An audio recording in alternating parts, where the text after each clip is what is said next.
Nigeria, we lady, our own native. No self. The way things are going right now, I think it's time for us to release all the powers. Release all the powers. Yeah. I think we should first of all give them a hint of Abido Sheka. Okay. The country now right now. I think it's time to shaking things up. What do you think about Abido Sheka? It's a spiritual. You know that we're no more collecting rights from transformer. We're taking life directed from high tension. 2024, watch out. And I will let you know and declare you what we're going to use to end all this mess.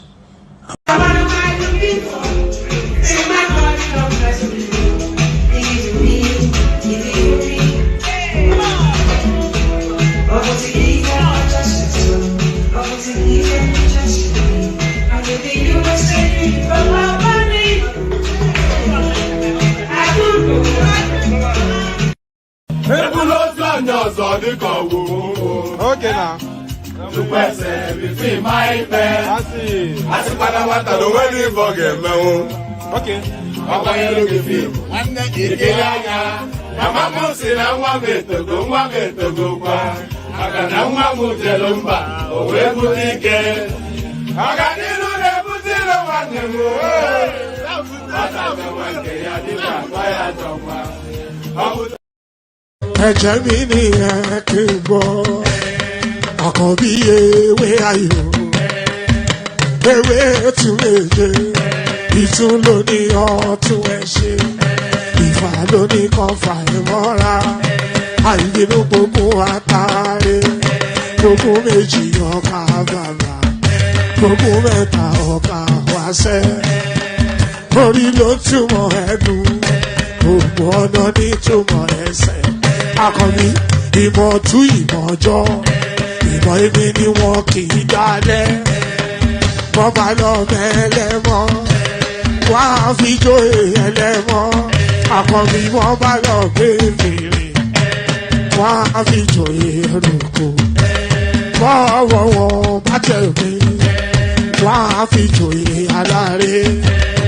Àwọn mẹ́tẹ̀ẹ̀ta parapọ̀, wọ́n wá jọ ń pẹ́ mọ́, ẹ̀ẹ́mọ́ olóko jẹ. Wọ́n pa Akíntọ́lá, Akíntọ́lá ọmọ Ògún. Wọ́n pàdé Ìyọ̀dà, ọmọ Àtàlàbọ̀bà. Àkọ́bí wọ́n pàdé Ṣàtàdàdẹ, ọmọ ọba Ìjẹ̀bú Mèrè. Aṣíwájú odò gbólùkẹrẹ, ajagun lólòdì ọ̀run. Tó bá ṣe pé tìyẹ, tó bá ṣe pé tìyẹ, lọ bá ń darí jọ wí. Àgbèrò ni kò ń gbọ́wọ́, ọ̀gọ́ ti ṣìgìdì bá gbé, àgẹ́tì ló bá ń gbé, àyàn ti ìlàyàn ewúrẹ́. Ọlọ́run dákun má padà lẹ́yìn ẹ, kó má gbàgbé ọ̀rọ̀ tẹ́. Aṣíwájú Ọlọ́run dákun má padà lẹ́yìn ẹ. Àkọ́bí Ọlọ́run dákun má padà lẹ́yìn ẹ. And there it is right there. Normally I would have removed that only for it to land on this. So there it is right there. Here, I look a bit funny and unusual, and not even the ridiculous outfit I'm wearing. I just look funny and unusual, but then I look funny and unusual anyway, you would say. So good day to you. Good to be in your company, and how are you all? So good day to you. Good to be in your company, and how are you all? And you know, there's this custom that they have in Nigeria. They're somewhat peculiar. You know, you get a text. I'm sure you all get it. At the first of every month, you get a text from all of your loved ones saying Happy New Month. You know, this seems to be a new phenomenon over the last 24 months. You get some text from, I suppose people who care about you, saying Happy New Month.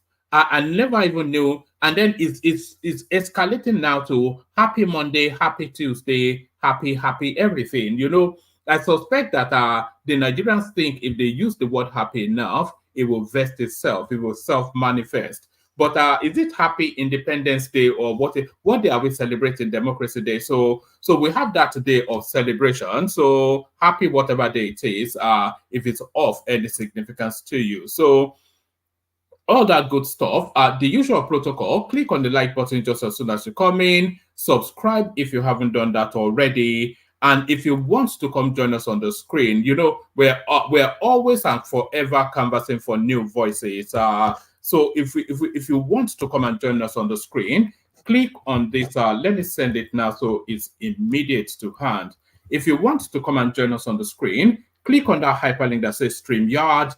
Up it pops you into a studio space. And as soon as I finish delivering the body of the talking points, I'll let you onto the screen and invite your thoughts. So it's nothing complex. You click on that link. It puts you in a green room. I deliver the body of the talking points, let you onto the screen, and engage you in conversation. It's just as simple as that. So if you've never been, then today might be the day that you break that dog. So break your dog today.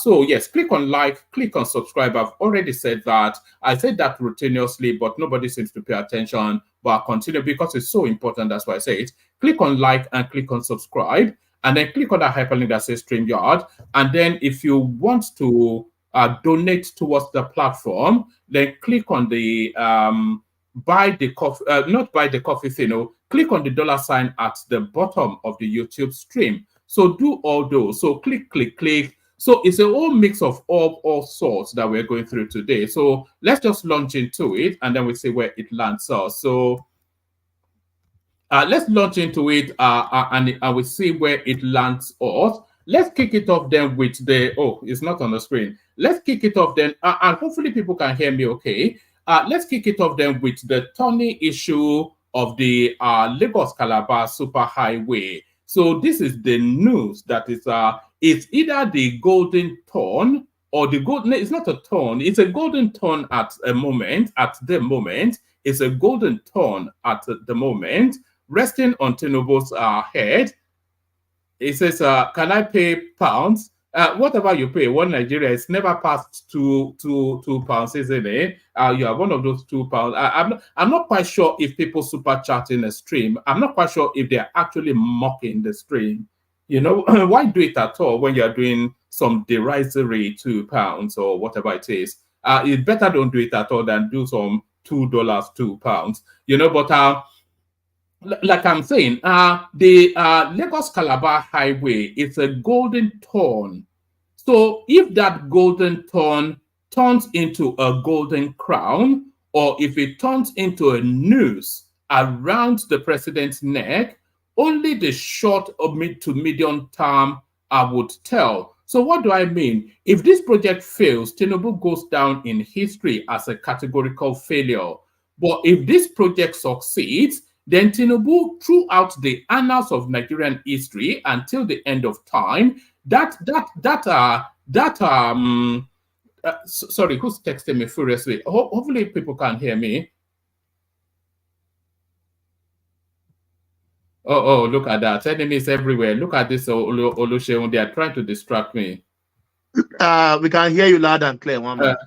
Yes, can I hop on? Yes, we'll be playing the Obi interview as well, but we will not be playing it in, we'll be playing the Obi interview as well. Obi had an interaction on Arise TV. We'll be playing snippet of it. There was a particular little question that I thought captured the essence of the Obi space. So we'll play a little bit of that with a lot of things to go through. So let me just, let me not mess around. Let's just launch into it. All right, unless it's absolutely essential, nobody text me because I keep hearing my phone beep, which is a bit somewhat disconcerting. So yes, let's launch into it. So we launch into it and we kick it off with this. So I was just saying that the Lagos-Calabar Superhighway, or however it's been termed, is a golden thorn on Tinubu's head at the moment. You know what a golden thorn is? It's made of gold, which you think is luxury, but it's a thorn, which is something that bites into your skin. So it's a golden thorn on Tinubu's head at the moment. If that golden thorn then transmutes into a golden crown, it's the success of this particular legacy project. But if this project fails, then it will turn into a noose around his neck. So the golden thorn or the golden noose, Lagos-Calabar Highway, federal government reroutes mega project, slashes lane 26. So there it is right there. So realism dawns that the pocket doesn't quite match the ambition.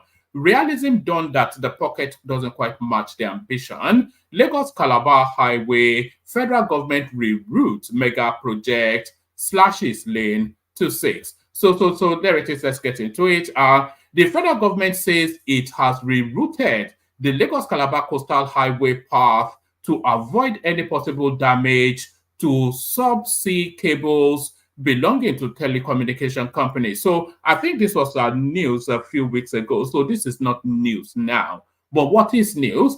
The government also said it had reduced the project size from 10 lanes to 6 as a cost-saving measure for the legacy project. The Minister of Works, Dave Umahi, who made the announcement at a meeting with contractors on Tuesday in Abuja, also said the government had disbursed a total sum of 10 billion naira as compensation to property owners affected by the demolition, necessary for the construction of the superhighway.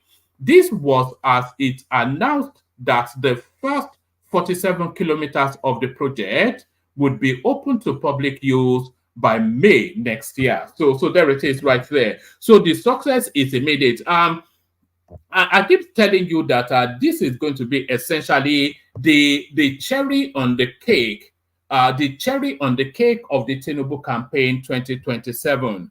So the road already in use and work progressing still. So if you slash 47 kilometers out of 700 kilometers in 1 year, then they only need to do half as much of that fairly quickly, and then the road is fast forwarding to being half done. It was announced that the first 47 kilometers of the project would be open to public use by May next year.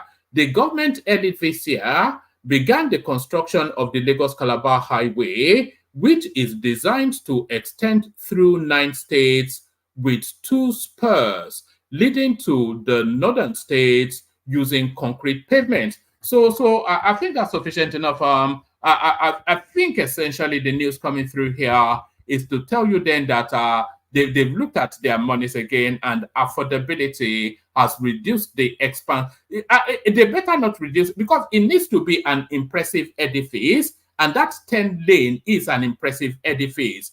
A 6-lane edifice is still somewhat impressive, but because 6 lanes, of course, 3 lanes coming and 3 lanes going, that's 6 lanes. But then if it was 10 lanes, everybody can just go at whatever speed, not worrying about the car next to them, and that would have been a real thing. But the pocket doesn't allow. But essentially, what's to come through here is that now this 10-lane juggernaut project has now been reduced to not so much jogger, but just a knot project. So there it is right there. That's what's to come through from there. So that's what's to come through from there. Let's go on from there to this one. Tinubu is an ailing man using Nigeria as health insurance. This is Showore, of course. So we already know where that is going. So we'll leave that for a moment. We'll get back to that just when we get to that particular topic. Tinubu falls heavily on, actually, let's just go there now, since that is the nub of it. So let's go there now, and let's kick it off with a clip. So, of course, no news to everybody. Tinubu tripped on his agbada and sort of tipped over, and then the obedience, of course, now they are popping champagne over there.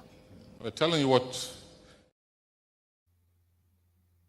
the heart and soul.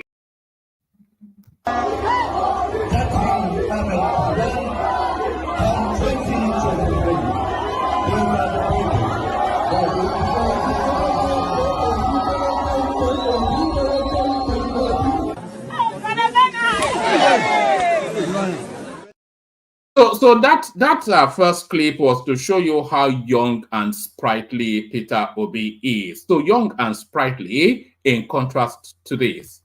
Resume of the reviewing officer. The special guest of honor and reviewing officer for today's historic occasion, His Excellency President Ashwaji. Resume of the reviewing officer. The special guest of honor and reviewing officer for today's historic occasion, His Excellency President Ashwaji. So also, of course, that what you just saw there, I think nobody. Yes. Hold on. What you just saw there, I think nobody attributes that. At least no serious mind attributes that to ill health. I think that's a man essentially stumbling over a misjudged step or tripping over his agbada or whatever. There, but for the grace of God, all of us have had those instances. But of course, very, very, very quickly, they've started to roll out this particular song again. So I thought I'd join them in that space and play along with them.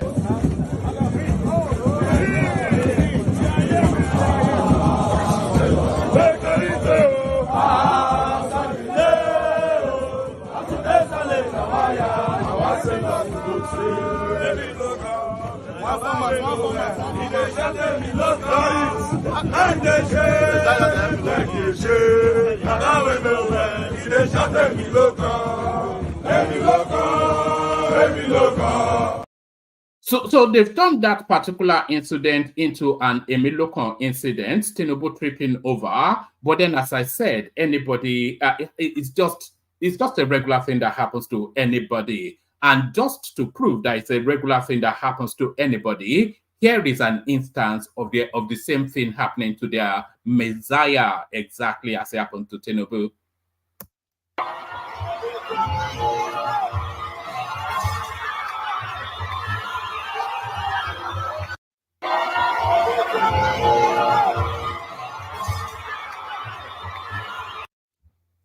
And by the way, that particular clip of Peter Obi, there was no obstacle in the way, because you could see the obstacles in the way that Tinubu tripped over, but there were no obstacles in the way. So he just had a moment of maybe a rush of blood to the head or whatever it is, a moment of mild fainting. So I'm not quite sure if there is any currency in that space for the obedience, but of course, they will go there.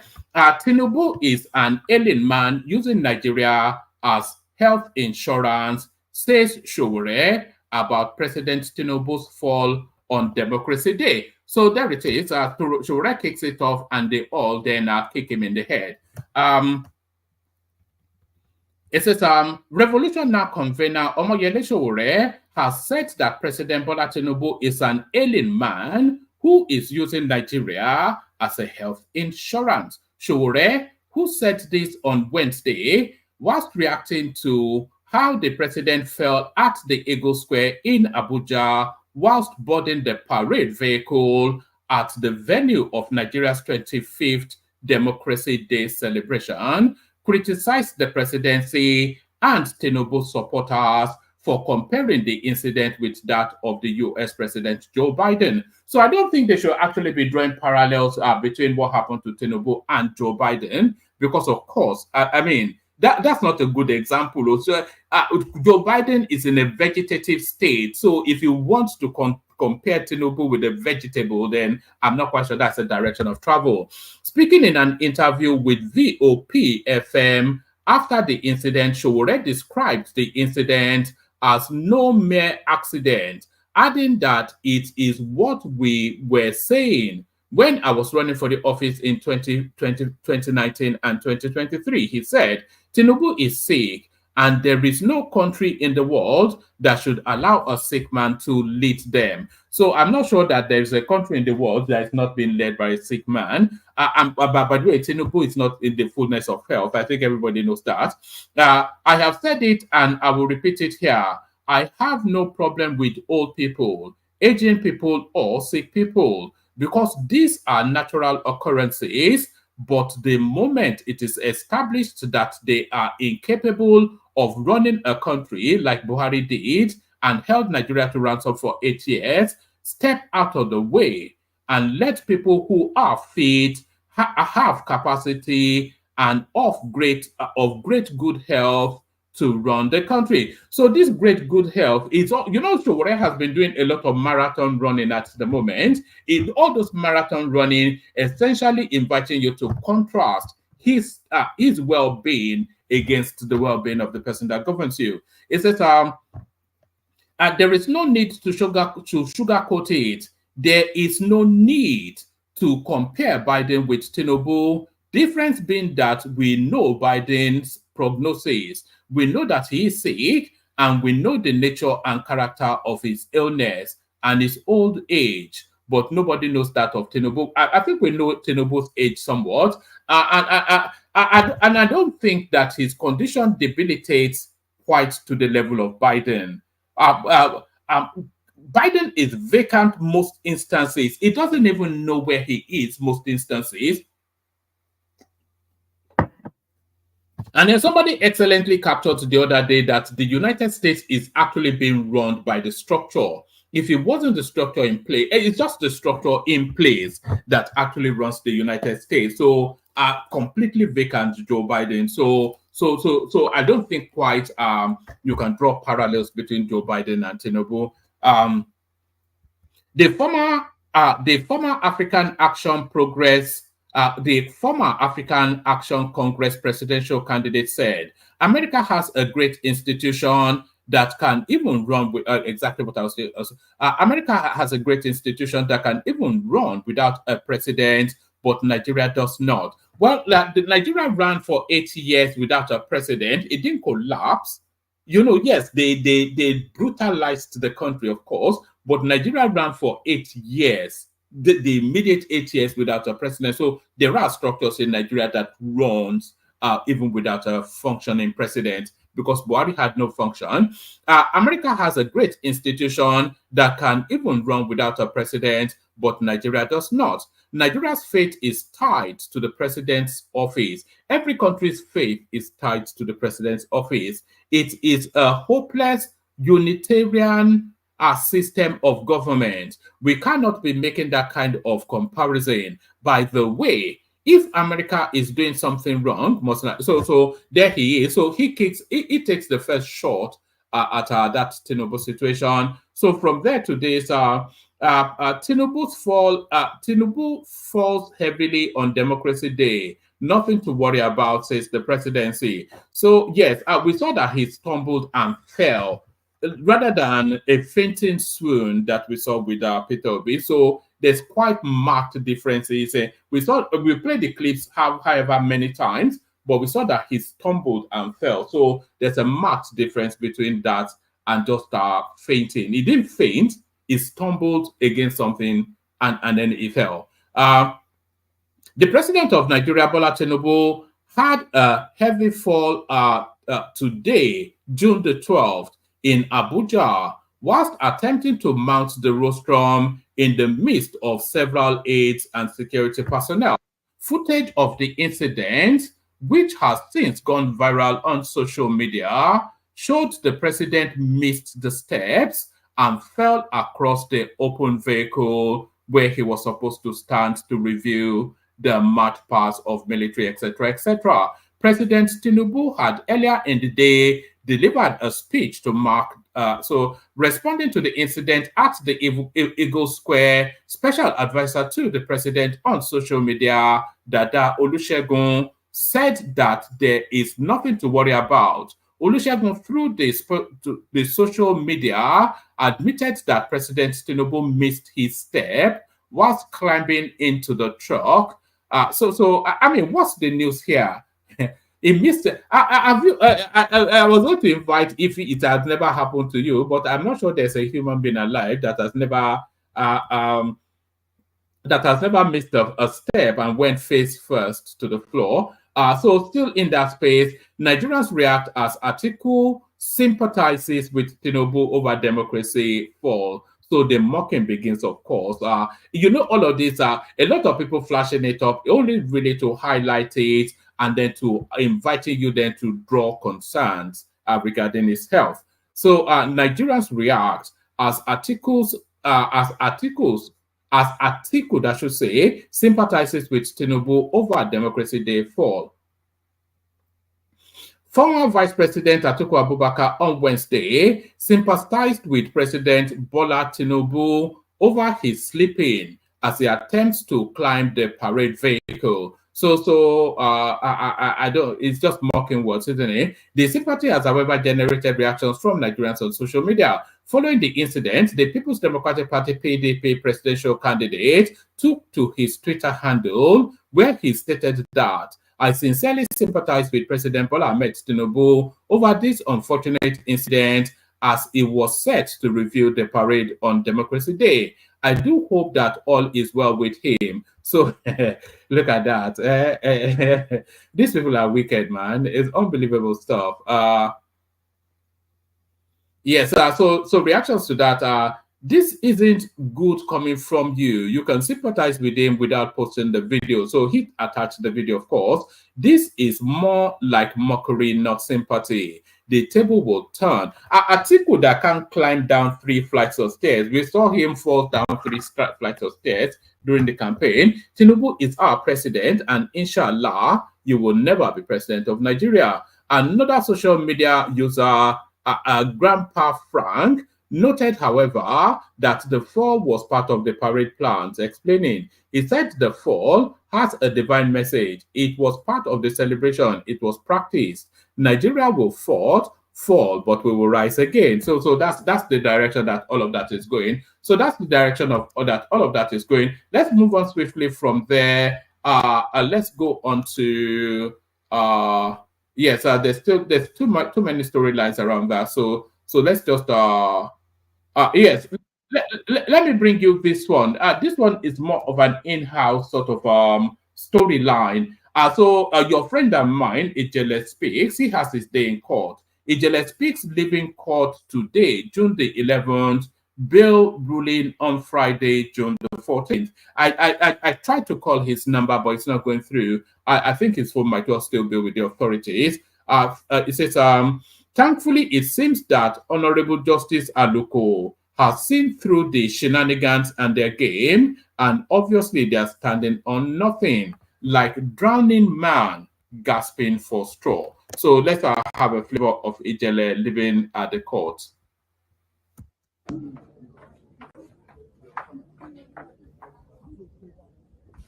Give me that.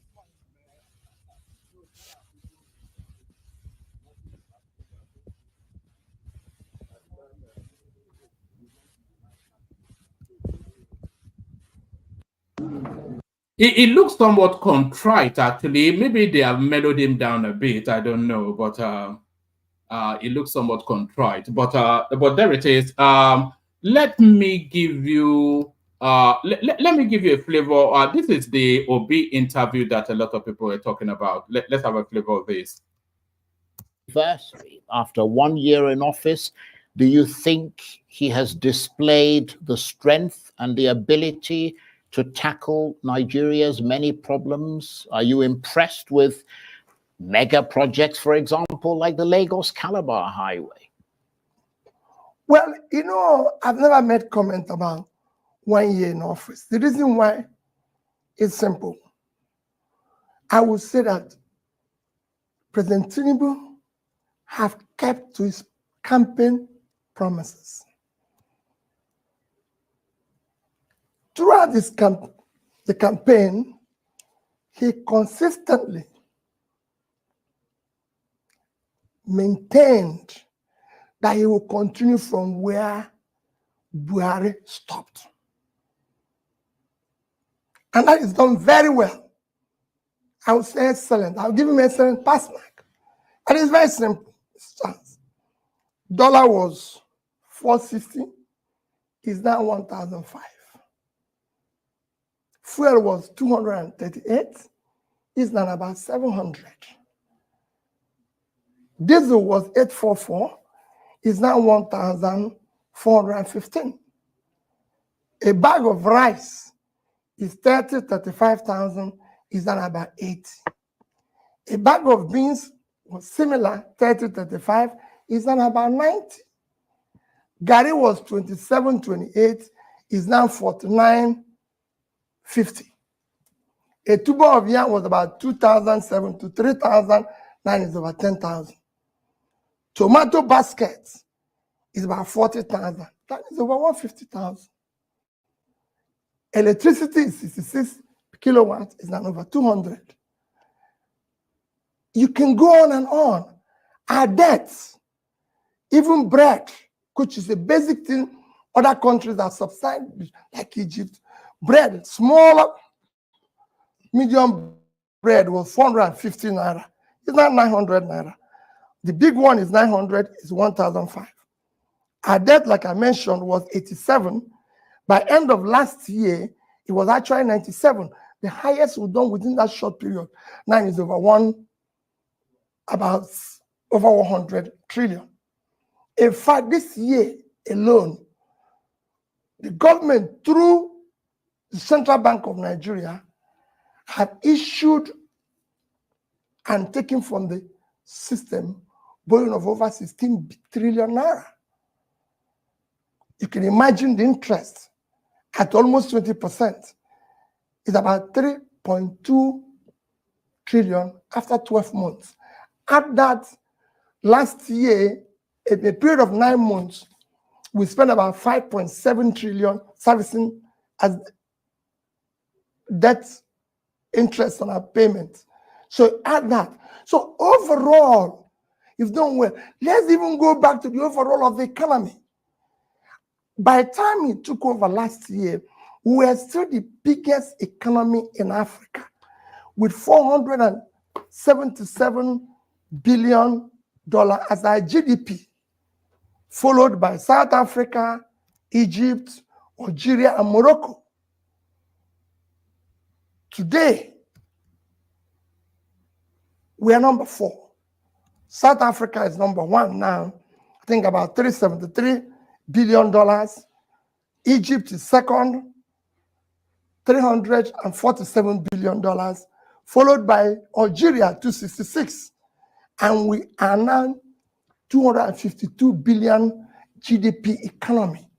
It's even worse when you go to APEC. Obi and his dubious statistics. I thought they would have encouraged him to pack it in already, but it's not a long one, so let's just let's listen. Capita. We are actually 1/4 of per capita of the list of these nations that I mentioned. South Africa is over 6,000 per capita. Egypt is 4,000 plus. So is Algeria.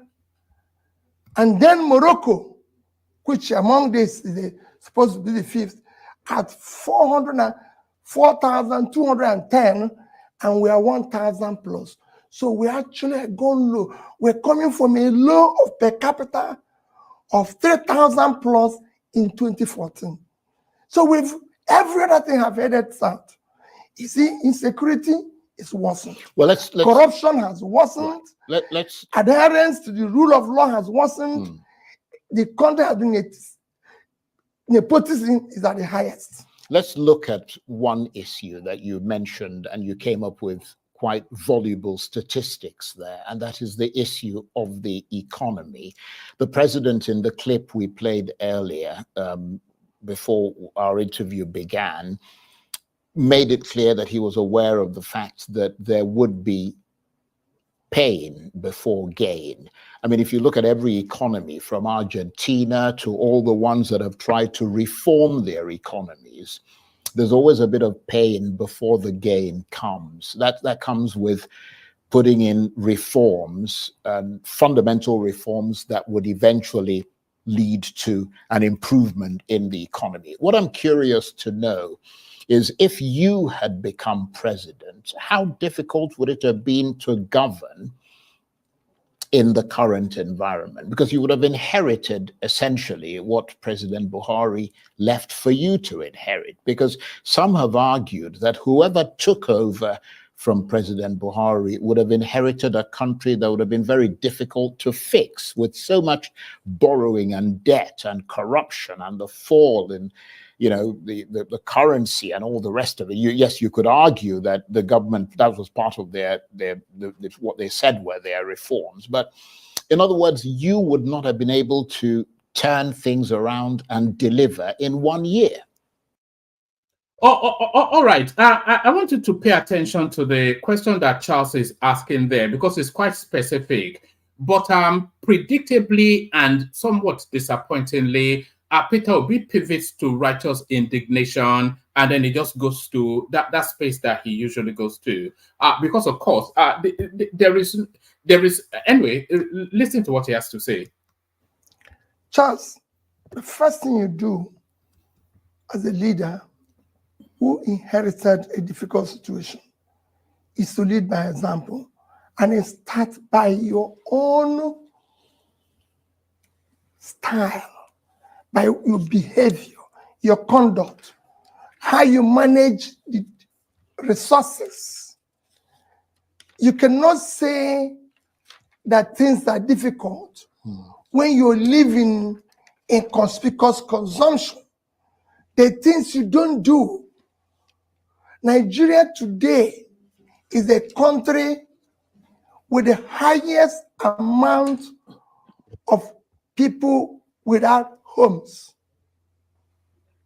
Over 24 million. Yet, you're spending 20-something billion to build a house. You see, this is what really irritates a lot of people.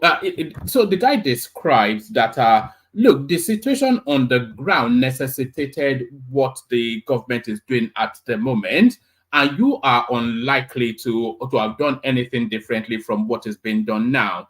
So he then invites his thoughts, and then he goes to, the people are starving, the price, it just goes to righteous indignation, and that's where he always, anyway. So one person.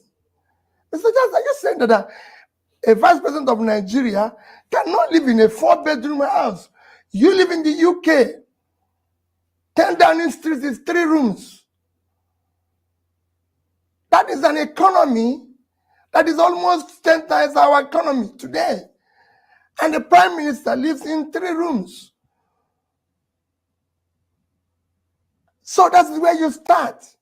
You start by living like somebody who is coming through difficulty, who is facing difficulty. We want. So the government living a modest life is the panacea to an economy that is in a comatose state, which was what he was inviting. The economy is in a comatose state. What would you do differently from what the government insists was the only? Anyway, that will be for you, isn't it? To change things. That's how we do it.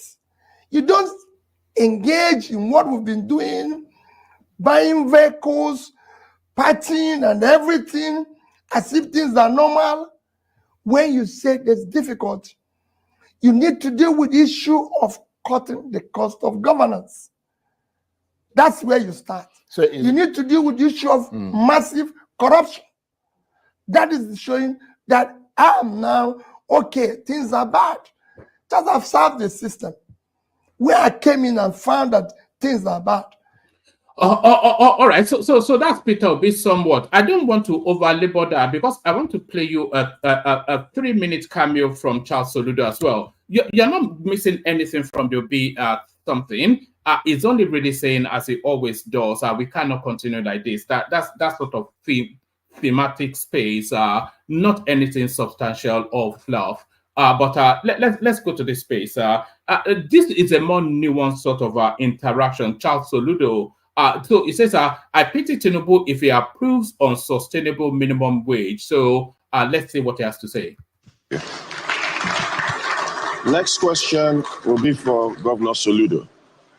During your presentation, you said Nigeria, with statistics, is a poor country. Now, the last 6 months, if you speak to a lot of people, there's a mantra you hear, Ebing Pami. Ebing Pami. People are saying they are hungry. Labor is asking for a new minimum wage. People are saying if you increase the wages, the public sector might struggle, the private sector might struggle, inflation might go up. What is your take on this new minimum wage? I don't know who sent you.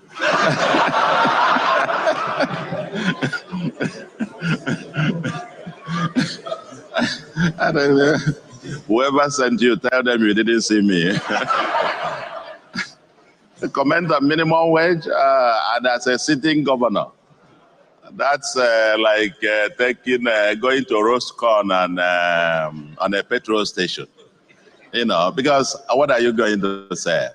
I said it in my lecture here. I did say, at a personal level, I won't comment deeply on that. There are deep conversations that need to have, which we missed the opportunity to have, which will probably someday we'll get to it.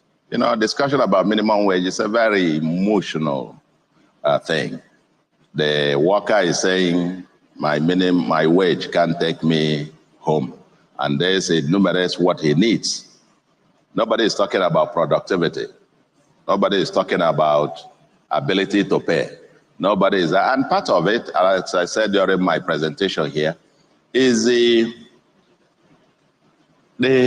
lifestyle, the impression that we gave from the public, this thing that all is well. They see those convoys of 30, 40, 50, can you tell him you cannot pay this much? Then they say, wait a minute, No. If a member of National Assembly can go home with this, why not? So, and we have all these parallels. I said, sometime I wish that we'll pay everybody minimum of 1 million. Okay? 2 million, 5 million even. I wish. But the reality is, you bring the numbers and put it on the table. I just said, at the best of estimates I can get, unless something changes tomorrow, federal government's actual revenue will probably not exceed 17 trillion this year. If you share it to all Nigerians, it comes to 6,160 naira per person per month. That's what it comes out per capita. If you take even the total 28.7 trillion and share, it will come down to 10,000 naira per person per month. I'm talking about per capita. If I take my state, I've told you, if you share every revenue that we got, it comes down to less than 2,500 per person. Now, but this money belongs to all Nigerians. That's what you need to provide infrastructure, fix schools, fix states, fix that, and so on and so forth. So there is that general conversation that we're going to have. We're not talking about benchmarks or to the rest of the world and where we are and so on and so forth. Even where in the world they all have minimum wage annualized that is more than 30% of the per capita income. It's talking about carrying capacity. So this conversation is a very deep one, but not one that I want to get into, but I just want to make 2 quick points about it. First, we must make distinction between a minimum, national minimum wage and discussions about civil service minimum wage. Because there was a confusion as if the discussion was a negotiation between government and labor. No, as Governor Fashola mentioned, MSMEs, I think you mentioned that statistics, employs about, I think, 49 point something million. That's what I had. They are the largest employers. And I will leave you with this thought. I was talking with a farmer speaker. He's a former speaker. And I asked him whether he can pay, and what we were gisting there. I will give him a microphone to say it, what he told me. Whether he can pay, what he can pay at his own farm. I spoke to 9 small, medium enterprises in my state. 9. And the response by these 9 is interesting. None of them knew that the conversation was about them. None of them. In fact, one of them said, let them pay it now, let them. I said, no. What is being discussed is what you will pay. Say, no, not us. Okay. So that's the point right there. I'm not quite sure how deeply we want to go into this Soludo because Soludo is so mesmerizing, you listen to him forever. But that is the point right there. So when they are discussing minimum wage, a lot of people don't have the understanding that it extends, it's a bind into the private sector as well. So you will be compelled to pay. So they are fighting for the workers, but then you would have to pay that price. I'll tell you the conversation, 2 of them in particular. One happened to be a proprietress of a private school, and she has 26 staff. The gardeners, the cleaners, the gateman, the driver, the this, and so on. And I said to her, so how are you going to cope with this? And he said, no, it doesn't pertain to us.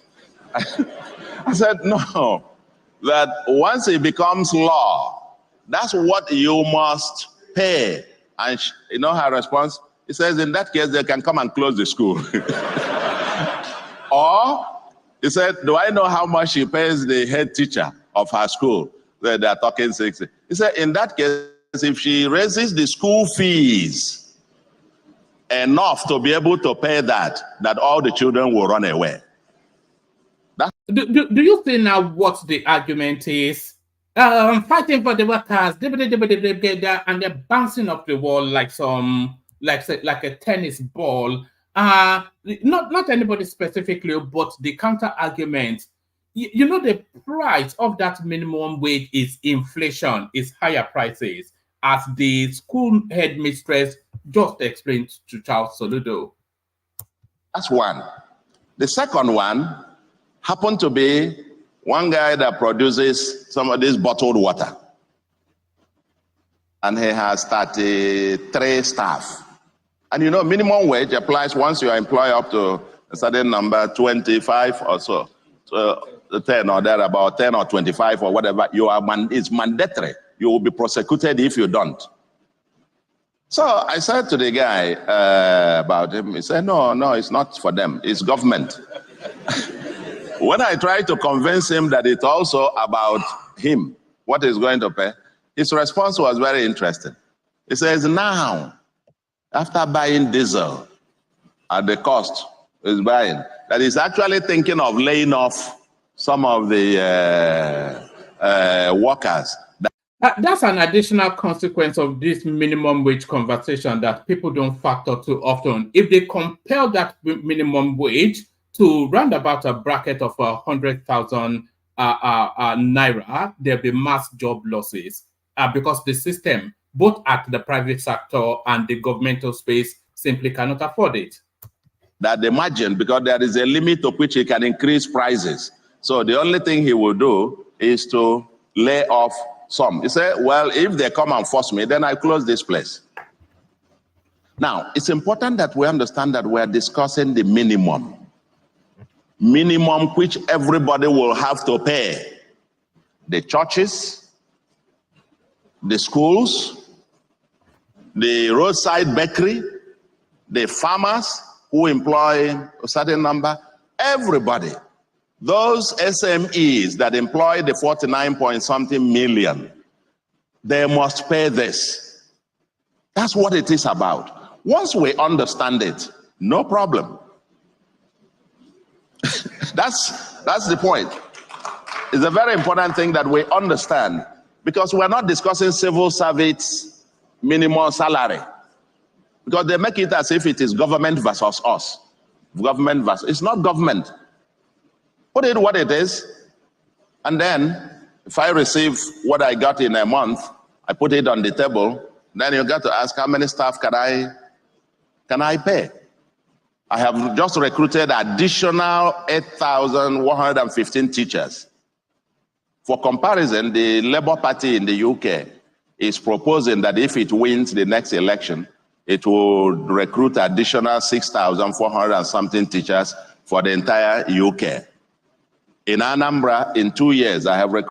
All right. I think it's made the point. It's just it's going towards boasting now. So we leave the boasting to one side. But that's Charles Soludo then. Just breaking it down, because I don't think quite the space knows that they're actually, the law will compel them to pay that minimum wage even in the private sector. So there it is. We may listen to the rest of the Peter B thing if the space demands it. But let's bring the panelists we have assembled on board now, and then kick off the conversation. So to the Kegites, then the panelists, and please, where are the super chats? By the way, we only saw Ayo. So let's say more than Ayo. So the Kegites, then the panelists, and in between the super charts. First, the Kegites. Only water, where they see ma.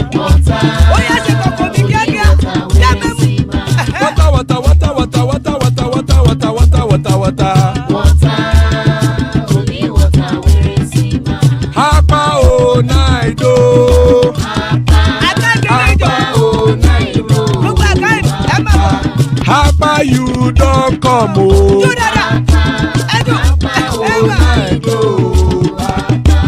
Hapa oh night oh.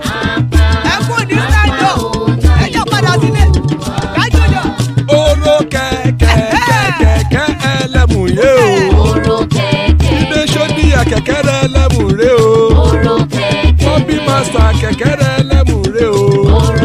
Chief Latif kẹ̀kẹ́rẹ́ lẹ́mùrè o. Eruku lẹ̀lẹ̀ ẹlẹ́mùdé. Eruku lẹ̀lẹ̀ ẹgbẹ́ ẹlẹ́mùdódò jàre o. Eruku lẹ̀lẹ̀ Ghana ti dé ẹgbẹ́ bọ́dì o. Ọmọ ẹlẹ́yẹ ẹ̀yẹ o ó dìlé o. Olúyẹ̀lá ẹ̀yẹ o ó dìlé o. Petrosoname ẹ̀yẹ o ó dìlé o. Petrosodunke ẹ̀yẹ rẹ̀ ó dìlé o. Ẹlẹ́kọ̀ ọ̀run mú ìní o.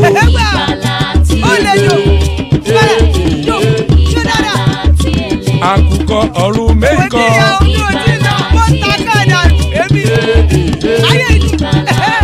Ikú kò ní ríwà gbéṣe o.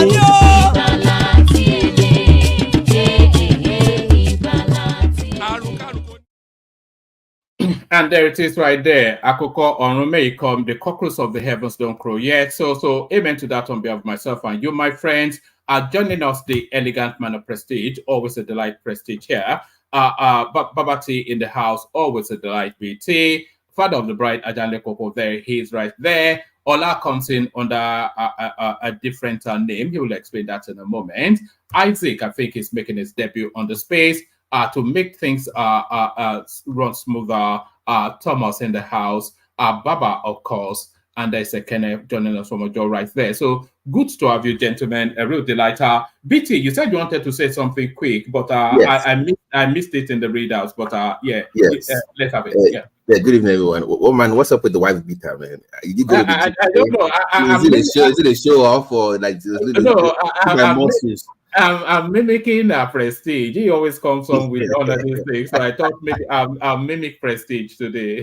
All right. So, anyways, good evening, everyone. I'm going to make this very short. I think I was going back and forth with. I was just talking to. I was going back and forth with Dr. Gomez and what you could the comment section. I think I believe he was irresponsible. I think the medical team of the Tinubu administration, they dropped the ball today. He fell, okay, but when he fell, clearly in the video you can see he hit his head against the back of the vehicle. Yes. And when that happens, you don't take chances. That he should have been in a hospital for a CT ASAP. That you don't wait. He's over 70 years old. He fell and he hit his head. Why you allow him to finish his speech is very interesting for me to even decipher why they would do that. I mean, the medical team has to be proactive in any same environment. Babati, he didn't hit his head. He almost hit his head. No, you don't. Didn't hit his head. It doesn't work that way. I think he did hit his head. He may well have hit his head, though. I'm not sure because he fell forward and he had to brace himself with the left hand. I watched the video. So anything close to your head or your neck area, once it hits against something that hard, a CT has to be done immediately. You don't take chances. And for them to allow him to finish his speech, because that was terrible. That was the medical team dropped the ball on that one. I think that was just irresponsible. That's what all I have to say, because I'm not staying that long today. But I'm driving out, but I'm going to just listen from the background when I go. Thank you. All right. Join us later when you're free for the after hours. Thomas will be in charge of that. So that's BT. So that's BT. So that's BT. Let's kick it off with shall we kick it off with a Kenne? Yes, let's kick it off. If it's ready, Kenne. All right, let's kick it. You are there. So good to have you, Kenne. So a big day in Nigeria's journey today, Democracy Day, of course, marking the day of that infamous June 12th, so that we'd never forget, because that is the real resetting of Nigeria. But Tinubu's fall, albeit he's gone out into the media space to make a national interaction as well. So all of those spaces, let's hear from you. I didn't. Today is a democracy that I didn't really put her to that, but things started going well. One, internet was bubbling, things becoming in. So I waited till I came back from market.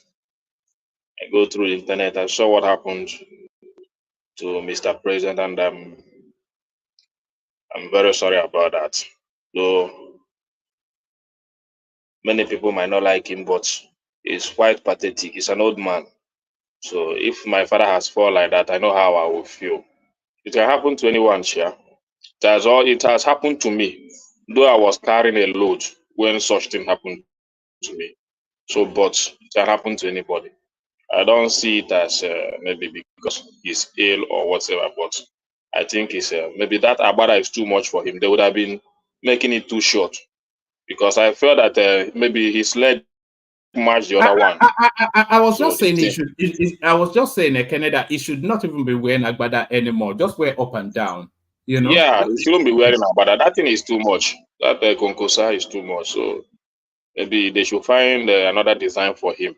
That thing can pull somebody down.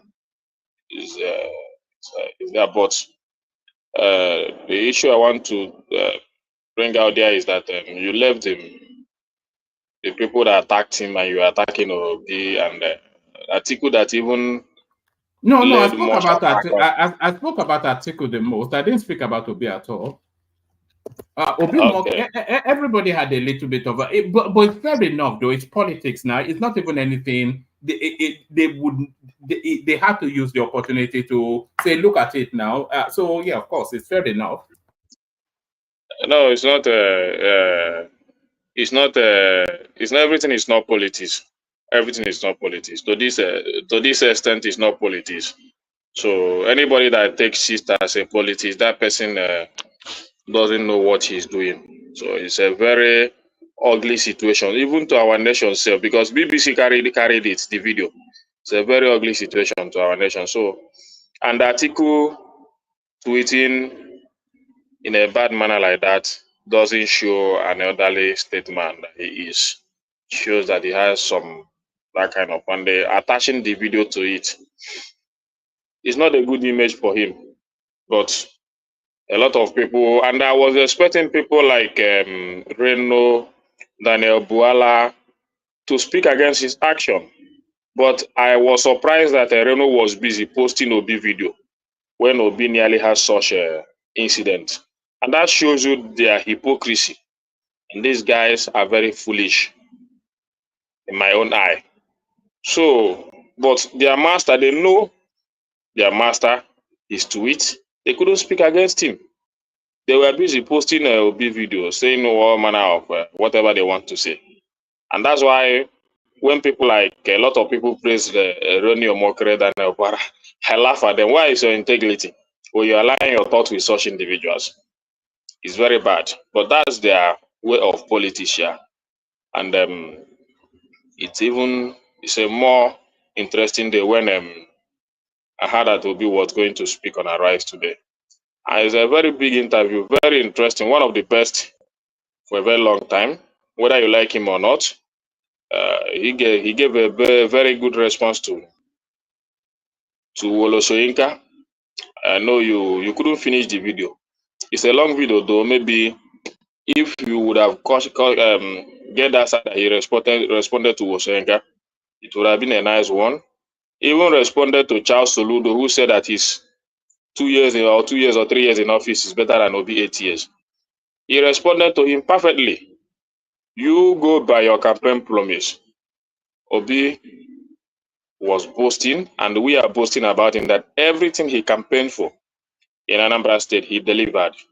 So what is campaign promise of Soludo? Dubai, Taiwan. Is Anambra looking like Dubai, Taiwan today? You people can judge by that. That is his own campaign promise. So until Anambra start to look like Dubai, Taiwan, Soludo has done nothing. Is it insecurity? He was lamenting that Flavor left Anambra State and went to Enugu State to host his father's burial. But that is because of his failure, the failure that is in his government. You don't blame the young man. He secretly goes to their family house in Anambra State at Umuza and buried his father and went and made a big reception in Enugu State. So you can't blame him. He doesn't want to risk his life in the hand of your bad governors. You know, when I say that, the insecurity in Anambra State, especially that side of Umunze and that side of Ihara, you cannot cross Ihara today. Ihara is a deserted area. Since this ugly English-speaking man became our governor. But yet all he does here is come to speak English to you people. Please look at the nonsense analysis he's giving to defend Tinubu for not giving workers what they deserve. What are you telling me? That you divide how many trillion and he's giving everybody 10. Is that an analysis? How in that budget he's talking about, how much was personally budgeted for Tinubu and his cohort alone for their own personal use? His aide and his wives, the vice president, all of them. How much was budgeted for them for their personal care and whatever?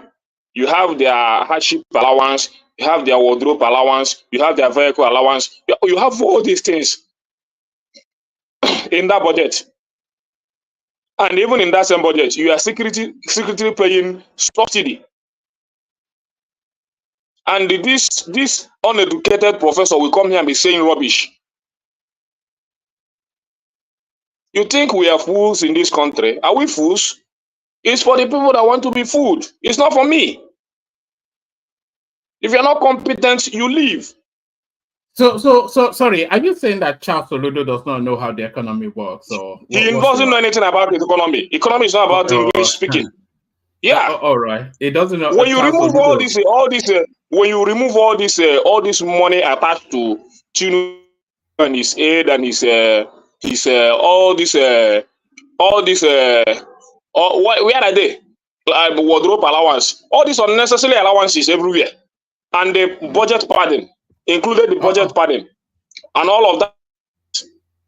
You can comfortably pay these guys their money, but it's because you don't want to remove the corruption in the system.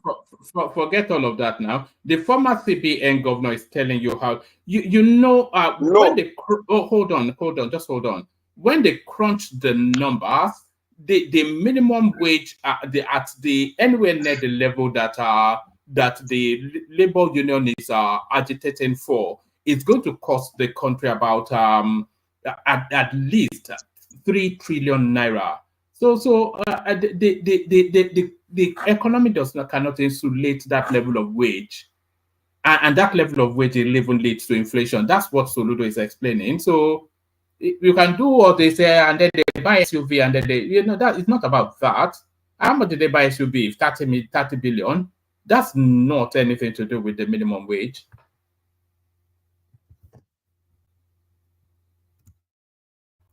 All right. Have we lost Tekene? Or have you lost me? No, we can hear you now. You know, the statement can I make is too much now, you know. Whether the one man, I'm having some glitches. I'm back. All right. So, you can, what he said can suit your narrative, and you can support him with your own idea. But for people like me, it doesn't suit my narrative, and I cannot support him because I have, the way I understand the government today, and what these guys are embezzling our system is very enough to feed our workers and give them a good wage. And you are going to schools and interview people, going to pure waters. What concerns you there? What concerns you? If I start a company today, I can pay within my capacity until I grow my company to the extent that I can pay them 501 million. I have businessmen in Alaba today paying workers. I have a lot of Alaba businessmen are paying workers 400,000, 1 million naira. They are managers. Ekene, are you telling us that Soludo is corrupt? Is that what you are telling me? I don't want to know the issue of corruption, but I'm saying that because of hypocrisy, he's not well balanced in his knowledge of on how to explain the economy. I'm telling you today, if I can give you, Baba, let me finish. I can give you name. I can give you places in Alaba. You will come today. They are paying workers 400,000, 500,000, 1 million in this Alaba market. What is this guy saying here? Forget about Alaba. Are you telling us that Soludo is not managing the resources of the Anambra State well? That's what I can see. That's what I can see. Okay, with the hiring of thousands of teachers. Well, don't tell me what hires or what hiring is hiring. I said that's what I can see. Okay, he said he is hired. Then pay them well. If you cannot even pay the ones, you cannot even pay the ones you hired before. You are hiring more and complaining that you cannot pay them well. What are you trying to tell me? With him not taking salary, how does he show to you as Babaj, I have a lot of issues to speak at, honestly speaking. I have a lot of, if you continue to ask me questions on Soludo, I will not lay my thoughts here today. And I want to have time to say what I want to say. So, Soludo, I have a lot of things to say that is in my mind. So I will not dwell on Soludo and asking question about answering question about Soludo and whatever he's trying to say. Are you so fixated with that hatred for this man? The man is crushing. No, I don't hate him. I don't hate him. I hate his character. He's a very evil man. I hate his character. No, forget about that. No, let me finish. Let me finish. You can take me wherever you can take me wherever you want to take me to. Can you let me finish? Let Ajali people land. You have the floor. Yeah. Ajali people respond, then you respond, please. Okay, so the way the man is breaking down the numbers, the way he's giving out the substance surrounding this issue of minimum wage and the income of the federal government, the income of the state, and that of private enterprises. So you don't see you don't see any substance at all in everything that is said. But I don't see any substance or what he's saying, because why I said that is that the numbers they cannot pay. A lot of companies, as in business owners, are already paying 3 times that in the market here that I do my business. So why is he giving those analyses? Who is trying to deceive? All right, I can abandon Soludo, but you said you had. No, let me finish. Let me finish, one man. Let me finish. If I want to speak, just give me. Allow me to speak. Guy, I want to speak to things that interest me now. Yes. And what I want to say. Sorry, do you mind? Just hold on 1 second. You have 5-6 minutes, so the floor is yours. So monologue as you will. That's all I wanted to say. So the floor is yours. Yes. Okay, so what I still maintain my stand that government can pay workers what they are demanding. It's there. In Igbo language, they don't cover pregnancy. The money they are wasting in that system is enough to take care of our workers. What they should do is to cut cost, minimize their wastages, then budget how to pay these workers. You cannot tell me that all these evil politicians can be enjoying monies here and there, building homes abroad, making their children feel comfortable to their next generation. And you tell me that few workers we have in this nation, you can't take care of them. For what? And you have a professor that knows how it takes to be a teacher or even to be a university rector. You know what it takes. You come and tell me that government cannot pay them. That it's even good that Tinubu didn't sign that. You want me to respect him because he speak good grammar and give a good. They just gather there to deceive Nigerians. That's how I see it. In that podium, all of them sitting down there, organized by APC, to deceive gullible Nigerians that cannot understand how the system is working. It's not for people like me. Very unprofessional, people that don't want to serve the nation. Look at the state that is left in his hand. He's leaving our below, running away from the state because of his incapacity. And he's jumping around following Tinubu to play good man so that he can win next election. Let him continue. Let him continue. Everything is politics in Nigeria. If you don't play the politics well, you will not win the next election, and that is why you become a syphocant to the president. instead of you to focus on the work you are being led to do. You're following him up and down. You go and do one project, you commission it to the next year. You do another 1 kilometer. You commission it for the next 1 year. You go and do another one. Why are you deceiving? Why these guys are bent to be deceiving Nigerians? And a lot of us here is supporting them. Many countries are doing better in minimum wage. Where are you producing country for that? For God's sake, many countries. Go and check the statistics there. They are doing well in minimum wage. Nigeria is the lowest in Africa. An oil producing country for that matter. We do a lot of mago-mago. In this budget he's talking about, I have told you, in this budget, you are paying, all this year alone, you almost pay 5.4 trillion that is not in that budget in terms of fuel subsidy that you said you have removed. Is that not a scam? There is a lot of budget padding. Look at the coastal way, look at what they're doing. Cut and join. To sue the stealing that they want to steal. And they continue to deceive Nigeria. And when you come out, you say you cannot pay minimum wage. It shows that they don't have the interest of the people at heart.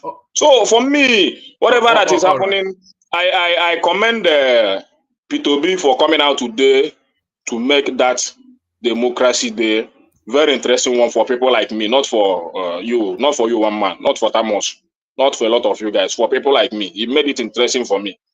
He made that this day an interesting one. He made me hear what I want to hear. Why are you mentioning my name? What did I do? Okay, come on now. Okay, I think you're an Abadori. I'm sorry for that, Tamos. I'm sorry. So, but that day today is in fact, when I listen to him today, I feel more relaxed. Even though he's not president, he commands a lot of respect. You can go to the internet and check. Go to Arise TV. Go and check the number of people that viewed that interview today, and check all when they do. It's the same time they're viewing this, doing this security stuff in channels. Go and check the two channels. The people that drew more today. Obi pulled the crowd. People came online. You understand? That show you the man that is loved by the people. It's not about all this one man trying to make his English to look like not a normal English or whatever. He has a dedicated following. That is not to say anyway. All right. However, I love his when he talked about the work of the EFCC in our country. You should know what are the work of the EFCC. Look at our budget padding. EFCC looking away from it. Our oil that is being stolen. At least that oil today is not supposed to be our major source. It's supposed to be our major source of revenue. But it's being looked away. The EFCC doesn't look at it. They are stealing a lot of it. You understand? And you are busy pursuing Bobrisky. And he's telling you that even if Nigeria announced today that you are going to give food to all the women in Nigeria today, a lot of us will turn to Bobrisky to go and receive, we go and wear women clothes and go and receive food stuff from the government because people are hungry. So those are not the major issue. The major issue, the EFCC is leaving their work, doing the minor ones. But the major ones they have to do to restore this economy back, they are looking away from it because they are APC, EFCC. That is what they are. They are really the men EFCC for Nigerians. They know where they should put their effort. Look at our oil, they are stealing it. Look at the House of Assembly, a lot of budget padding. Go there. Go and catch them. No. All right, that's fine. Thank you. I want to play a clip. I'm going to invite your thoughts on it, but when I come back to you, I'll invite your thoughts on it. I'm not stopping you. It's only because I'm not saying you are getting a bit repetitive, but it's not anything that you've not said before. But let me play this clip to bring Man of Prestige into the conversation. So, Prestige, watch and respond to this as part of as the start for your 5-6 minutes monologue. And then externally, we have external people that equally support them. The issue of IPOB. There's a lot of funding that comes in there. Idiot. Yes. Are you worried Because you know an operation, Of course, you have definitely. a special operation on the sit-at-home IPOP situation in the southeast. Yes. But some of the elements and the leaders of these groups are outside of the country. Yes. We have repeatedly complained about the issue of Simon Epa. He is in Finland.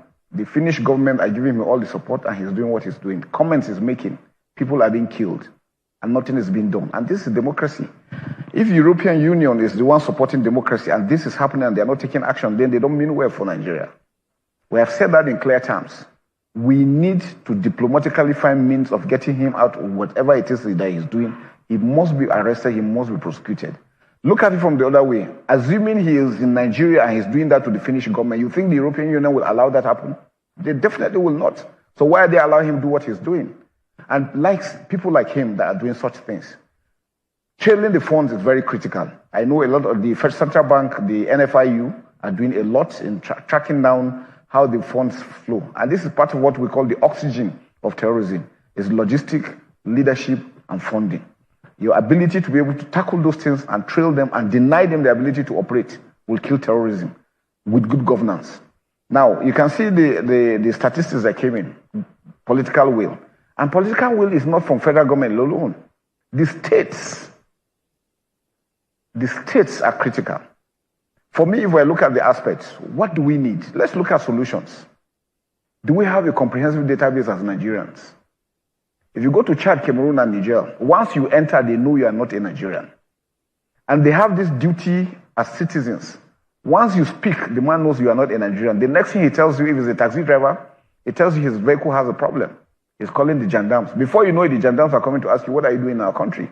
We don't have that. That's what we're saying is a holistic thing that we have to do. Every Nigerian has a role to play in what's going on ground. And then we must look at these things and take it up as a challenge. It's not a military or a security. All right. So that was the Chief of Defense Staff, Christopher Musa, who is telling us that the eagle eye of the especially security forces is firmly focused on Simon Ekpa as part of the broader insecurity in the country strategy. So what are you then? And they're saying they're not getting cooperation from the Finnish government as well. So what are you then making of that submission by this Chief of Defense Staff? Is that for me or for Kene? No, that's for you, Prestige. Unless you want to start from a different no. space. I'm ready. Let me start with this. There's many topics to choose from. I would like you to give me the opportunity. I have not been here for 2 days, but anyway. Okay. Yeah, free flow. We've missed your voice. Free flow. Yeah. Okay. Having said that, let me start from this security chief. You see, this is the problem I have with some of these so-called people in authority in Nigerian space. Everything he said makes sense.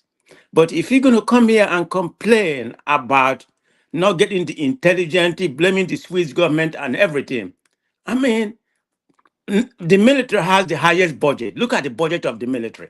Are you telling me there's improper funding?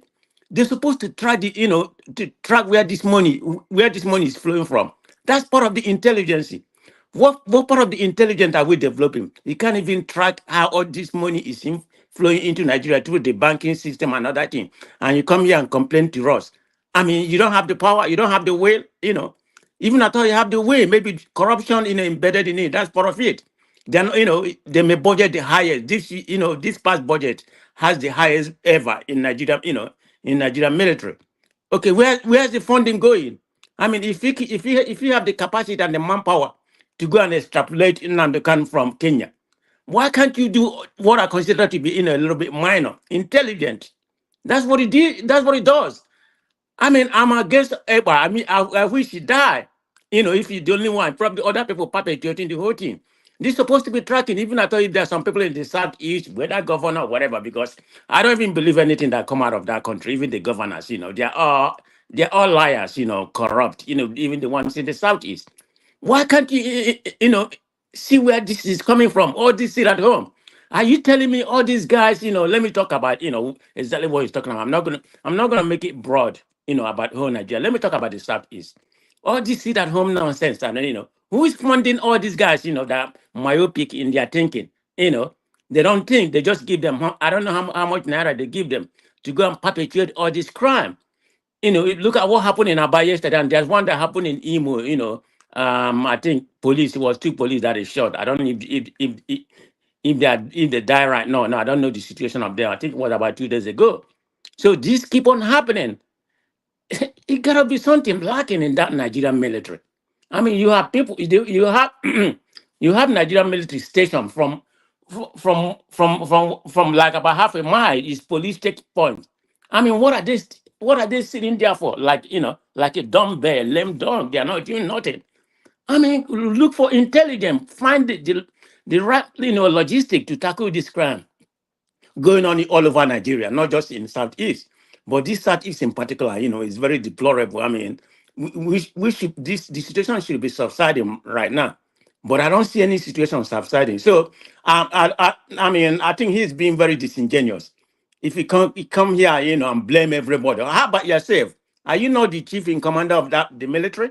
What are you doing to resolve the issues? But Prestige, is it not speaking to the frustrations that they're encountering within the system? It's saying the Finnish government are not cooperating, and that guy then is through his okay. How is the money coming into Nigeria?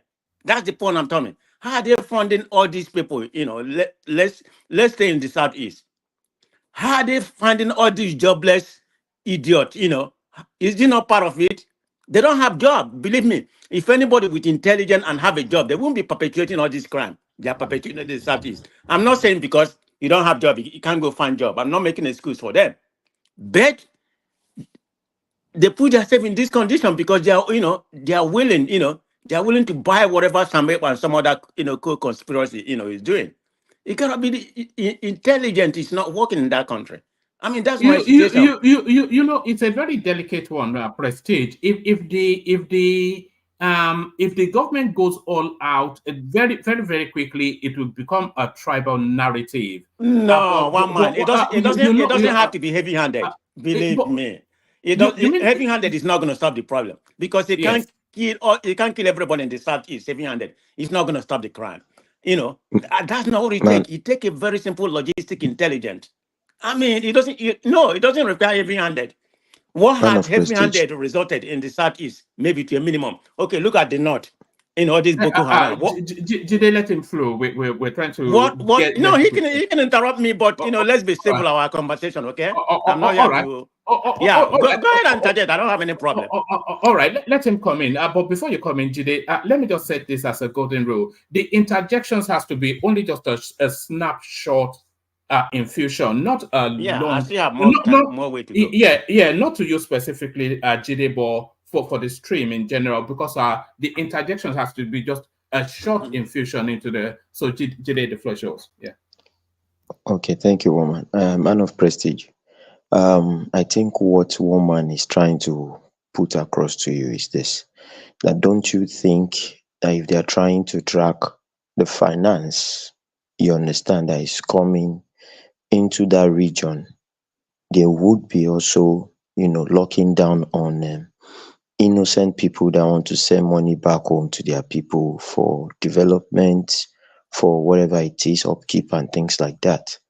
And if they are cracking down on it, will they now not take another narrative like a tribal thing? Because it will be difficult to actually I already track. got your point. I already got the point he's trying to make. In order to use up my time properly. Thank you very much. I don't have an issue with your interjection, but I think that's not right because the Nigerian government know every money with transaction, any kind of transaction coming into Nigeria. They know most of the transaction. I don't think that's going to have any kind of tribal narrative. No. Just because somebody has an Igbo name, you send money. I can send money without my real name. If that's the case, so that's very easy in this in these days that we are right now. So that shouldn't be an issue. Believe me, that shouldn't be an issue. I beg to disagree with you. If anybody think that you have a right, you have a right point. Let them speak because I don't see that as an issue at all. They have the intelligence to see where this money, particular people like Sameba, when it comes to any kind of crime, where that money is flowing. I mean, that's my problem. Do they have the intelligence, to do that? or they just come here, say they have the intelligence, using up the whole money is part of the corruption. I don't know. I don't know how how powerful Nigerian intelligence is, but if you ask me, I would say they probably have some, have some intelligence because of what I'm saying. If they can come and extradite Nnamdi Kanu from Kenya to here, and that means they have some decent intelligence in African capacity. So that's my point I'm trying to make. They have to find a way to solve this problem we're having in Nigeria. It's not only in the southeast. I mean, look at the north. I mean, everywhere. The only a little bit stable place, just stable to a certain degree, is the southwest. I mean, south is bad. So let's call it a spade a spade. What's happening in Nigeria? No, I don't buy what is. I don't. They always do the same thing. They come to this platform, they come to the news and deceive us, and some gullible, in my own opinion, we believe what they're saying. I don't believe anything that he said here. All right, Prestige. Should I take you to the Tinubu fall and No. Let me speak. I know some of the topic. Yeah, I'm going to speak on that. All right. Let me speak on Carry Soludo. on. Okay, you see, the problem I have with Soludo, it's not that what he said doesn't make sense about the ability to pay like some private entity and to pay this minimum wage. I'm of the opinion that the minimum wage should be raised. There's no doubt. So it should, in my opinion, it should be between that 60 something to 100, whatever is the middle ground or whatever they can obtain. But the problem I have when people talk about Nigeria, we don't have enough money. I mean, look at the narrative that he gave. If you're going to be paying everybody based on, I don't know what the base they are required, if it is 100 or 400 right now, Nigerian, you will be close to the Nigerian budget. There's no money to pay. Okay, I think the problem what we have in Nigeria is the purchasing capacity. I mean, look at Ghana. How much are they paying? Very close to us, 38,000, and we are paying 30,000 as of the present.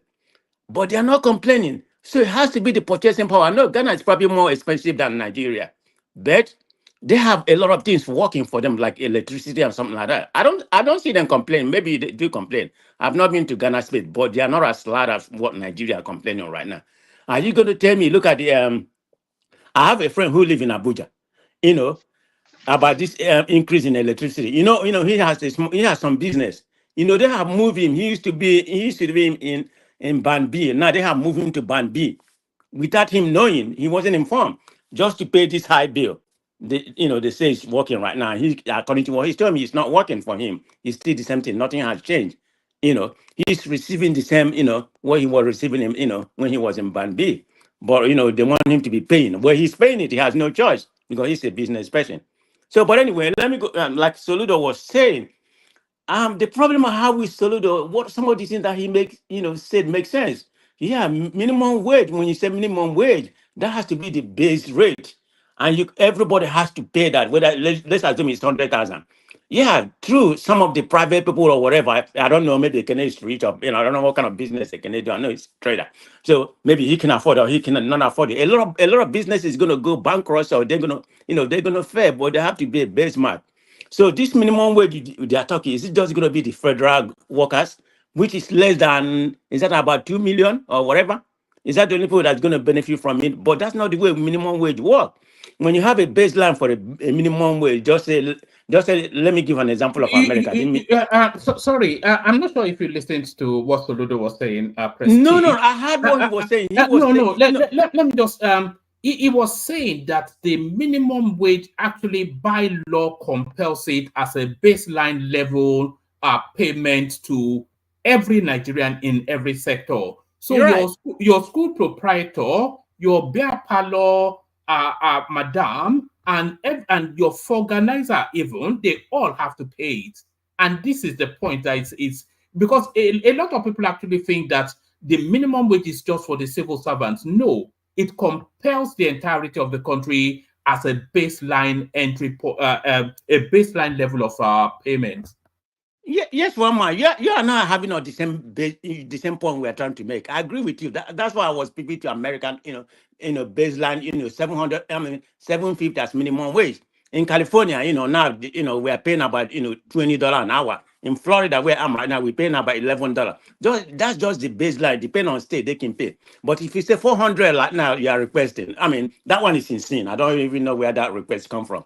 The 400, that they want you. That like I said, that one is totally insane. That's that. Can I give a 30 seconds interjection? Look, make it a snap, please. But you're It's taking my less than time. 30 seconds. I don't want You one see, man to truncate my the time. I still minimum have. wage by Nigeria definition is minimum wage for civil servants. It has never been universal. Oh, okay. Never. So Okay. Soludo making the argument is just trying to push it as a point for federal government not to be able to pay what the civil servants are saying. Civil servants are saying give us minimum wage, but silently what they mean is pay us, not everybody, this much. There has never been a time.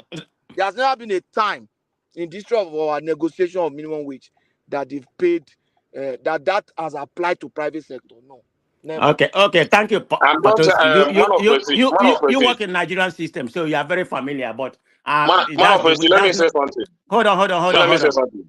Hold on now. You're like taking my time. I don't want one man to truncate my time. If that's the way the minimum wage work, in a Western country, that's not the way I understood minimum wage to work. It's supposed to be a baseline, whatever they pronounce, and that's what you're going to pay. Private, industry, federal, it has to be. You can increase it, or you can pay like a rich state in Nigeria, in America right now, Texas, they're still paying that baseline minimum wage when other smaller states like Florida paying $11 something. But anyway, thank you for that, Patrick. So that doesn't make sense. The issue I have with with Soludo, when he speak, a lot of time that I heard him speak, he seemed to be a sycophant of this government. This is not the only time. I don't know what he's trying to gain. Yeah, he has made some point, about in this minimum wage that's not sustainable. Private people are not going to pay it. He said, he's not even going to pay it. Okay, that may be, but he hasn't provided, a solution. I mean, he's an economy professor and well learned, but that's not everything that solves the problem. He has not provided any. Every time I see him, he be supporting the government. He never come and criticize, then offer a solution. I've never heard him, and people here say he's doing well. Let the people in that state come out like people like Kenneth and tell us that he is doing well. It's not what they come. It's not what they come here and tell us. I don't believe anything that any government says in Nigeria. Soludo, are you sure you listened to him? I sure I listened to him? Did you listen to what he was saying? Yes. What is it, Ajali Koka? You don't understand what I'm saying. What are you talking about? You said he's battling with the government. He never criticized. I say he's a sycophant of this government on many occasions. I'm not talking about this particular The most sycophant I've ever known in the history of Anambra State. That's Ajali Koka, the few times I've heard him, he always, he always pandered to the government. That's what I'm telling what I heard. So I don't know what you heard or whatever he's doing. That's not my problem. That's not my state. I'm only after my state, whether it's in the Southeast or whatever. I don't care about Southeast. I only care for my state. But anyway, having said that, I mean, look at the whole thing he's saying. And he, some of the things that he said make sense, like me and one man said, that's not sustainable in Nigeria, in Nigerian standard for this amount that, they're demanding. It's not going to happen because they're not going to pay it. They're not going to pay it. Look at one of the richest states in Nigeria. I think they're paying 1,500 right now when the minimum wage is, is 30,000. I think, is that not a Bonny state, Akwa Ibom, right? Go and look at it. They're paying half of the minimum wage right now. So, like Patoski said, that's probably the way Nigerian government works. So, I don't know why you're coming here to use your lies about, Soludo whenever he speaks. I don't see what he's doing, but people in his state can give me, what he's doing, and then I will believe them. People on the ground, not what he come here and play some abracadabra. All right.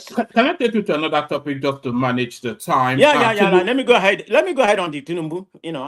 Yes, and the mockery from Atiku and the obedience. Yeah. I'm gonna make it short. I'm gonna make it short. I just have a lot to speak, but I'm gonna curtail it a little bit. So, okay, what we have today, is this 25 years of unbroken democracy. Okay, people that is condemning his falling should be ashamed of themselves. I mean, That man is an old man, he's probably living on some steroid and everything, but power to him. I want his head to be good. But him falling, people shouldn't come and ridicule him. And you, one man, and I fought you very much because you are coming here with your friend, with your friend, who posted something today, and come and talk about what he said, posting a bill. What is the whataboutism? Why are we comparing him to Joe Biden and everything? So my fault. I blame the people, guiding him. Why are they, why are they not guiding him properly closer? They know that he has tendency to fall. I'm not saying, I mean, every one of us had fall. I fall one day in the gym. Believe me, I fall more than once. And there was a time I was working out, I started feeling dizzy. So whether I didn't eat or didn't eat. So that's I don't, I don't really see anything about it where he shouldn't be radical. There's people who has four more than him. Joe Biden has four. Forget about it. Sometimes it's a dotted tape, like what happened in France. I think Kulata brought it here. That's Kulata for you. That was a dotted tape, so it was never a fact. So, but anyway, having said that, I listened to the speech, not live. Of course, the speech was pre-recorded, so I don't know about after the fall how he's doing right now. Hopefully, he's doing well. That speech was pre-recorded. It wasn't like after he fought, then he go and make that speech. So in the speech to me, for short, but he said something about the democracy and everything. Yeah, the speech was well, the speech was well spoken. Was well spoken. The way he said about democracy, what has democracy has brought to us, but I think sometimes, this government, they try to find some relevancy. Why do we have to know about the portrait, from all 36 places, the biggest portrait ever in the world, like they claim of him? Yes, I forgot that. Why is that? Why is that relevant? Sorry, Prestige, I forgot that I should add that as one of the topics. Yeah, carry on. Yeah, Yeah, the everybody in portrait. the 36 state, have the biggest portrait of him. Is that, he tried to, I think the problem, the government, they try to find relevancy, maybe because about 37% of the people, voted for him. You have to do it in the right way, not try to find relevancy with propaganda and all this in your window. It doesn't make no sense. He spent most of the time, utilizing about about personality. Not what could have happened. Yeah, the democracy part of it, like I said, 25 years unbreaking record. It's good. I'm a proponent of democracy. It's good that we have had uninterrupted, democracy for 25 years. But if you really look at it, there's some benefit, but the benefit is very pedestrian, in democracy to where we are right now. But people come here and say, how long we've been a democracy, 25 years or whatever. We've been an independence for about 60 something years. Look at South Africa. How long they've been a democracy? Look at what they have achieved. Look at how their election went on smoothly recently. So that's something. We are not heading anywhere economically. What has democracy done for us? Let's talk about economically, which is the main issue Nigeria have. We haven't economically. We have the country has not benefited. Democracy very pedestrian benefit. Economically, it's a failure. Nothing has. We haven't achieved in that. So my point I'm trying to make on May, he should have spoke on May 29. On his 1 year anniversary, but they truncated even according to what they said. They said Tinubu don't want them. Tinubu said no, he's not going to speak that day. Why not incorporate some of his policy, his failure policy, or how he's going to improve about the suffering of the country? Because he properly said, that they should blame him for the policy that's happening, the shake that he brought to Nigeria, not his own word, One but more minute, my own word. Yeah. Okay, he said the shake that he brought to Nigeria, they should blame him. Okay, why not incorporate that speech into the speech, Democracy Day? How you gonna improve the country? So having said that, let me go to Peter B. Yeah, everything Obi said, you can go ahead and do it anyhow you want. Everything Obi is right. He may have said it in a different way, not the way you would have said it. He has said it the way he seemed fit.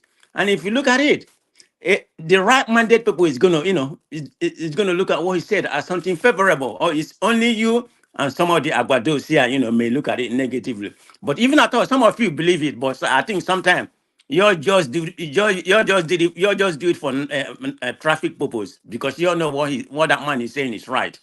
So There's nothing wrong that he said today. And look at the viewer, you know. I mean, how many people, look at the people that view him. That means people are still liking him, man. And what you doing here on this platform, believe me, I like it. You are promoting be whether good or bad. They say every good or bad politics is good for the man. So he's doing the right thing. If he's not doing the right thing, you wouldn't be playing him. So you deep in your heart, one man, you know that Obi could have been the right man for that country. Thank you. All right, brilliant. All right, brilliant. So apologies to everybody. Ogbeni came in and he only came in to drop a piece of information in the private chat to pass on to the platform. But I had to hold him that he couldn't come into the studio without saying a few words. So I held him against his will. So if nobody objects, if we can just say a few words from Ogbeni, you're up next. Woma, thank you for having me, sir. Okay. Can you hear me? Perfectly. Carry on. Good morning, everyone from Scotland. I'm so sorry. I actually came to draw something, and one man said, "Okay, maybe I should," because I was actually busy and doing something. So, what do you want me to speak on? I'll be short and I'll be. Yes, quite a whole raft of Tinubu's fall. That's that one. Obi's interview, which it's all bluster, no bang. I didn't hear any substance, but maybe you heard.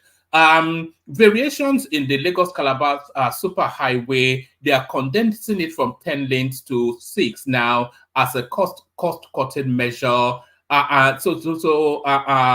Yes, mainly around that. So take your pick or anything else. So Soludo telling us that it's just unfeasible. This demand for exorbitant minimum wages. Okay, Woma, let me just pick one or two things and talk about it. Let me start with this man, Peter Obi. I love the guy. I always love starting with the guy. I don't know why this guy telling lies so publicly and so shamelessly that you still ask people to go and fact check. While I was listening to him today, I heard him saying number 10 Downing Street, just 3-bedroom. And even that gullible shouts in their eyes, he was nodding his head to approve it. But that's a blatant lie. Number 10 Downing Street has more than or almost 100 rooms in that building. And the third floor is the residence of the Prime Minister. So why is he telling such a lie? If you want to make a point and you want to validate how frugal you are in spending, then you don't have to come to the public and tell these lies. And in any case, his gullible followers will still gullibly follow him. They won't fact check. If you say otherwise, they will go after you. But it's just a fact I want to put there. Anybody that wants to check it, go and check it. Number 10 Downing Street is not 3-bedroom, as Obi put it. It's approximately 100 rooms in that building. That said, I don't know any other thing Obi that said today, other than to say that when his mates even show up. Benny, can you share your fact with us? Maybe you can post it to one man to. It's in common parlance now. May I come in? May I come in, please? Sorry, Baba. Let me just say this. It's in common parlance. It's not even a fact. Everybody knows that number 10 Downing Street is not you can just Google it. It's not 3-bedroom. It's not a council house. I mean, no. Let's put it in context. You understand? Let's put it in context. 10 Downing Street is a complex of its own, containing 100 rooms. But I think what Ogbeni failed to define, or Obi failed to define definitively, is that the living apartment of the Prime Minister of Great Britain actually contains 3-bedroom. Anybody can fact check that. It's 3-bedroom. In the apartments where the Prime Minister sleeps. That is the right from floor. The time of Margaret Thatcher. That much I know. But if you have a better fact, bring it out, and I will still fact check my own. I'm speaking offhand right now. Okay, try and fact check it. That is the third it's floor. a complex, actually. Yes, it's a complex. Secretariat of And its that is own. the Over 100 rooms. Yeah. And Even in that the is the middle, third floor. if you use helicopter, you'll be shocked to see the spread of it. It's a very Carry on, massive Ogbeni, building. sorry. Yeah, it's a very massive building, and the prime minister is in control of the entire building. Now, the kitchenette is a, what do you call it now? The kitchenette is the 0 floor. That's, you enter the basement, you enter the first floor, you now go to the basement. That's the kitchenette where you see all of them using. And the third floor belongs to the prime minister, and it is not 3 bedroom. Anybody can go and fact check that. That's for that. Now, another thing I see, I don't know. Well, Arise TV like doing this, and I don't really know the reason why Charles, because Charles also stayed in the United Kingdom for at least some years or many years.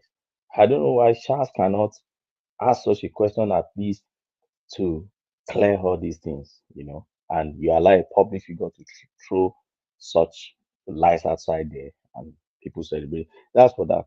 The other area is this. Tinubu's fall. I agree with Man of Prestige that whoever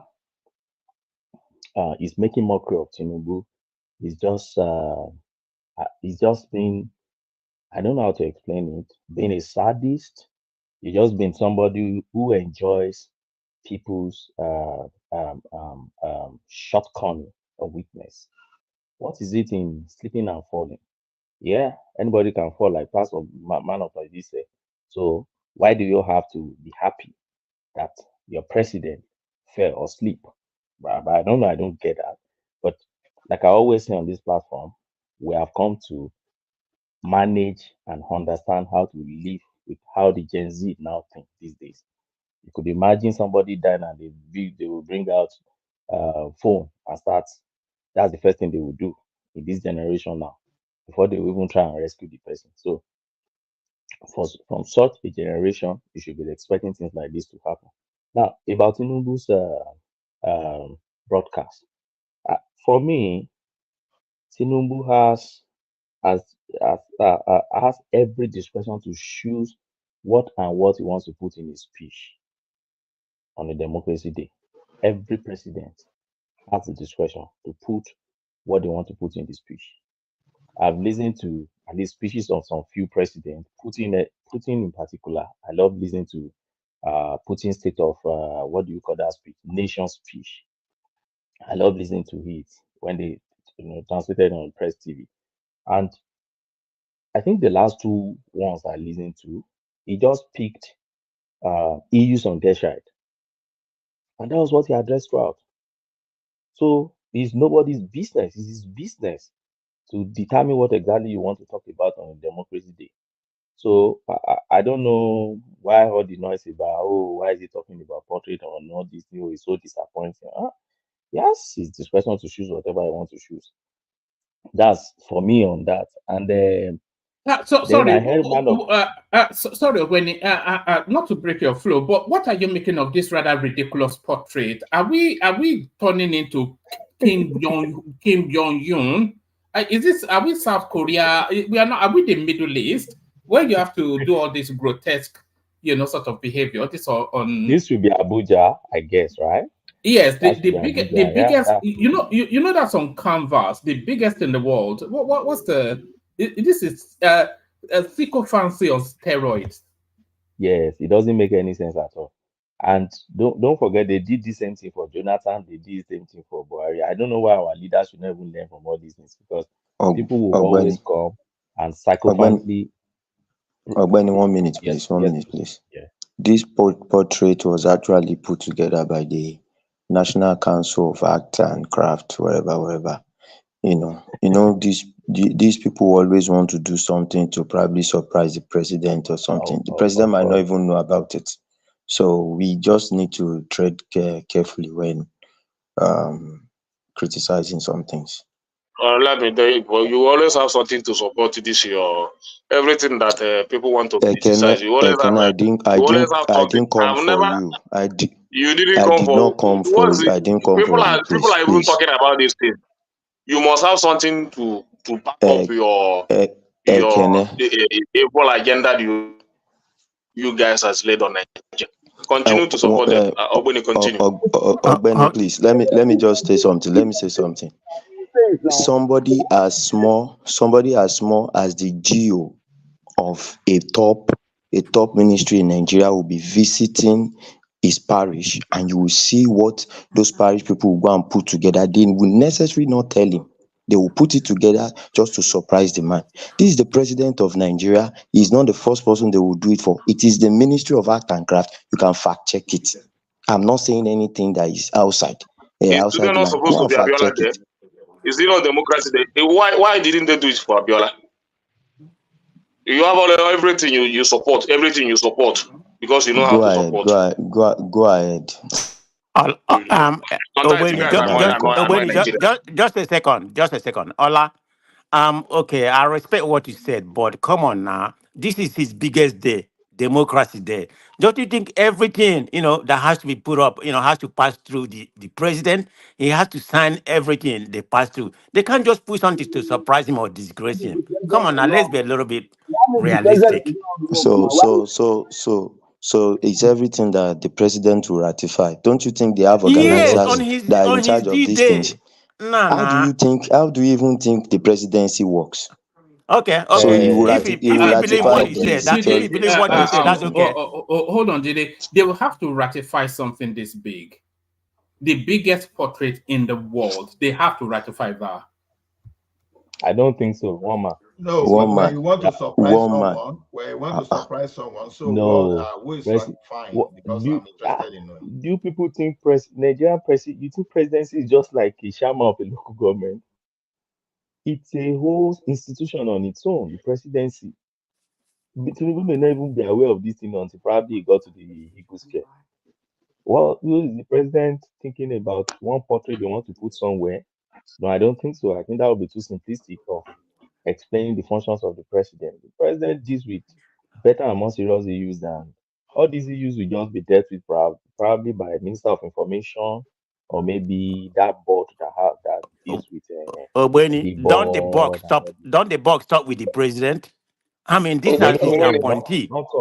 No, that's not how presidential system works. I think president should get this kind of a thing when they have done well for the nation, at least. If you want it, even if you should get it, maybe when you have have a remarkable tenure, then that should be given to you. No, not when a lot of Nigeria are even angry at your what you are doing to them in terms of your bad economic policies, and you have time for all this nonsense. No, Ekene, this is my point. See, you can't control what individuals are putting up for you, and you can't control how everybody view you. It's a matter of perspective. Some people will tell you that it is under this Ashwaju's government that they have enjoyed most. Some will say it, and it is a statement of fact. It's true for some people. You won't tell me that all those ministers now that are appointed and those ones that are getting under this government, they will be causing Buhari, Atiku, and all of them. They will be praising him. So if somebody like that put up this poster, you won't blame the person because you are not. No, there are things you should. You cannot be telling me that that the president didn't know about this. You guys sometimes you guys when you guys talk, it seems as if you are talking to 2-year-old, to a baby in the stomach or 2-year-old kid. You know what? Sometimes I don't even know how you guys see Nigerians. You do see us as we don't have anything up there. Because you can defend some sort of abnormal behavior from the government. You think you're talking to kids? Wait now, Ekene. You think we are both some things? I beg, let's move on. Now. Wait now. No, I won't move on. I'll stick on this and still explain. You see, your opinion most times, you think you speak for the whole Nigeria. That's the first fallacy you always fall into. You don't speak for all Nigerians. You speak for yourself. And you speak for maybe some others that share the same opinion with you. It will be so sadistic if you now think you can impose your own opinion on others. No, you don't impose your own opinion. You don't say because you think this way, then you think that is how all Nigerians should think. Or you think if other Nigerians I'm not trying to impose my opinion on you. I even look away on this. Like I'm me, if I coming. see all this kind of things, I look away on it. Allow him, and then you can Let come me after land him. now. Yeah. So if you think this way, you think, oh, this is the way you want to think. And others are thinking, oh, this is the way they want to think. That is the beauty of democracy that you are living in. That's the reason why me and you can come to this platform and talk. There's an age in Nigeria that none of us can come to a platform like this to come and talk. They'll pick you the next day, right? That's the beauty of democracy. But if you are still having that 90s, 80s thinking of this is the best for the country, and you think another person that is thinking the other way, they are all wrong. That is sadism, and that's one of the things I think you should start. You should start thinking about and be changing your views. Everybody should have their views. You know, that's the essence Whatever you want to, you said is freedom. you said it's a sadist behavior, whatever you want to say, whatever you want to That put is it. sadism. If people believe For me, your let me opinion tell you, is the only right opinion. this issue, I don't even want to talk because I saw a lot of it in the social media, but I don't want to even look at it. I don't care about it. What front it up in me is the way somebody came in to defend this nonsense. You see, I don't even know how people reason. This is not, it doesn't have anything to defend about. You understand? He has done it, he has done it. But coming to tell us that some sort has of done people it? do Do it you without think? the knowledge of what are you trying to defend? Wait now. Do you think it's the presidency that put this thing there? If you think it's the I don't care presidency, who then you put it. don't even know. You don't I even know don't care who anything put how it. presidency This works. doesn't make any meaning to me. See, you people get honor. You know what? Hold on, Akene. Listen to what's being said. If these are grotesque, whatever it is, if this was put up by people who appreciate Tinubu, contrary to how you don't, is it allowed? If it wasn't, if it's not It's coming not from allowed. so people who appreciate him are not allowed to appreciate him. Who appreciated him? Is it that you people say that somebody appreciated? Are you the one that appreciated? Were you there when they appreciated him? You don't have to finish. You don't even listen. I'm saying if this thing was put up by, I want to know who appreciated. Let me know the organization, the name of the people. You don't know the question you are querying. This is it now. You have to let it be conversational. I am saying if this was because Jide was just telling us that it was put up by some society of artistic whatever it is. But if this is not coming out of government money and is coming from people who appreciate Tinubu, is it allowed?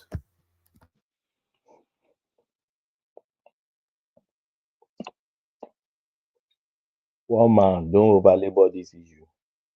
I cannot believe that as long as he's not following his narrative, it shouldn't be. And that is what I'm trying to correct. That's the essence of democracy. That's the essence of freedom of speech. That's the essence of freedom of thought. And that is what the law protects. This secondly, woman, what you are saying is this. This is a promotion of cyphocant in our country. If people should, if they mean that that this is the only thing they have to do in this democracy day to appreciate Tinubu with what is going on in the country, it means that Nigeria is not ready.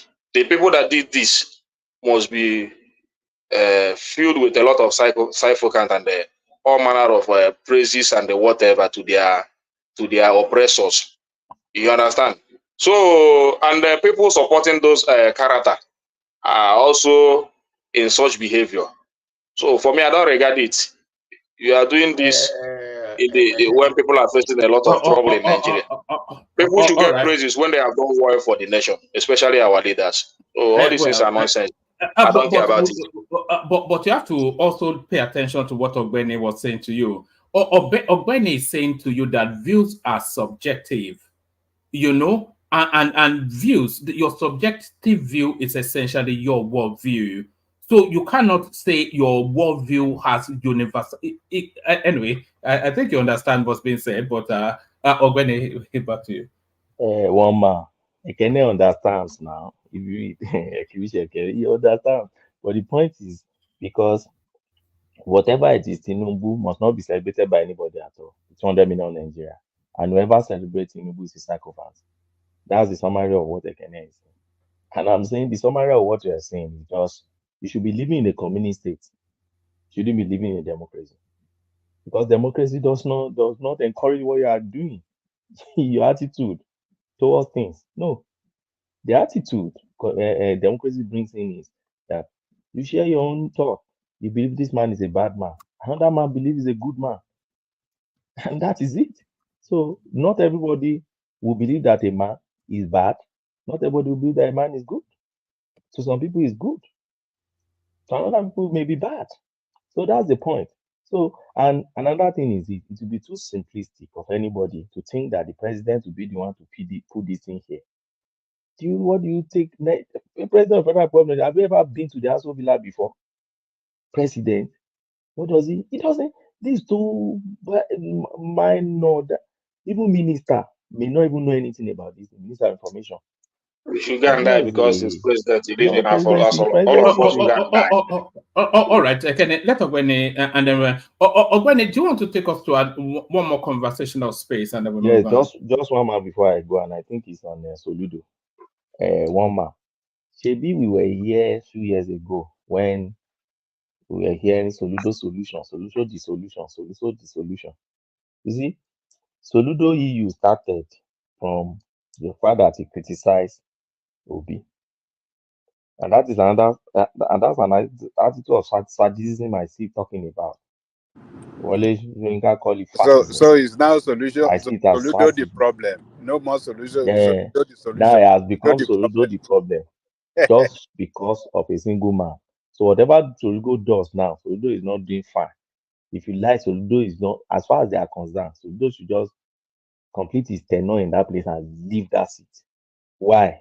Because they have one hero, one saint that Soludo has touched or tried to stain or rubbish. And they realized that Soludo's word eventually came to pass on that man because he told him that he cannot win this election. And eventually that happened. That he never won that election. That is the only you see anybody or then now talking about that Soludo is the worst. I've heard it today. I think Ekene is the worst governor that has ever seen in Anambra. Is it this and this? We've seen this before. We've seen it again. But let me talk on what Soludo spoke about on this minimum wage. Yeah, I agree with Patoski that in Nigeria, there has never been any time when minimum wage is cut across both public and private sector. In fact, in Nigeria, there has never been any time where minimum wage is cut across federal and all states. Till we speak today, I learned that Abia State, for instance, and I think Gombe also, they said they have not paid even 30,000 naira that Buhari put there. They are still paying 18,000 or something like that of Jonathan of Yarad. Was that Yarad? Well, of Yarad days, something like Yarad days. That's what they are still paying till we speak. They are not yet paying, but anyway, you see them still praising the guy. Even if the guy reduced the money, they'll praise the guy because of their political affiliation. So what's Soludo saying? It's simple. And before I go to Soludo, don't forget that it is federal government of Nigeria. This particular Bola Ahmed Tinubu saying this thing, and I think it started from towards the end of Buhari time when they started negotiating with Labour. Don't forget that all this negotiation didn't start today.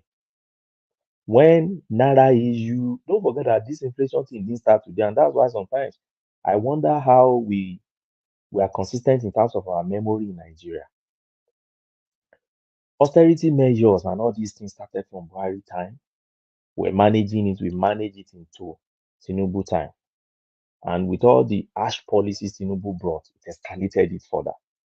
But it didn't start from Mr. No. And that's the statement of fact. Anybody can come up and tell you are trying to protect it. No, that's the statement of fact. Deal with facts. They don't change. So when I think Buhari started all this negotiation with them, the federal government said, look, let's for the first time harmonize all these things and have a basic salary. But unfortunately, The man that was negotiating with them during Buhari time retired as president of NLC, and Ajero got there.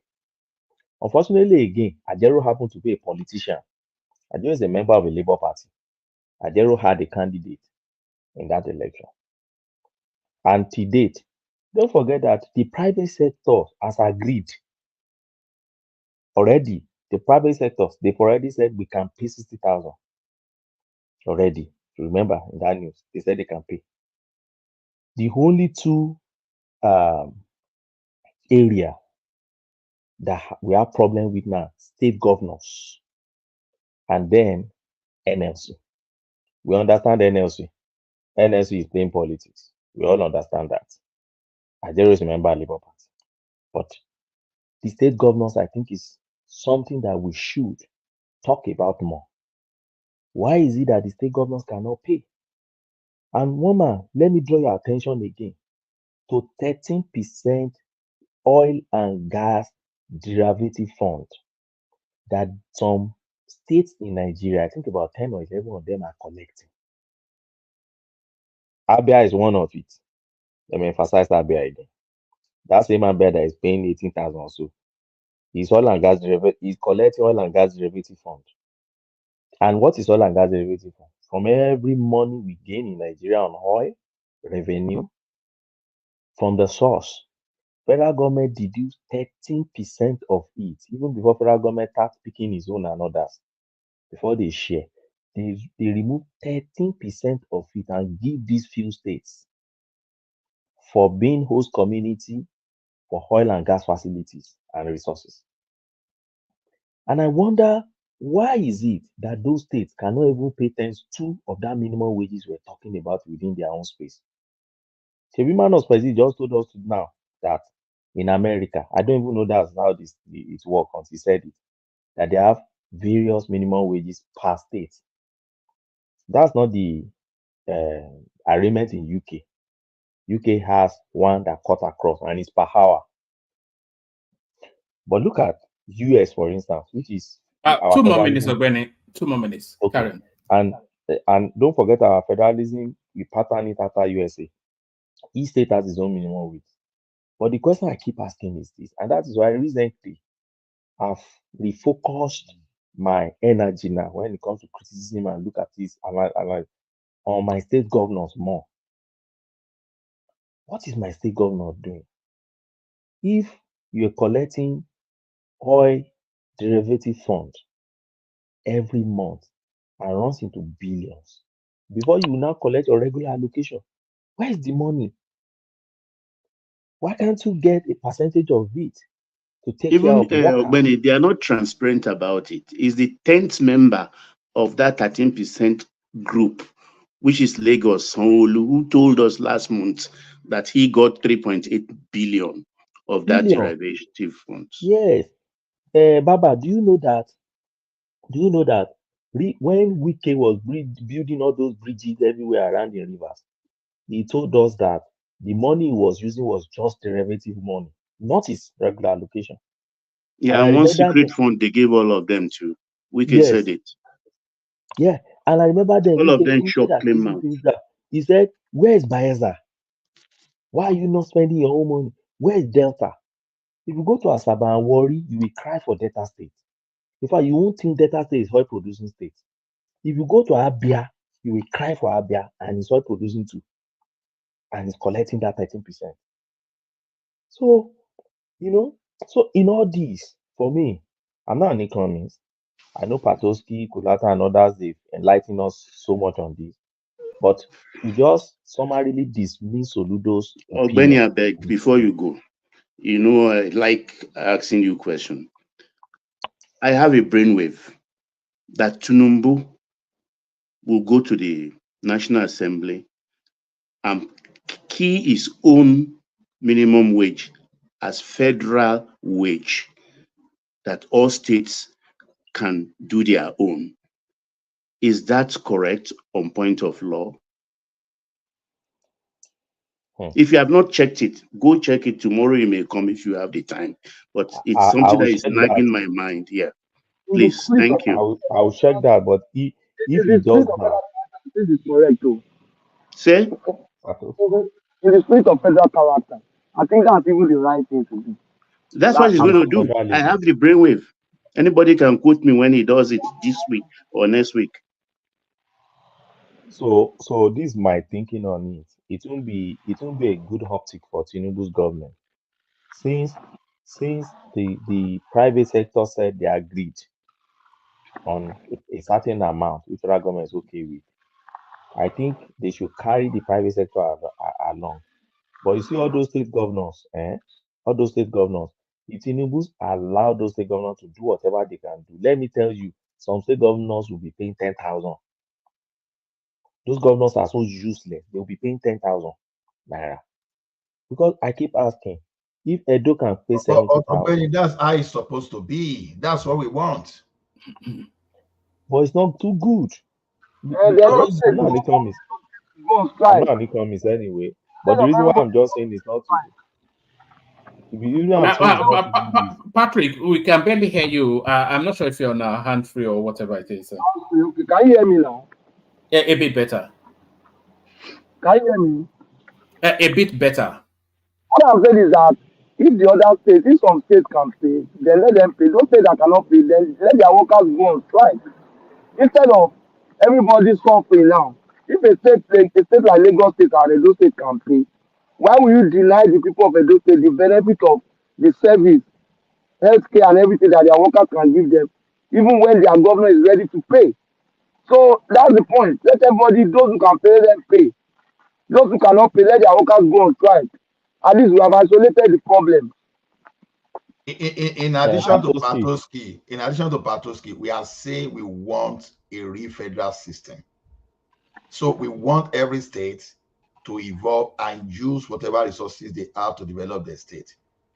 Now ganging up together to be having some kind of national wages and some other thing is amount to the practice in the unitary system.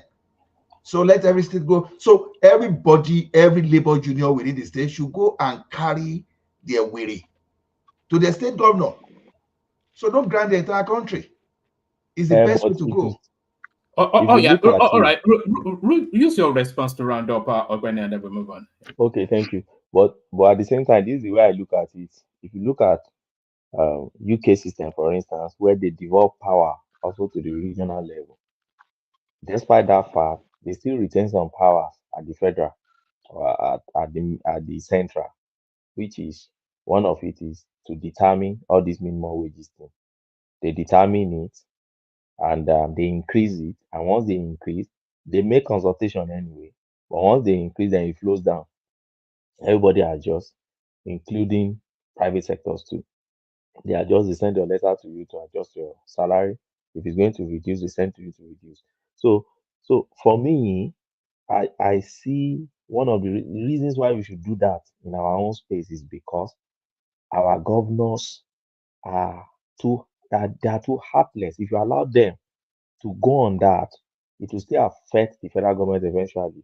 Because the reason is that don't forget that yes, we run systems where states should be on their own. That's federalism. But at the same time, don't forget that our constitution does not even provide federalism proper. Our constitution make our economy to still be one, our fiscal policy to be one, the fiscal system is still one. So there's no way whatever is happening in Abia will not affect me in Ekiti. It will still affect me, will affect neighboring states, it will affect everyone.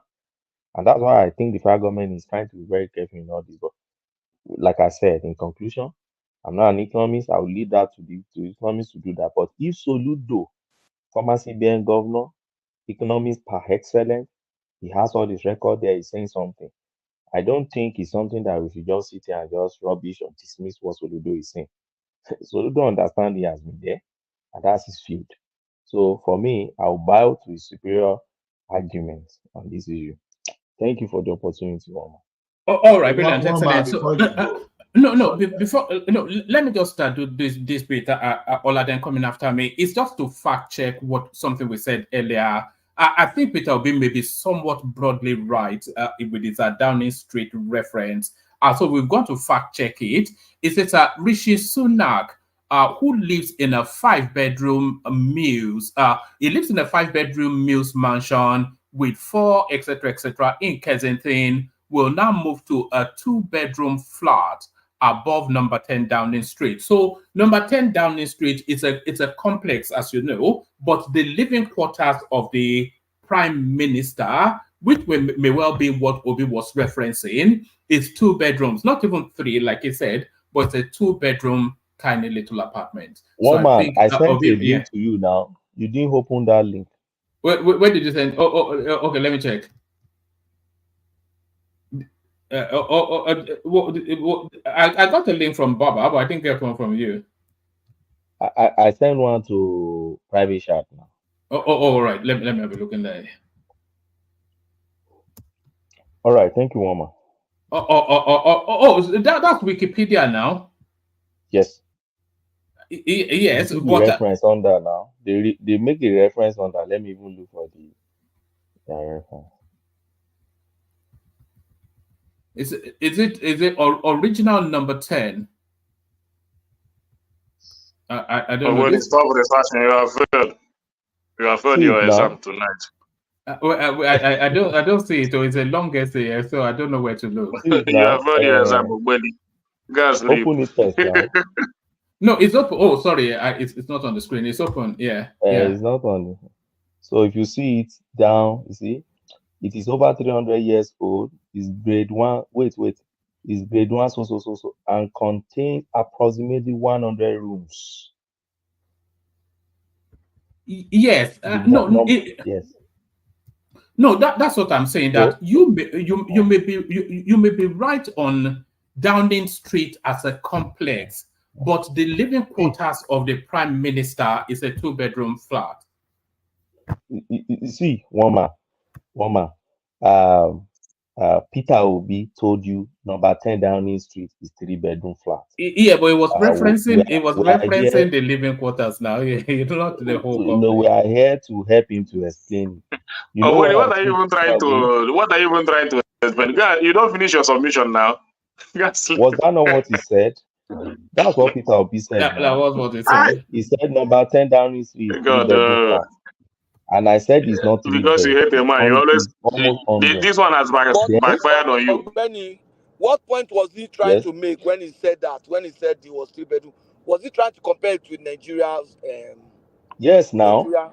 Was comparing. Tinubu was not the one that built that place now.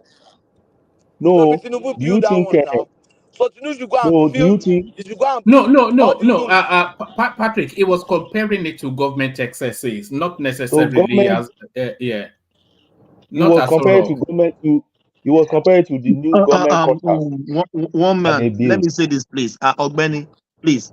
When Obi was president, governor of Anambra State, was he living in 2-bedroom flats? That's the best question. His house in Onitsha. His house in Onitsha. Yes, he's living in 3 bedrooms. Can we let people talk? Ekene, can you please let me talk? Thank you. When he was governor of Anambra State, was he living in 2-bedroom apartments? Yes. Check when Obasanjo visited him. Let's move Check on. when Obasanjo visited him. Ekene, the question they should ask you is this. You know when Obi came in, he was living in his house. Because the government house was destroyed. They started working on the governor's house. He was one that eventually started working on the government house. Did he build a 3-bedroom in that place? Go and check now. Check where he was staying when Obasanjo visited him. I'm asking you a question. Yes, go and check.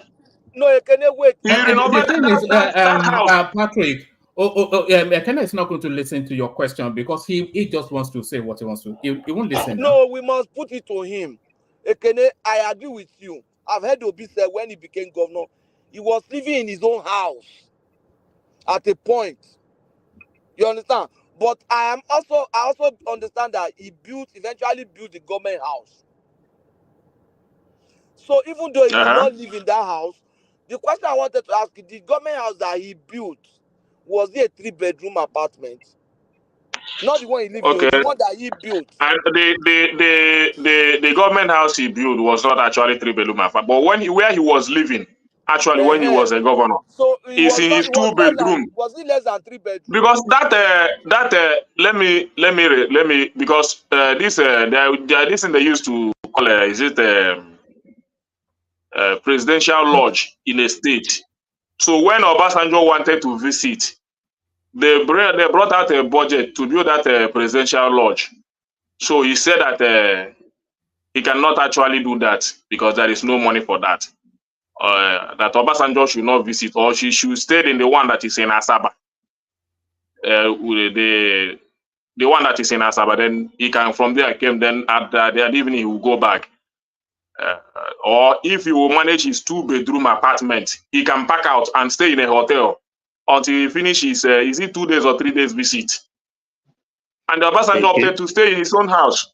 Ekene, Obi naturally doesn't stay in the East. Mostly he stays in Lagos.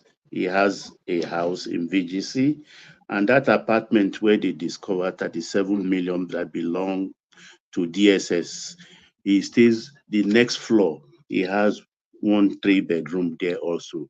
That alone, I think 10 years ago or thereabout, cost about $3.2 million each. Thank you. Where did you see that? No, Pa. Thank you, Kenny. I don't want to get locked into Obi. But I thank you, Ogbeni, as well. Gentlemen, let's allow Jide because it's in Lagos, and then we'll follow the order. Apologies, everybody. Jide, you're up next. So sorry, Kenny, but we can't do Obi every day, you know. But yes. Thank you, woman. Good evening to everyone. Mr. Thomas, Baba Janle Koko, good evening to everyone. I would like to start my own contribution from what Patoski said, that the minimum wage is not going to totally affect or is going to affect the private sector. Well, I would say that in Nigeria we have like 43 unions under the NUC, and any company that has workers that belongs to any of those unions is bounded by that minimum wage. Like for my own section now, we are under NUFLAN pay. We have the NUI, you have teachers union, you have ASU and co. You understand? Manufacturers have their own and things like that. So what I'm trying to say is this: those companies know that their staff belong to the NLC and they are strong members in the NLC. So whatever the NLC takes as minimum wage, those companies, their unions will meet the directors of the company, the CEOs, and demand for an increment based on what the NLC has accepted. So it might not affect those working in Chinese companies, might not affect all those Indian companies. Not all of them have unions, but for all companies that have unions, it would affect them. Companies like, all these fast consumer goods, they have their own union too. So we need to understand where Soludo is coming from, okay? And at the end of the day, it would go back to the cost of the material. And if they come back and say, okay, cement now is 15,000 naira because of minimum wage, people will still come back and shout. And that is why the minimum wage has to be reasonable. Okay? I'm speaking from, the purview of the union that I belong to, that I pay dues. Do you know we even most of us pay dues on a monthly basis, and a section of it goes to the NLC rather, which is Nigeria Labour Congress. So what we are asking for, if we ask too much, is really going to be either job loss for some people, downsizing, or they push it. Even those companies will downsize and still push the cost the remaining cost on the people that will buy their products. And some of those companies will even fold up. And we must remember that it is minimum wage. And that means the least person in the company, because I had somebody saying in Alaba, somebody pays 400,000. Yes, in my company, some people earn tens of millions. That is the level they have gotten to. Do you understand? So, but we are talking of the lowest person, which means once that person's salary is increased to like maybe say 150, it doubles down to the next person above him, to the next hierarchy, and down to the person earning tens of trillion or of millions. You understand? You can fact check that. So what we are asking for, I really don't envy the president. Just like Charles Soludo said, for anybody that understands economics, knows that we are asking for hyperinflation because we are already in a state of serious inflation. So sometimes when we come and we just say things, there are more to it than what we say. That's on that. I belong to a union and I pay monthly due. So, and it goes to NLC. So we need to understand that. The next thing is to the portrait. Sorry, Jide. Baba, please, can you check if somebody blocked one Nigeria and unblock him? I'm not quite sure why anybody would have done that, but Baba, if you could, please, back to you, Jide. Okay, will do. All right, woman. So the issue of the portrait, I would say, for every event, there are organizers. For every event, there are actors. For me, I would say that event, majorly the major actor that would oversee everything that is going there, that might know what happened there, would be the FCT minister, because they are doing it in his abode and he has to be on top of everything. But the way we talk about presidency here is even the meaning of the position of presidency.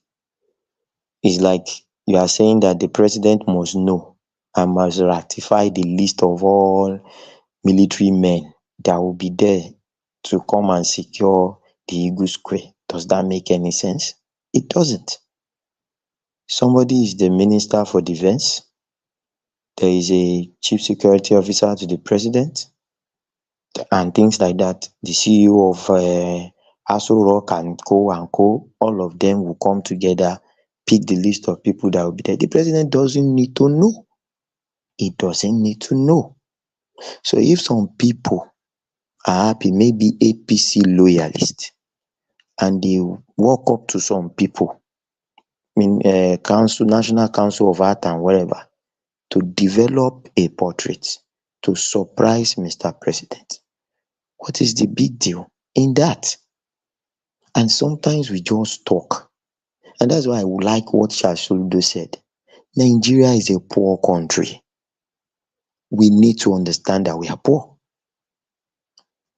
And it comes down to what is our budget per head. When they say the budget of Nigeria is 28 trillion, then you look at it and say, okay, what does it do for all of us? As a country, 240 million people, divided by whatever trillion you have like 6,000. So if the government was to say, okay, I'm not doing anything and I will pay you 6,000 naira, would it take you through the year? No. Basically, it is just because, the private sector is taking care of a lot of people. A lot of people are on their own. And that is why we are not really feeling it. And the major people that are getting this pay are the ones working directly with the government.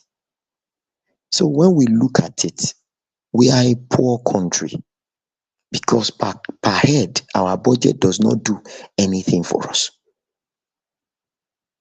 If we compare our budget to the budget of some other countries, like, okay, compare it to the budget of South Africa that does not even have up to what we have in terms of, population. then you will see how poor we are. So the truth of the matter is what Soludo is saying is just facts based on the thing, but that's not to rule out, and he said it. You know, when you're talking about somebody that knows what he's saying, he said it in the beginning of his speech that it is all these unguided spending, convoys and all those things that is passing. 2 more minutes, Jide, 2 more minutes. Okay, woman, that is passing the wrong narrative to the people.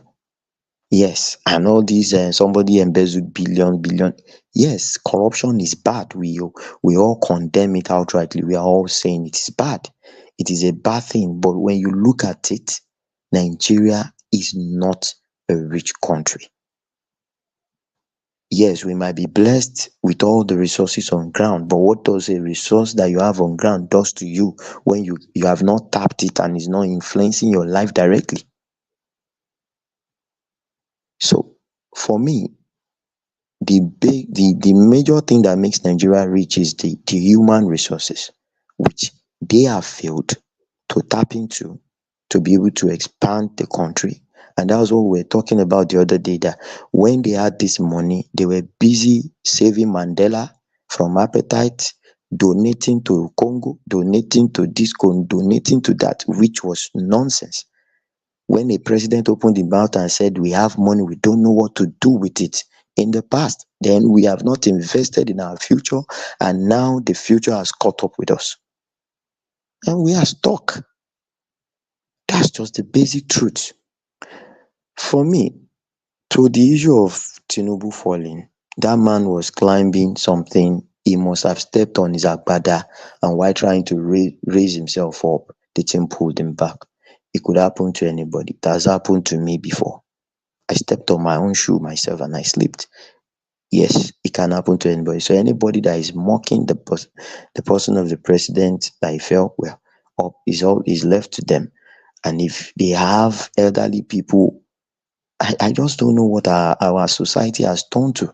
Somebody as old as that, then you are mocking him. Yeah, he might be a bad person, but doesn't, in terms of whatever his style of government, you might not like him, but does not make him a bad person. Does not make you wish him bad. Does not make you. And when you go to church on Sunday, you start praying, and when you have wished somebody bad, it's just wickedness. It's just wickedness. So finally, what I want to say is this: there is a trend, and this one is going to the person that is going to lose himself. There's a trend which you have been following. This is the same way you play your politics, and it does not work for you. You need to keep open minds when you are discussing. You need to keep open mind when you are playing your politics. But if you want to play your politics my way and no other way, a time is coming. Those people that are even, sympathetic, and those people that want to reason with you at a point in time will see you as nuisance, and they would end up being against you. So that is just my own thing. And I speak to those people that have this. When you talk about Obi, it is all right. They will defend it, but you will not allow the other person say what he wants to say. You go to your own place, you turn it upside down. You don't allow people to vote, you don't allow people to work, you don't allow people to do exams, but you come to another person's demography in another person's region, and you want to dominate and control their leaders, how they pick that. You cannot continue like this. You cannot. You need to change the way you think. Thank you, woman. Woman, can I ask Jide a question? I know I just got here, but I've been listening all along. Before he goes, could I just ask him a question based on the last thing that he said? Yeah, but you heard what we said about the interjection. It has to be condensed and to the point, and then the person gives a sharp answer, and then we move on. Yeah, well, Okay. carry on. Yeah, hello to everybody. And then, Jide, my question to you, which actually affects when we talk about Obi, I believe that Nigeria should adopt what we in the Southeast do in our pursuit of originality, independence of thought and dissent. You know, there should be characteristics of a scientific culture. So challenge established cultural values, right? When you are knocking Obi with his opinion or whatever he's gonna do, he's just one Nigerian. So my question to you is that the problem that you and most of the Yorubas, let's just face it, that's what it's come down to, the Yorubas, not the Northerners, not the Edos, not the Igbos. When they're talking about Peter Obi, are you challenging the mores, the cultural science? You see him quoting stats, you see him giving his idea. What is it that he's doing that's making you and people from your region of the country to be so afraid or so perturbed by him? What is it? Try to just, because if we understand it, then we can have a conversation on it instead of dealing with you. You deal with Oweni, you deal with others that are going to speak after you. What is it that he's doing that is not scientific? Because already we know that he's respectful, he's humble, the things that we all share in common as Nigerians, right? He respects the elders. He doesn't talk about religion or tribe and all that, but then it's his ideas. So could you tell me in a nutshell, what is it about Peter Obi that is a problem for us? Thank you. All right, Bansat. I will say, I will address it in 3 ways. First thing, I must say that on the matter on ground, Obi did something that I like so much, and I really appreciate him for that, which was his tweet about the president falling. Which for me, it's just a normal thing, and I like him for that. Number 2 is that he has, to say that he has even played more maturity in that aspect than the likes of Atiku and that nuisance calling himself Showore. Now, the other one you just spoke of is, am I attacking Obi? I'm not attacking Obi. I am talking specifically to somebody that knows I'm talking to him. Because when you are talking in one direction towards Obi, you will jump up, you will not let anybody talk, and when they are talking in terms of Tinubu, you will jump up, you are the government, you will not let anybody talk. At the end of the day, it is just your way or nobody's way. And I'm telling you that you cannot get anything out of this.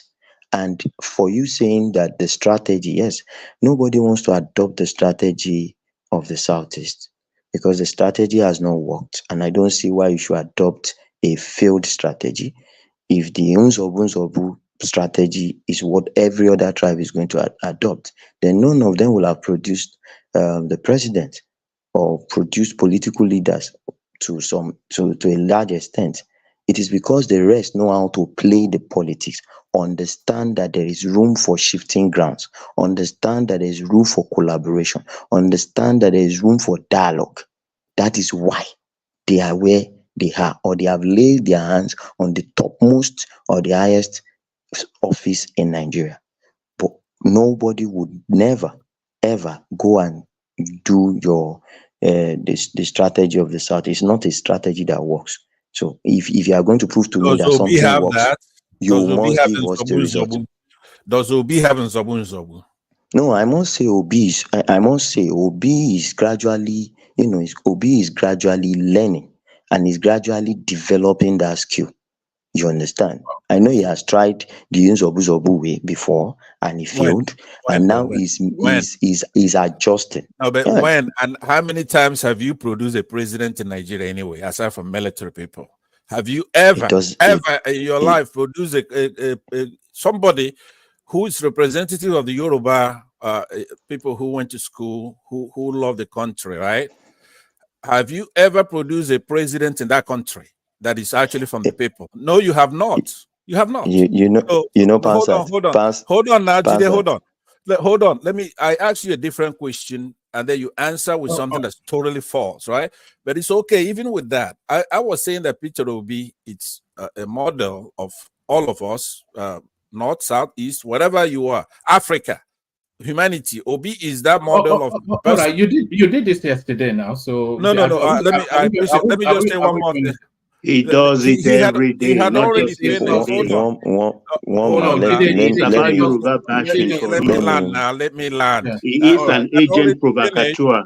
He had already finished. I invited him back in. It's not his time. I know. I asked for that time. All I'm saying today is this. When I asked you a question about Peter Obi, I'm just saying I wanted to understand what exactly is the problem with Peter Obi. I'm not like Peter Obi. I don't think that my approach will be Peter Obi's approach, right? But what I'm saying is that you are just lucky to have Tinubu there from that cabal that picks our presidents. It's nothing your region does.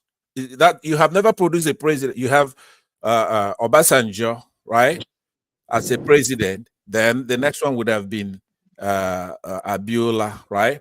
So you cannot be boasting to Southeastern as how you've been producing presidents in Nigeria. You have not. So we all in the same there bed. you are. Abiola coming after Tinubu. To the next Tinubu is not Yoruba. Sorry. Yeah.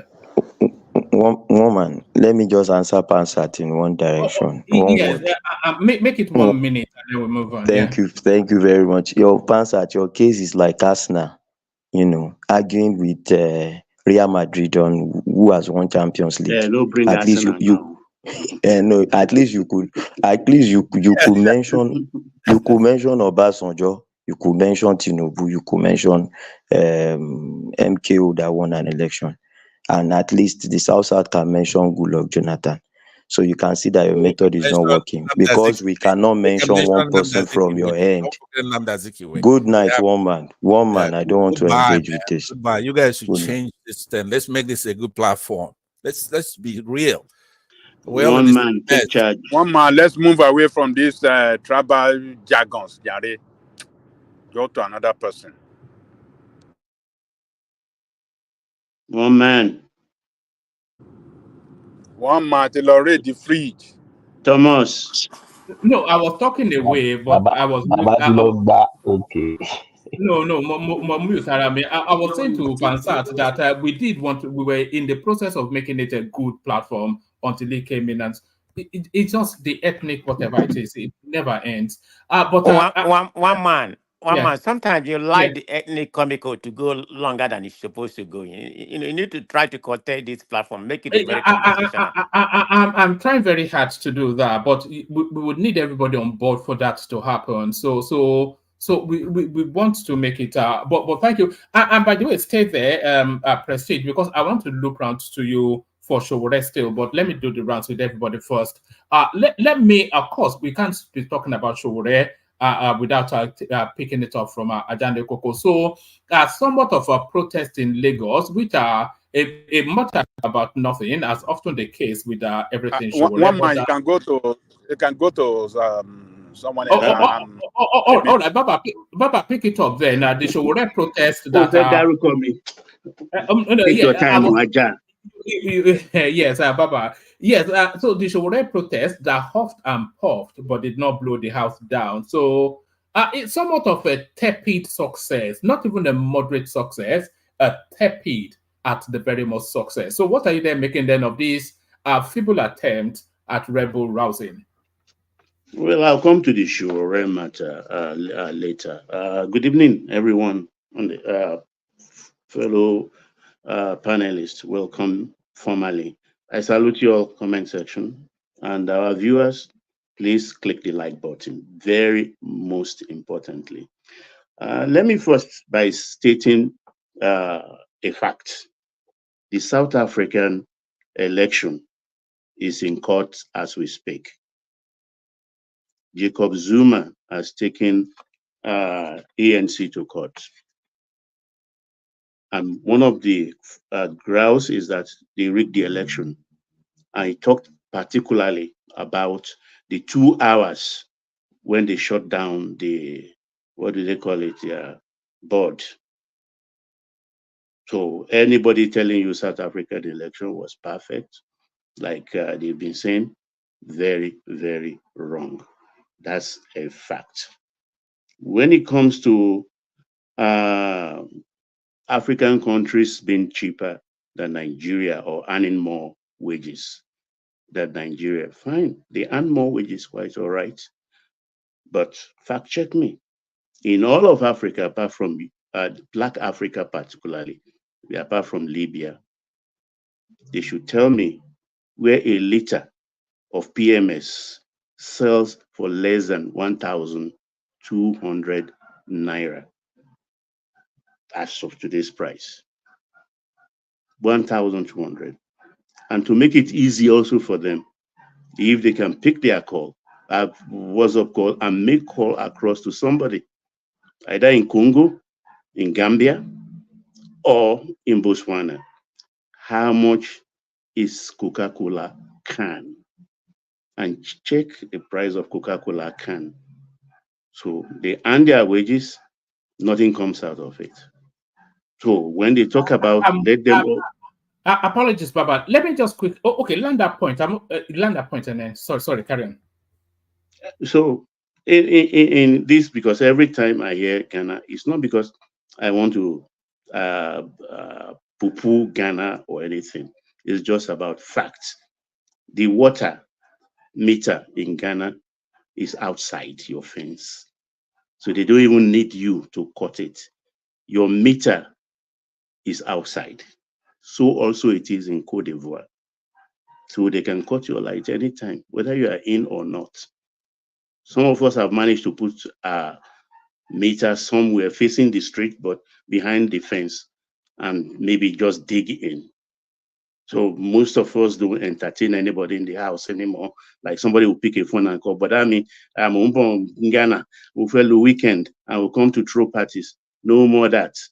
The house is under repair. Forget it. Don't come again, because the bills are very, very high, and we know what we pay. So before I But go Baba, on, is that not say again. dangerous to put?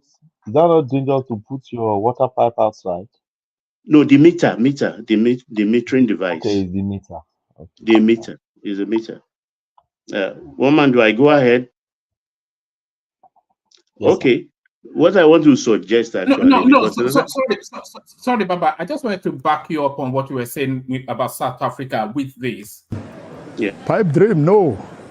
The votes have been rigged in the Free State in huge numbers. Okay, that's a very serious accusation against the IEC because that's who conducts these elections. Have you lodged a complaint? Complaints?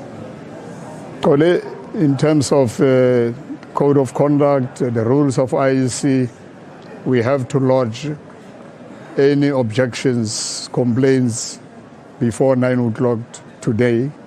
We have done so because even lawyers advised us that collect all the information, lodge it before we go to court so that we are not seen as spoilers. We want free and fair elections in the country. I can tell you what you see on the screen does not reflect what is on the ground there in terms of the election results from our party agents, some even from the IEC. Let's assume that these... It pretty much sounds like a mirror of what happened. I've seen clips of ballot stuffing in South Africa and all of that. So I don't think it's an example. No, we are here, one man. Don't worry. Nobody's going to diminish this platform because what you are doing here, one man, is bigger than you. I'm telling you, what you are doing, the service you are providing for our country and Africa at large is bigger than you. Why did I say that? Because it's going to outlive you.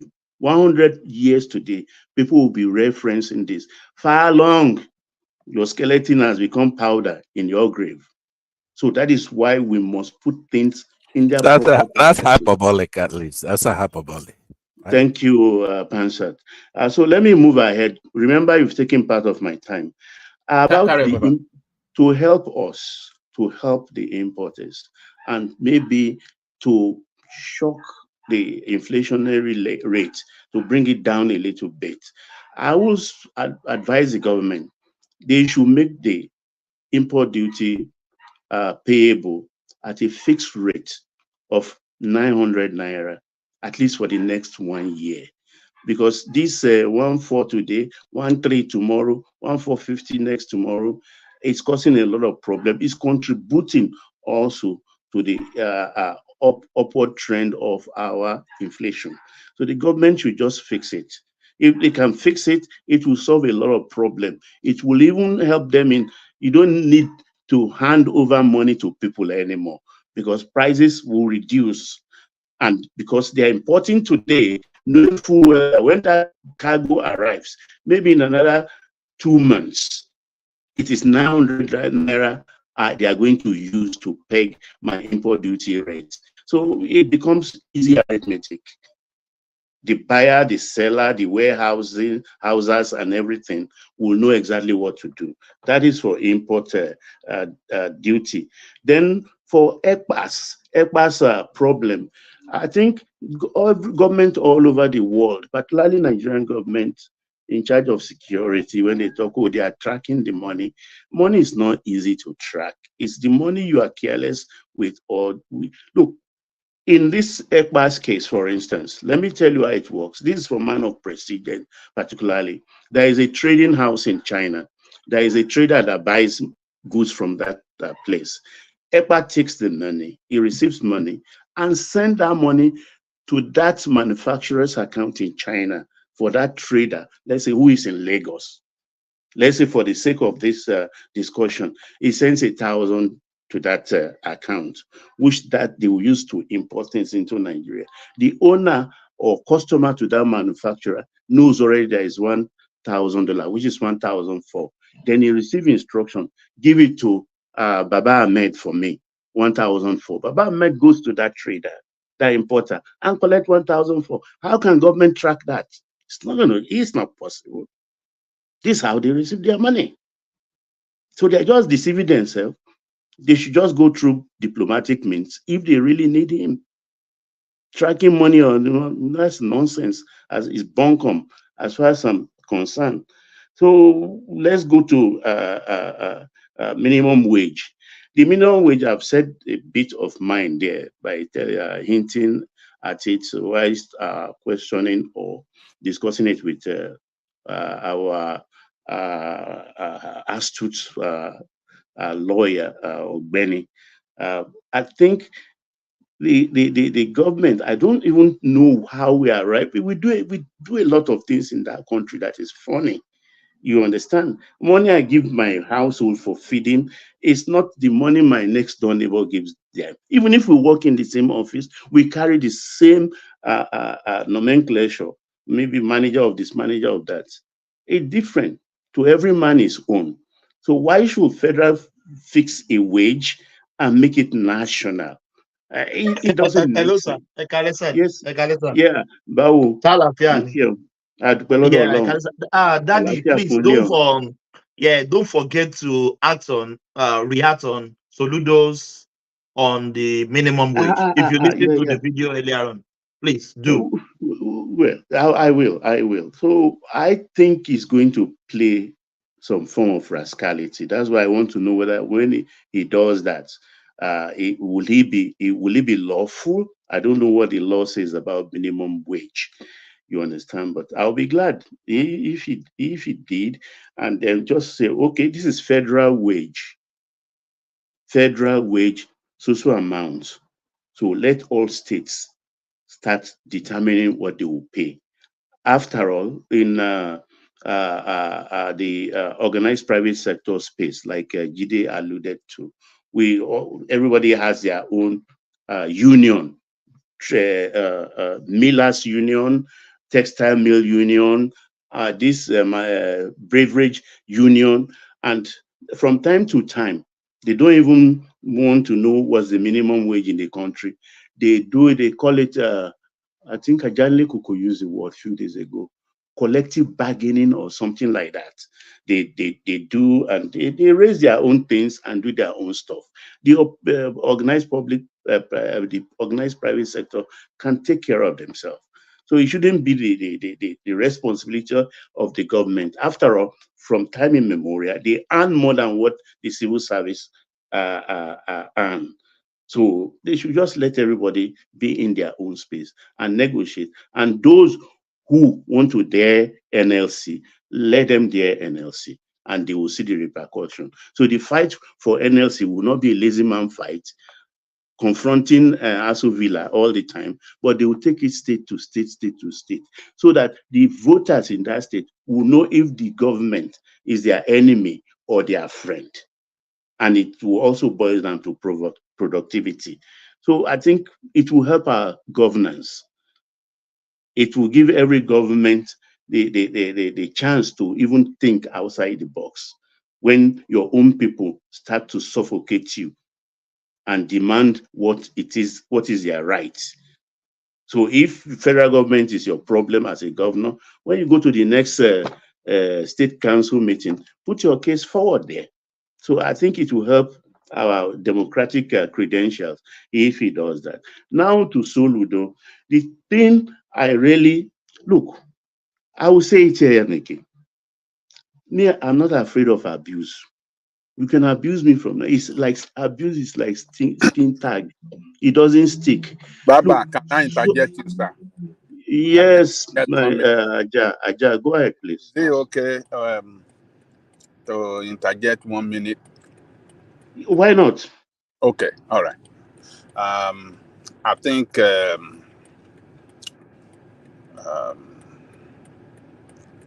Ola,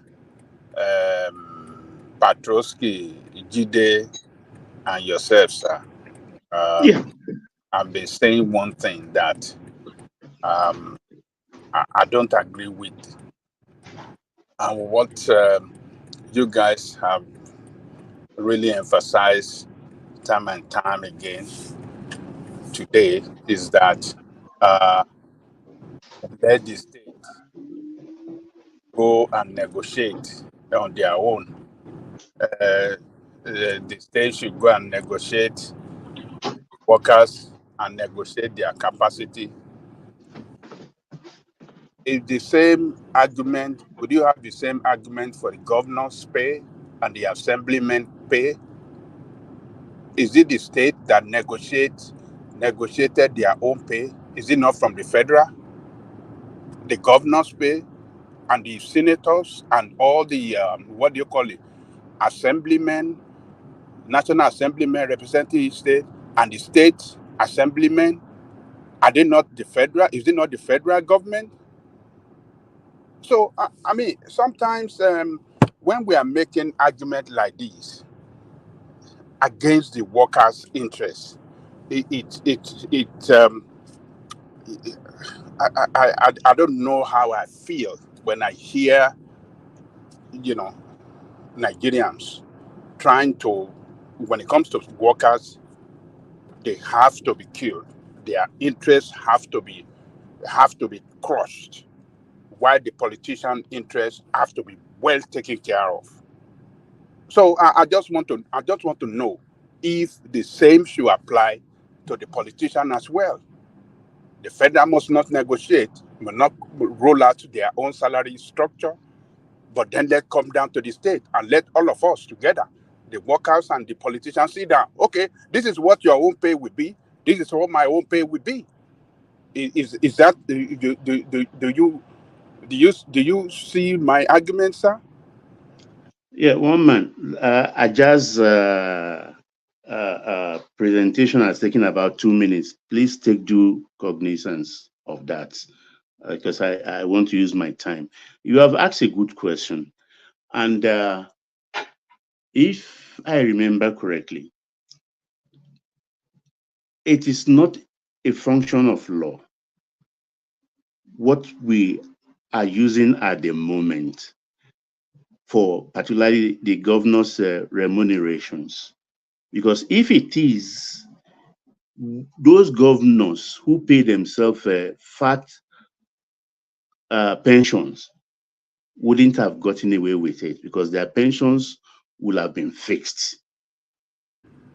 Because every time they're going away, go with 6 cars, go with 60 cars, go with 30 cars, pay your wage bill for 17 workers, and all even up to President OBJ, all of them enjoy that perks.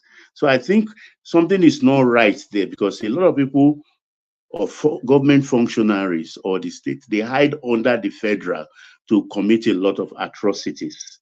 So I don't believe. For the legislators, you understand, I'm at a loss myself, because if the federal government can say, I raise But their I'm not talking about their what do you call it? Their pension. No? I'm talking about their no, I real know the salary. That's what I'm saying. That I salary. don't think that's a function of federal law. That's what It I'm is saying. federal. That We have something emolument and fiscal salary and wages. I think that's a government agency at the federal level. yeah, That I know that eh? I am Kinikon. That So the that is function of that. responsible. So that is responsible for their pay. Is it fair to say that should not happen anymore? They should desist from fixing the pay of all the governors and all the political office holder, and then let the state by state now sit down with the civil servant, all stakeholder in the state, now fix the salary for everybody. Is it fair That's to my say that? point. That's my point, Ajay. That is the point I'm making, because the citizens of every state, they are nearest to their governor. You understand? And look, the fight we are about to embark on is not an easy fight. It is not a lot of people don't understand how government works, or how governance is processed. To fight an entrenched position of a government, it is not a miracle. It is not an event. It is not magic. You have to stay the course and fight them. The state citizen can, because of, if the governor doesn't heed or doesn't heed their demand, they can vote him out. They can force the National Assembly. Look, we have to involve ourselves in what I Baba, call let me give you one thing. vigilante citizenship. Yeah, who is Patoski, right? Baba, you know, one of the Yes. things you should tell Ajani Koko is that Sorry, Patrick. no, I'm not taking it. I'm just No, taking no. 10 I seconds. just want to say something quickly. We are getting strong viewings on our Twitter. So if anybody from Twitter wants to come and join us, come join. I'll send the link there. Sorry, Patrick, carry on. Yeah, Baba, what I want you to even put to Ajaliko is that the cost of living vary from state to state. For example, the cost of living in a state like Ogun State or Kwara State is less than the cost of living in Lagos State. Somebody who's earning 100,000 will live fine and live very well. As at the time I first built my house in Ogun State, the money I used to build my house was like cost of 3 annual rents in Lagos. You understand what I'm saying? That's minus the land now. It's like 3 annual rents. So you can't say they should negotiate it at the center level for everybody. You understand? If not, you'll be shortchanging people living in a place like Abuja that is very expensive. It So seems you if are you, not listening. You didn't listen to what my point of each argument. state should be the one paying different rates. Patroski, you didn't listen to the point I was making. The point I was making is that you and others were saying they should leave it to each state to negotiate their pay. Yes. And I'm saying if they should say I mean should we apply same to the governors as well? Of course, And that's what it should okay, be now. okay, that Different is fine. governors, That's my point of different governors. argument. A governor in Lagos State should not be any. A governor in a state like a poor state like Ekiti State should not be any as much as the governor in Lagos now. Why? Because they are earning the same amount all It's over the wrong. federation, all It's the wrong. governors, They everything. don't. It's a And lie. then you want It's to say that workers fallacy, should not enjoy Ajali the same thing. Koko. They are just No, lying. they don't have the same allocation. They are lying. They are lying. The governors are lying, because if you look at what Akpabio took home from Akwa Ibom against what Tinubu took home when he was Lagos State governor, or against what Amosun took home as governor, you will see a lot of disparity. There is no uniformity in them. So they tell us a lot of lies, or we No. assume. Their We salary assume. fixed by You understand? salary and wages, physical. There's Yeah, one they don't agency in the respect it. federal. They don't. No, Jack, no, they no, no, don't no, respect no, it. no. Okay? It is fixed by that. If they should pay themselves more than that, then it's going to be a problem. They're going to be violating the law. Have you seen a governor's pay slip? None of. We have not seen. No, Nobody we has seen. cannot. We can't say, oh, they didn't respect it. But this it is fixed, and they pass it to the Accountant General of the state, and that is what they are paid. It is a salary It might take me structure for some them. days. It might take me some days, but I'll collect these things for you. There's a Because we salary are structure for them can by I the say? federal, Can I say? which must be respected. It's backed by law, and they have to respect it. They cannot Since add when to has it. governors started to respect the laws of set for them if it doesn't favor them? Since when have they started? Are they not challenging government now for this local government? In the case started in, if it's Nigerian time, yesterday already at the Supreme Court. Since when have they started respecting whatever is there that comes from federal if it doesn't favor them? So let's put this. So don't let me just for the Soludo thing we all are right. saying. Yeah, 4 more minutes, Baba. Okay, thank you. The Soludo thing, I think my Igbo brothers are missing something. They are missing something.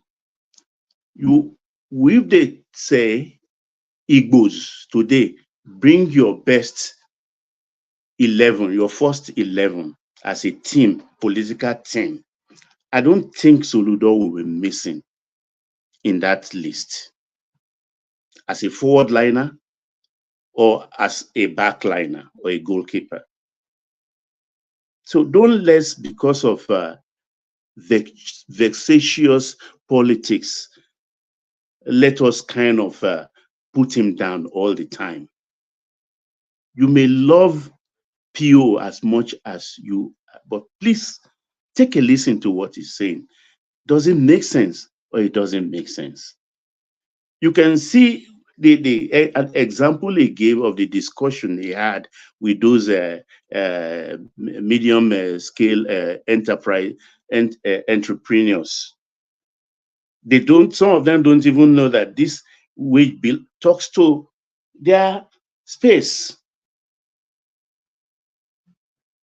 And until maybe he opened their eyes or tapped them and say, look, this is about you also. And they will say, oh, I cannot pay that. So that is what he's saying there. I think this government left it even too late. There is supposed to have been a lot of sensitization to this wage building as much as 10 months ago. It's because it's a subject of national discourse. But the president said one thing, because most of us don't read true meanings into a lot of sentences coming from official quarters. He said 5 years, until 5 years when there will be another law. But in between, something also may happen. So it's like softening the ground by saying, look, the law will say 5 years, but I may not wait for that 5 years to even do something in form of adding up something on top of what we may agree to now. So do we take government's promise? We do with a pinch of salt in Nigeria because there is a trust deficit between the government and the government in Nigeria. It's a subject of history. It's been with us all along. It's unfortunate, but I just think they will take this thing because what is happening in the US, like most people said, it is beautiful. In my state here, New Jersey, per hour, $15.13. $15.13, where Texas is paying 7. Where California is paying maybe 11. Florida is paying something. So it should be different. So you can even move around. No, California is 20 now. 20. Fine. Yeah. Fine. You understand? That is what I want for our country. So that if I'm staying in Enugu, for instance, or I'm staying in Katangura, and I have a good qualification, all I have to do is find job in Lagos or find job in River State if they are paying good thing. People move around here a lot. It doesn't vitiate the minimum wage. The federal government will still set a minimum wage. California cannot go below the minimum wage. You could go higher, right? So I don't know why you. But what about Texas doing 7? Anywhere, Is the federal below? They cannot. If we have a minimum wage, and the minimum wage is still $7.25, Baba. Yeah. So what you have federally, to right? Federally. Right. Yeah, So whatever they do, they can go over it, but they cannot go below it. Period. Well, okay. There are models, and there are models. So that is something I just learned now. So we have to find a common ground that will not hurt the private. All you have to do is listen to me, and you're gonna learn a lot. Just listen. Listen to you, agent provocateur. I beg you, pants at pack well. See, woman, let me yield here before he pollutes everything I've been saying. Woman, are you there? I'm here. Brilliant. Thank you, Baba. One man, let me say something, please. Yeah. Right. One man, don't let us forget the beauty of this platform. The beauty of this platform is the interjection and the pushback. But if people can restrict their interjection to maybe 1.5 minutes, then we can have a good conversation. I can see you are trying to stop people interjection because you know some people always go overboard. But if they can make it like 1.5 minutes, it's that's the beauty of the platform, woman. Just Yes, take cognizance to that. Yeah, Thank you. I agree totally with what you said. It's just the length of the interjection more than anything. And people can manage it. That's the problem. And it's the feedback. Sometimes the interjection will go on a tangent, and then the speaker will lose the flow of their logic, and then we just end up in the middle of nowhere. So that's where we're trying to. Yeah. Oh man, I appreciate the house cleaning that we're doing right now. So I might as well give my 2 cents in this. Now, because I'm intimidated because of how low you can actually go here. You know, there's somebody you brought on this platform. I think her name was Zita, right? And you have to be really wicked, evil, to bring such a creature on a platform. Let's not do that today now. Why would you call her a creature? No, we're all creatures. She's somebody's wife. You can't be talking about someone that is not here. Whatever you have against her, I'll take it offline. What it is that when you hear creature, we're all creatures. It's from creation. If you're created, you're a creature. That is not fair. You can't be talking of someone that is not. Okay, I'll take it offline because I think one man would understand what I'm trying to say is that just like every time I talk, you want to chime in, right? Why don't you hold your horses? No, you can't. We don't disagree much. All you want to do is to ride on my back. Just be quiet. Let me land. I ask for permission to speak. Don't talk for me. Don't talk. Hold on. So what I want to do, I take it offline with you. I'm gonna deal with you offline. I'll deal with you offline on this. What I want to talk about. You have to be admonishing Ajanleko when he has a bad behavior, and he has a bad behavior. It's inviting you not to disparage somebody that is not here to defend themselves. I was grammatically trying to show that it's not in what people you hear creature. I don't know what are you thinking. Creature is not in, if you're created, you're a creature. It's not in the nefarious sense, right? So, but instead of doing that, wasting time, I'll take it offline with you because what I want to say actually is important, right? And you cannot know that woman that I'm talking about. And if you're fair, if you have any sense, you wouldn't want to hear what I have to say. What are you trying to do? Were you the one receiving her animals here? What kind of person will bring somebody like that on a platform? And to me, how do you create somebody like that? That's what I'm saying. You have a role to play in this, but we'll take it offline and then resolve it in public. Thank you very much. All right, brilliant. Thank you, Pastor. So thank you, Pastor. So yes, I take your feedback, Thomas. Yes, we need the interjections, but we also need a fluidity, lucidity to the conversation. Eh? Eh? Okay, lucidity.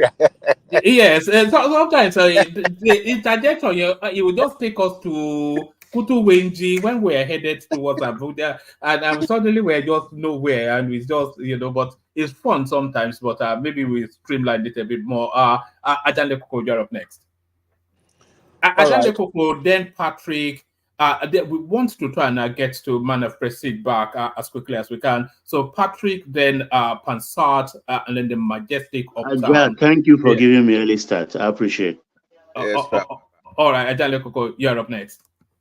Yeah, thank you, woman, and greetings to our listeners around the world. Click on the like button, share and subscribe if you haven't done so. The first topic I'm going to touch is about Showore. Can you give me a little bit of what happened in Lagos? I've not heard anything. You said yes. I'm just playing a clip of it in the background. I was saying it's a relative success, if not a major success, but I think whatever point they were making has been made. But if you look at the images, so those are the images right there, and it very much ties with what we were talking about yesterday. There's a good complement of security personnel just guiding that protest, whatever it is. And they could be otherwise busy on an important day for the nation. But that's the show rest protest. A little bit, it's more of a whimper than a bang. Yeah. Thank you, woman. You see, I think I want to give kudos to Showore for showing leadership here, for taking the people to the street to protest against the bad governance that Tinubu and his team has effected on Nigerian people since he came in since May last year. While I'm thanking Showore for doing this, I will as well thank the governor of Lagos State and the security personnel for, allowing this to happen, for complying to the law that gives us, the people, the right to protest at any time. So the governor continue. Yeah, you must continue, Baba. So the governor has shown that he's a man that respects the law, and the police commissioner, show respect to the law as well for having police around to guide them. And this is what I was talking about yesterday, when some of you, one man and Baba,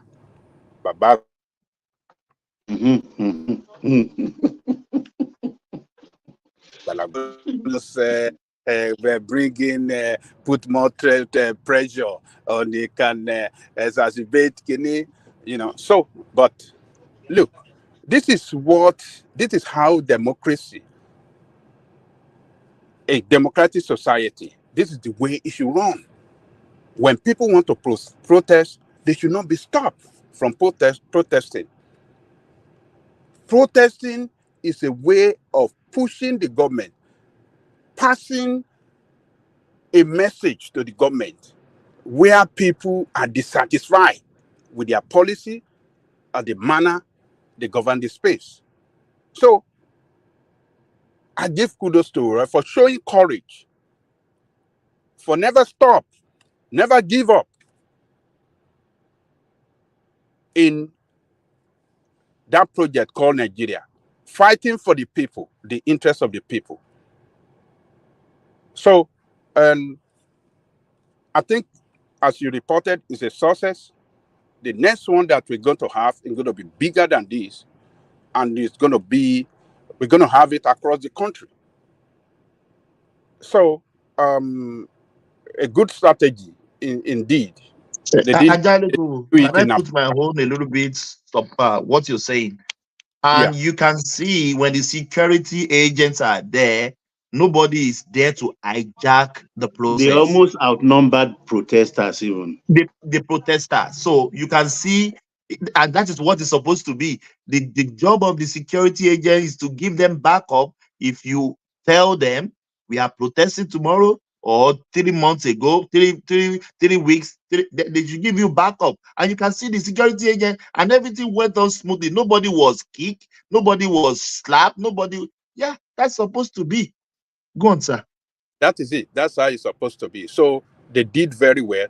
As a matter of fact, if in Abuja, they should have allowed protests in Abuja too. What the police should have done is to demarcate area for them away from where the president is celebrating June 12th.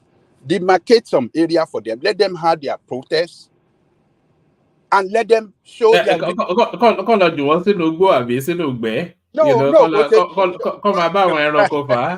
No. Demarcate, there's a way to draw a line of demarcation between the presence of government official, where we have the government official doing their own thing, and then the protesters. They should demarcate, have a line of demarcation between them, and let both sides do their own thing without any conflict between them. That is the way it is done in a democratic society. In the United States, people protest in front of White House. They protest in front of White House gate. Police never stop them from protesting. The only thing that you cannot do is that you cannot cross that gate. And when you cross that gate, then whatever happens to you, you take it. But people protest in front of White House every day in America. So Governor Sanwo-Olu has done well to allow this, for not using that crazy power that gets into their head. Say, oh, it cannot happen, and they bully and they roll out police to go and beat people. That guy has been, Sanwo-Olu has been, by a clear distance and without much refutation, the best governor, twice over any other next governor. Maybe Alex Otti the next in line, but certainly better than him. Sorry, Ajahn Lekoko. Have you seen the new Macarius park, water theme park in Ajah? Ashimolowo opened it 2 days ago. Like what you find in the Emirates Mall in Abuja, facing the water, dancing and singing. Maybe they should be moving some of these things to the poorer areas too. The beautification of Adebota areas where people like Uptown live. Let them go and gentrify Ajegunle.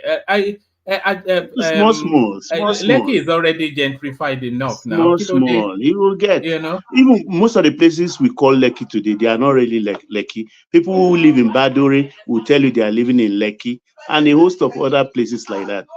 Lekki is just a small place of its own. Carry on, Ajah, please. Yes, so Sanwo-Olu, I think that guy has really demonstrated that he's a Democrat. You don't see him acting, in a rascal manner against protesters. We saw what he did during the EndSARS, the way he went into the midst of protesters, asked for their demand, collected them a letter containing their demand, and promised them that I will take it to Mr. President today. And he went by night flight and he took it to the president. That is a Democrat. And he did it again today. Kudos to him. He must keep it up. He's preparing for the future. The way I see that guy is preparing for the future, a better position in the future. A president in the future. I see it with him. And I hope people can accept him as one of the best that we have in that country. So congratulations to everybody today that participated as well, for coming out, showing courage, showing a true patriot, that yes, they can speak up, and I believe that the struggle will never end until we achieve result. So we are on the march towards achieving result, and I hope people can see it clearly.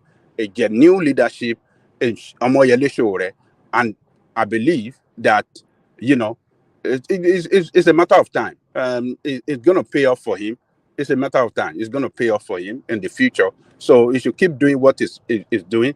A courageous guy, and you know, next protest, if this administration doesn't change course in discharging good governance, making life, you know,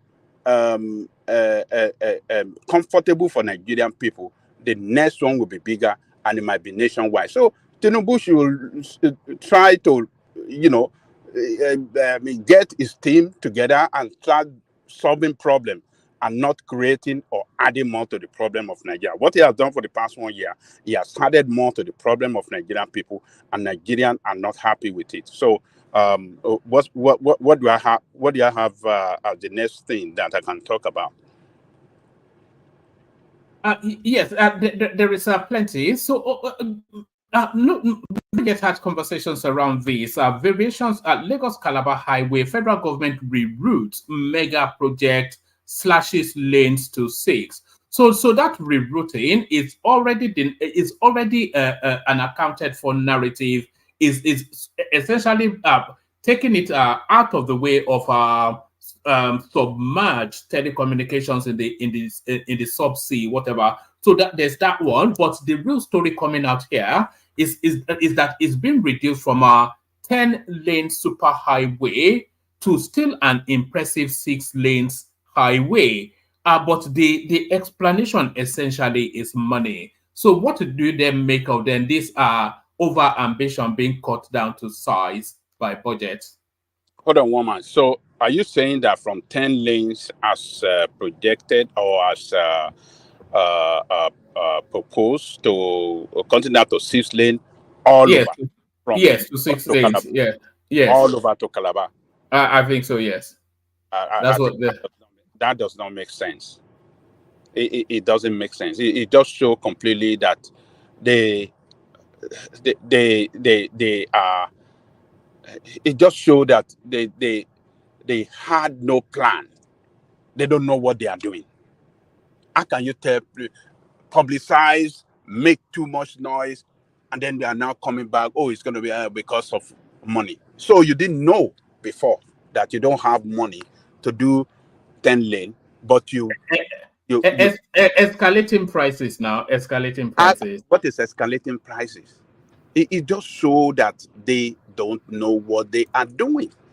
I mean, right from the beginning, before you embark on a project, because they already embark on it. Before you embark on the project, you must have done your plan. You must have, you know, perfected everything. But you have started already. The minister have started jumping up and down. They have rolled out Caterpillar and all these things.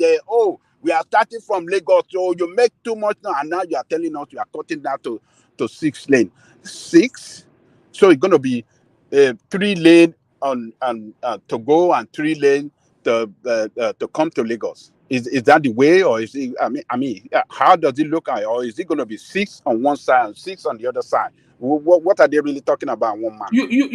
I think it's going to be 3 going, 3 coming, like you are saying. But what would you need 5 going, 5 coming for?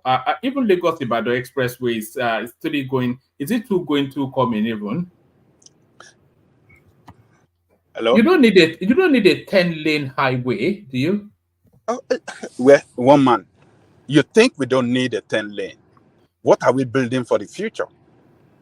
Look, you have to build what can meet the future standard and the growth of the future. The original plan, which is 10 lane, I think is good. It's a good project, not only for today, but for the future. We're going to have a population explosion in the future. Do you know how many vehicles we're going to have and truck? If you want to be a productive economy, an economy that runs like a real economy, we must be preparing for the future. The project, I mean, what do I say? The infrastructure must be an infrastructure that can accommodate the future challenges. An infrastructure that can withstand the future challenges, an infrastructure that can meet the future standard and challenges. So what are we talking about? Three. That is too small. It's too small. It's too small. So they cannot tell us. They cannot tell us that, oh, we are making 10 lane. We're going to have rail track at the middle, 5 lane on the one side, another 5 lane on the other side, and at the middle we're gonna. And then now, what if we come tomorrow and they say, oh, you know what? The rail track is not going to be available again. We are canceling it. No, I think a lot of that will still be in the plan, but I agree with you somewhat. Now they've announced it, they should have just beaten the bullet and done it. I mean, one man. We all go. I mean, most people here are blessed. When you do a project, I think those other 2 lanes can be part of an expansion 15 years down the line. It can still come forward. That would be twice the. They say it may be costlier. Actually, yeah. Just like people making a case for the VP's residence. That why now? I said, look, if they still kick the can down the road, it will become even more than that 21 billion. And besides that, it's not Shetima's house. One day, Shetima, 8 years or 4 years will be over. And he will leave that place. He's not going to take Ushuka and carry it and go to Bruno. Aja, carry on, please. Okay. So one man, I think the optics is not good. It just showed that they are not serious. It just showed they had no plan. It just showed that they are deceitful. It just showed incompetence. Somehow it just showed that they don't really know what they are doing. So I think they have to be straightforward with Nigerian people. They have to tell us the truth. But what they have done now, as far as I'm concerned, it shows a total unseriousness with with Tinubu administration on this construction of road. I wouldn't be surprised if they say, well, the rail track, we're going to cancel it because we don't think we'll be able to raise funds to do that, and it's just bad. I don't like this kind of thing. It doesn't show. It really shows that they don't really know what they are doing. That's the way I see it, one man. So let me leave it there. All right, give us a flavor on the Tinubu fall. Is there anything to be made out of that? They're not making as much of it as I thought they would. They poked a little bit of fun at him, but they're not. I thought they would turn it into. In fact, I went and downloaded this song in readiness for what they were about to do, but they're not even doing it. I would say obedience maturing. I thought we'd be hearing a lot of this.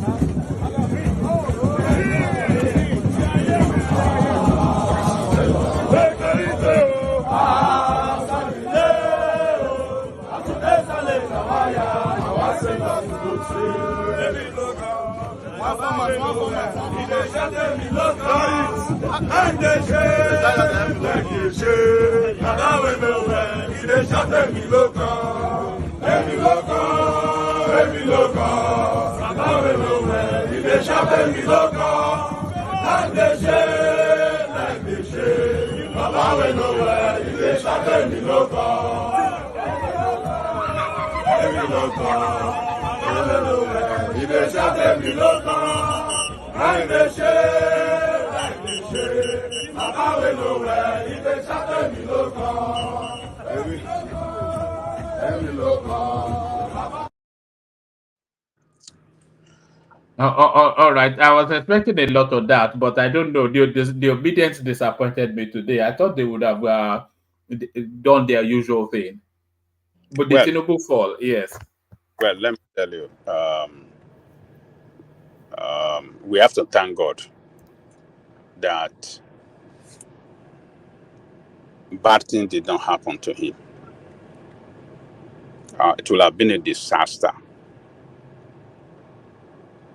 for the country if he hit his head on the ground hard. But we thank God that God protected him, and he's still alive, doing his job. We don't pray for his death. We only pray for him to succeed. Yes, some of us do not agree with him, the direction he's taking the country, but I particularly don't wish him death. I don't wish any bad thing to happen to him because same age group with my dad. With my brother. So, and it's someone that I know. So, I just thank God that something bad did not happen to him. It would have been a sad day for the nation if he had hit his head on the hand. His head. Aja, má bẹ̀rù, nothing go happen. Pírígì lologo ń jí. A kì í bókun ẹyẹ lórí ìtẹ́. Don't worry. Yeah, so we just thank God because June 12th, that is. Do you think the fall was a spiritual warfare from Peter Obi? Not from Peter Obi, but from those women who are praying and pouring water and doing. I think they use spiritual laser beam to make him add that misstep or step on his agbada. But they are lying. Gidigbi, So they can only but try. We thank God that June 12th celebration did not turn out to be a disaster for us. So let us thank God. Where is that feedback coming back? Coming from? So let us just thank God for him and his family. And that my Obi comment was a joke, by the way. I hope everybody understood that, but I carry on. Can I say something? I think Prestige wants to flog me. Can I say something? All right, go ahead. Yeah, Aja, don't you think the people guiding him, the security guard and other people around him? I mean, this is not the first time, they know the man, is prone to something. I mean, we are prone to that, but they should have been guiding him more properly. If they are around him, better, they could have hold him before he fall, because that fall could have been, a national disaster for the country, if that has taken a different, route. So sometimes I blame the people guiding him. Prestige, just before Adane Koko picks it up, I don't think this is going to be his last fall. Anytime he stands up, he's so ungainly in his. You always had the sense that he was going to fall over. They only really let him walk short distances, and he walks like Shaggy from Scooby Doo. Come on now, one man. How many times has Biden tried to fall? People around him, they guide him. They guide him properly, like you stated, which I disagree with you, that he's like in a vegetative state. That's very insulting, one man. But having said that, is it not? You are talking about Biden. That's when you made that comment. But that's not right. But having said that, I know how you are. Just part of your banter.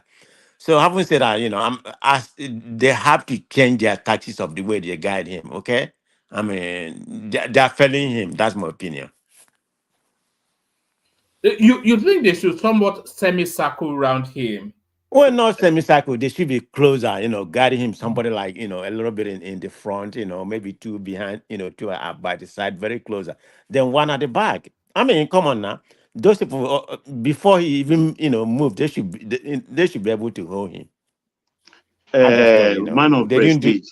Yeah. I don't think you've put on an agbada before and climbing staircase. It's like Are a you bride. blaming the agbada It's now? like Come on now. a bride with a wedding gown climbing staircase. Is Okay, a let him very dangerous put a thing. better manageable. More fitted agbada. What do you think? You don't think so? Yes, So I there's don't the way think it's we the way do it. agbada at all. You take the agbada and wrap in front of you with your two hands before you start climbing. I Then think let him he stop took wearing it for agbada now. granted. Is agbada by force? Yes, it should Let stop him be No, wearing wearing that that. occasion demands an agbada. But that's No, let him Nigerian wear tradition dashiki. now. You can't say let him stop. I don't Let him know. wear That dashiki. occasion demands it. It's like you are going for your son's traditional marriage, Sorry, and you as Shebo the Yeshubu father yẹn ló of wá the dá. bride or Shebo son, you are Yeshubu not yẹn ló wearing wá dá. agbada. Eh? Shebo Yeshubu yẹn ló wá dá. Ká dúpẹ́ lọ́dọ̀ Ọlọ́run now that Yeah, it's so no more than they that. should It stop will him teach from. them a lesson next They time should stop him not from to wearing do that. agbada. They should It was stop him. it was quite an ugly fall. Oh. It didn't Hey look. now, It you wasn't almost even hit an his head elegant. He did. I watched it almost so hit many his head times. He now. did fall. Actually, it wasn't good at all. Let's be real. You almost hit his head. If you go and see it again, you almost hit his head on the that thing is this. He did hit it on the truck. He did. You almost hit his head. No, not almost. He hit his head on the truck. We all can see it. You can see that guy. Thank God he's fine. Thank God, hopefully, he's fine. They should stop him from wearing agbada now. Which one is agbada by force? On that occasion, Yoruba Which man, occasion? what will he wear? I beg, make you let the conversation go now. They're saying exactly what you're saying. Nobody is praying for him to fall. Nobody, like Ajan Lekoko said. So let's move on. Ajan Lekoko, you're benefiting from the fact that I'm next. So they don't want you to wrap up here. Patoski has not spoken, please. They're avoiding me. One man already identified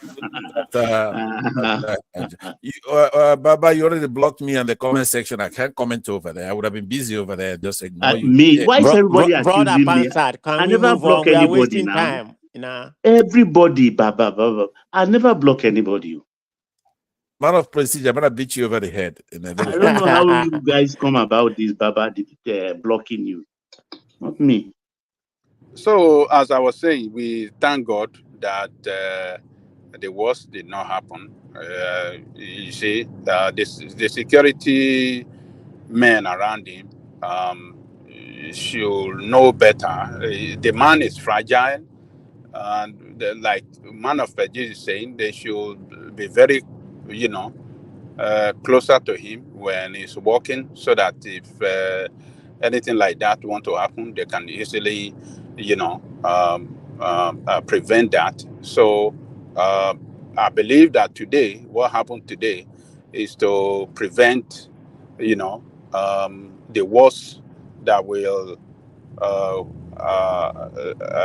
that will have happened in the future. So I think the security operative will re-strategize, and the people in charge of his wardrobe too, his dresses will be very conscious of what he will wear.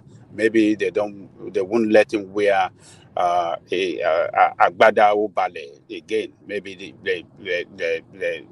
they have to fashion out what he'll be wearing that be perfect for him. So, but we thank God that bad news did not occur today on our nation. So, and I continue to pray for him to succeed. I continue to pray for his family, the wife particularly, because she's a very courageous woman. She stood, all the time. She's with the husband, So we just thank God. I'm very happy that nothing bad happened to him. So let me leave it there, one man. Thank you. All right. All right. Let's go to Patrick next. I think Uptown dropped out. Uptown, come back. We want to hear from you as well. Let's go to Patrick next, and then we land on Pansat. Patrick, you're up next. Patrick, do you want to free flow? Patoski, we heard you just now, so we know that you're not asleep.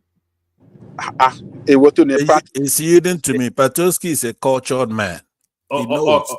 All right. All right. The floor is yours. Thank you very much, and I am eager to speak. And let me say hello to everybody here. Why are you trying to hijack a position for yourself? Why can't you even wait for the moderator to call you? Why are you jumping up above others? I thought he called me. You have to. I haven't even said a word yet, and one man, you really have to guard the fence here. Act maturely, man. Let me say, Nigerians, they're a creative bunch, and we know our problem is just to get started, have a good leadership. But Nigerian people themselves, they know a whole lot more than our leaders. Some creative genius came up with Emi Lokan, Baba we nowhere. Him they shout Emi Lokan, hand they shake, leg they shake. Baba we nowhere. Him they shout Emi Lokan. Today, when we watched Tinubu fall down, like I just said, nobody wants to see anything like that. We hope he's fine. It could be the reason why they're not guiding the cargo the way some people are be crying. He's not indispensable. After all, he threw himself into that position. Should go and rest, like Buhari should have gone to rest. We have a lot of young Nigerians who have emerged and they want to lead our country very well. So it's allegorical, the fall. If you see anybody musing about it, even, it's because the consumer price index should fall. Inflation should fall. Unemployment should fall. The economic indicators is what we have him raising up while he's falling down. Our GDP. So it's allegorical, metaphorical, figurative. That fall. It's an analogy. It's a figure of speech.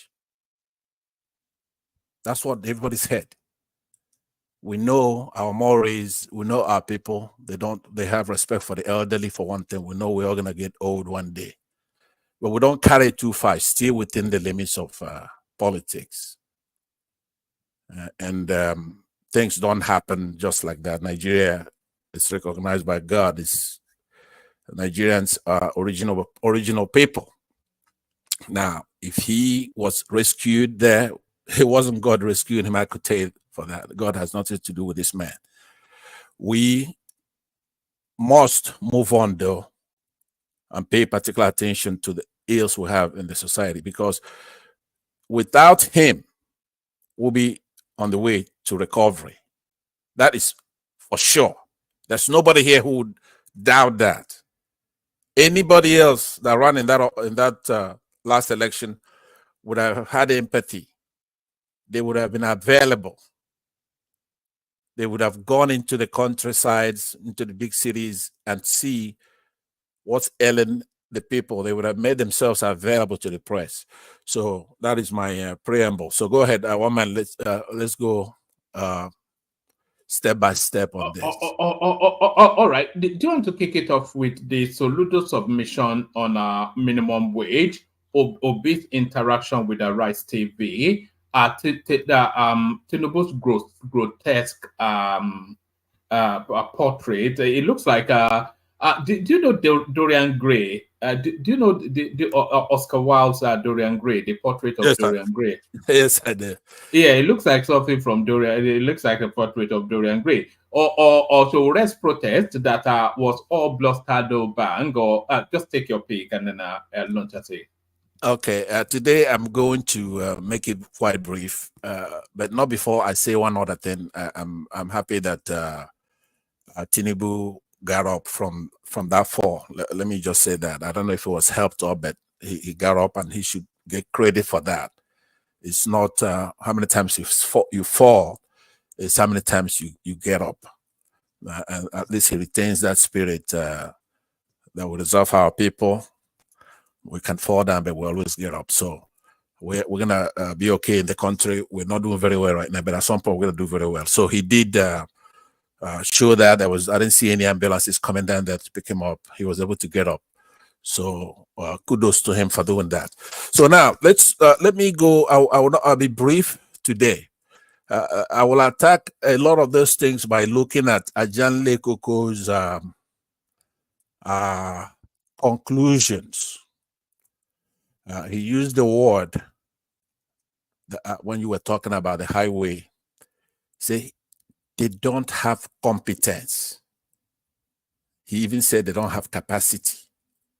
And by that, I mean that's a conclusion. That is, he's looked at what they're doing. He didn't limit it. He found them to be incompetent. No proficiency. No expertise. They are not adroit. There's no adeptness in their procedure. They're guessing most of the times. And when they're not guessing, they're doing evil. They know the right thing to do and they don't do it. They have no skill. They have no talent. They question their faculties, their prowess, their aptitude, virtuosity, know-how. He concluded that this administration have no competence. Nobody challenged him on that because it's true. Now, if it wasn't for a waste of time, I could go policy by policy with Ajanle Koko right now when I ask him, what do you think about Tinubu removing the subsidy and the way he did it? He's going to disagree with it. All key policy. He will have nothing positive to say about this administration. I'm leaving some time to see if he disagrees with that statement.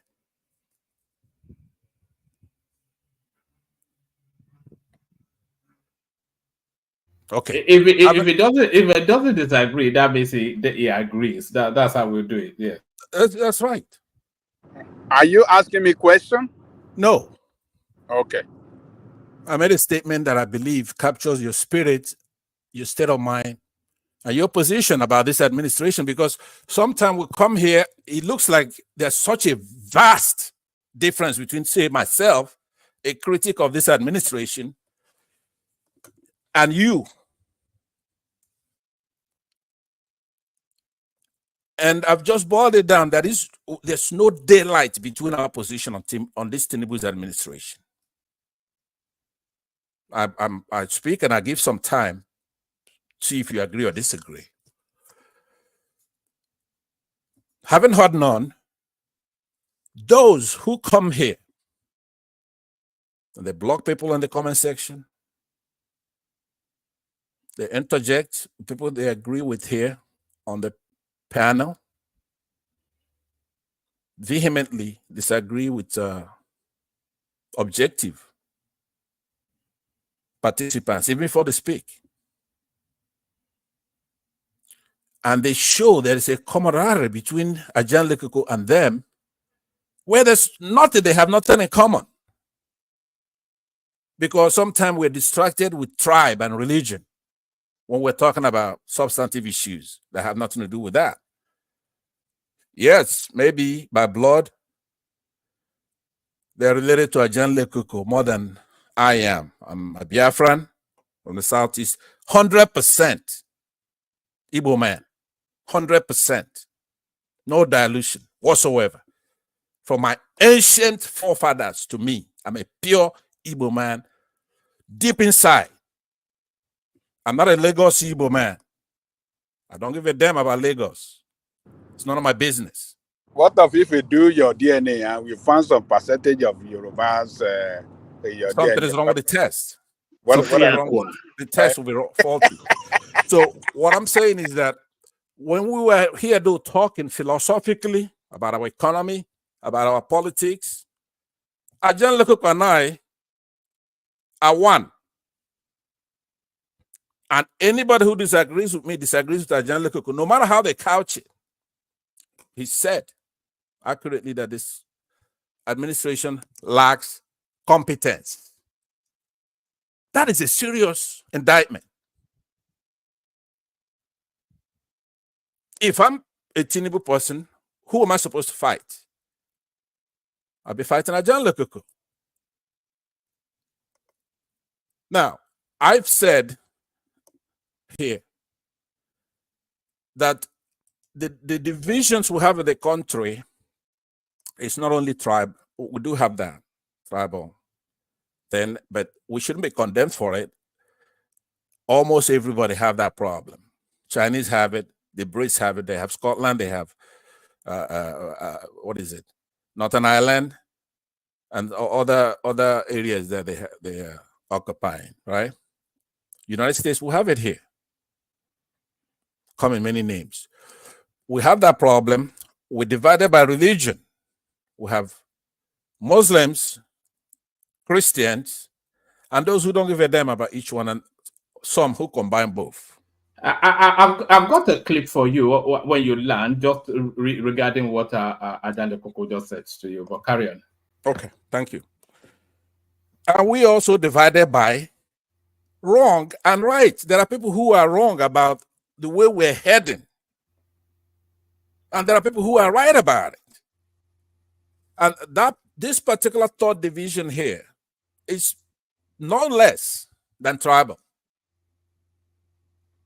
or even regional. We're also divided by region and other areas.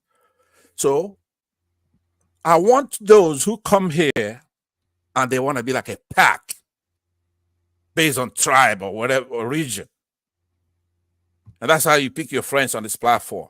You have to understand there are divisions that we're fighting simultaneously. Wrong and right. True and false. Good and bad. And shame on you if you're found on the bad side, the evil side. Some people use that word for that. The wrong side and the false side. You gotta be ashamed of yourself. Every time you're either wrong, or you're bad or evil, or you're wrong.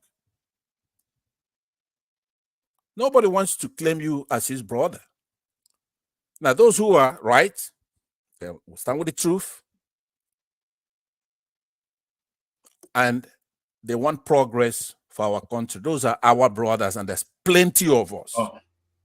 What is that? What is it? No, I was just going to take you a little bit back to what Ajan Lekoko, you were saying you consider yourself to be 100% Igbo, and Ajan Lekoko was saying you shouldn't be too quick to. But let me play you this, which probably speaks to what Ajan Lekoko was saying to you. What's this? Does anybody remember the legendary Dave Chappelle skit where Chappelle plays the blind KKK leader? You know, at the end of the skit, he finds out that he was actually black. Well, that kind of happened in real life, except the white supremacist we're talking about, he's not even blind. Check this out. Craig Cobb. Craig Paul Cobb has undergone DNA testing to determine genetic ancestry. 86% European and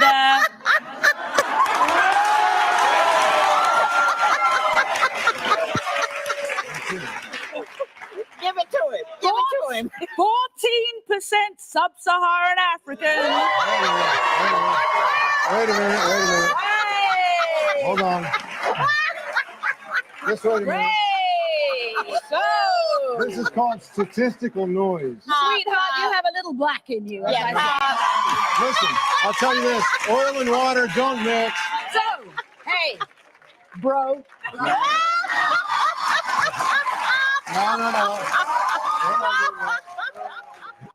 That is awesome. You saw it. Neo-Nazi Craig Cobb, who is reportedly wanted in Canada for committing hate crimes, sits down with British TV host Trisha Goddard on her TV show and agreed to take a DNA test. The results are hilarious. He's not only finding out that he's black and that he's of African ancestry, he's 14% sub-Saharan African. That's like super black. Cobb later told the Daily News that he submitted his DNA because he, quote, assumed it was science, but then he realized, he quotes and says, that it was just a scientifically bankrupt procedure intended only. So there it is right there. You may not be as black. You may not be as Igbo as him. But there might be a little bit of Badepo or Tunde, your DNA somewhere, but there it is. right, When you say that, Maybe he has some Fulani. Maybe he has some Fulani yes, DNA too. Doesn't know. That's hilarious. But anyway, Lamont Hill, by the way, is a very good guy. He has a show on Al Jazeera now. That's where he's domiciled. If you ever want to check him out, very smart guy, very very smart, brilliant actually. So yeah, I hear you. But like I was saying, in that division that we have in our country, it comes down to what my pursuit is on this platform, which is true or false, right? I would like to admonish those who only have their gaze fixated on tribal stuff to rethink, and let's try to make that country better. Now, on the Showere issue, we covered it, like you said, yesterday or 2 days ago, and I made a lot of points. And you could see the result today. It was a shameful thing. Those security agents who were there will be laughing at Showere, right? He wants to clap with one hand. You have to walk with others. Yeah, this fixation with Abiola's election, we're beyond that, moved on. Everybody recognized that an injustice was done on that day. But an injustice continues to be done every day in the country. So it's about time he moved on from that to contemporary issues. You do not scare Nigerian state with singing of songs, especially when you don't have the numbers to prove it. Now, you were saying, if P2B called for a march tomorrow, say, okay, look, let's go to the streets, guys. That country is going to be turned upside down. That's popularity right there, populism or whatever you call it. There's no match. Just saying it is very annoying, by the way. Now, you see me sometime, I come here with a good spirit, and the Yorubas on this platform, they like to be abusing Peter Obi, right? And we just take it. We say, you know what? We're gonna get along with these people. Let's just, if you say something, it's gonna be like you're defending an Igbo man. Of course, I'm defending an Igbo man. But what I want to ask you, one man, I just want you to take 1 second. Have you ever heard some Yorubas say, even in this last election, they say, you know, I was not gonna support Tinubu, right? But when I saw the way they were abusing him, and then and they were just over the top, then I decided to support him. Have you ever heard that before? I've not heard the Yoruba person say that, but I've heard an Edo woman say that. There's this Edo lady that used to come on. I can't quite remember what she called herself, but that was the main reason that she backed Tinubu, just from the abuse. Right. I've heard a lot of them say, but let me correct you on one thing. Edos are Yorubas. So if you had a Yoruba person say, Edo person said it, you had a Yoruba person say it. Like I said, we have Wazobia. Everybody within that geosphere influence, you're either Hausa or you're Igbo or you're Yoruba. Now, some Edos are Igbos, some Edos are Hausas, and some Edos are Yorubas. Anyway, so what I want to say is that if you go and you are beating up on Peter Obi all the time, every time you're saying something that's wrong about Peter Obi, you're flatly wrong about somebody. You know what? Going forward, Pansat, I think we'll make an extra effort just not to mention Peter Obi. It's just I think the conversation on him is spent as far as but carry on. Please, one man, I'm begging you, don't do that, please. Okay, yeah. So what I could modify what you're saying by saying, look, if you have to mention Peter Obi, mention Peter Obi. It doesn't matter. You have to understand, by the way, on social media, for example, a lot of Igbos are so busy. You really don't see responsible Igbos on social media. These are engineers, lawyers, and doctors, and businessmen, traders, doing their thing. They don't give a damn. You don't see them on social media. YouTube is not social media. I'm a retired guy. I'm an old man. But what I'm saying is that you have so many Igbos, right? Just think about it. Hold on. Coming on social media, right? Look, let me land now. You don't see Igbos on you know, I'm generalizing, of course. You have some, but you have so many Igbos. You know, the Igbos are maybe double the population of the other tribes combined in Nigeria. I could back it up. I could prove it to you. First of all, you should know that by observation, right? You on this platform, if you go to one of your counterparts, what's his name? Mayegu General, right? He's a Yoruba guy, more Yoruba than you. But he's got a lot of Igbos on his show, and he's got thousands watching his show every day. Igbos don't give a damn.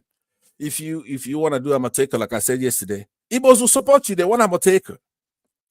You're not gonna see one single Igbo man say, "No, why should the But Yorubas?" hold on, Pansa. Let me You are land. Let me land. contradicting yourself. No, I'm You not. say you Please. don't see a lot of Igbo on this, and you are giving Mayego as an example. Okay, I'm I using, mean, yeah, yeah. because, listen, just stay out of my conversation, please.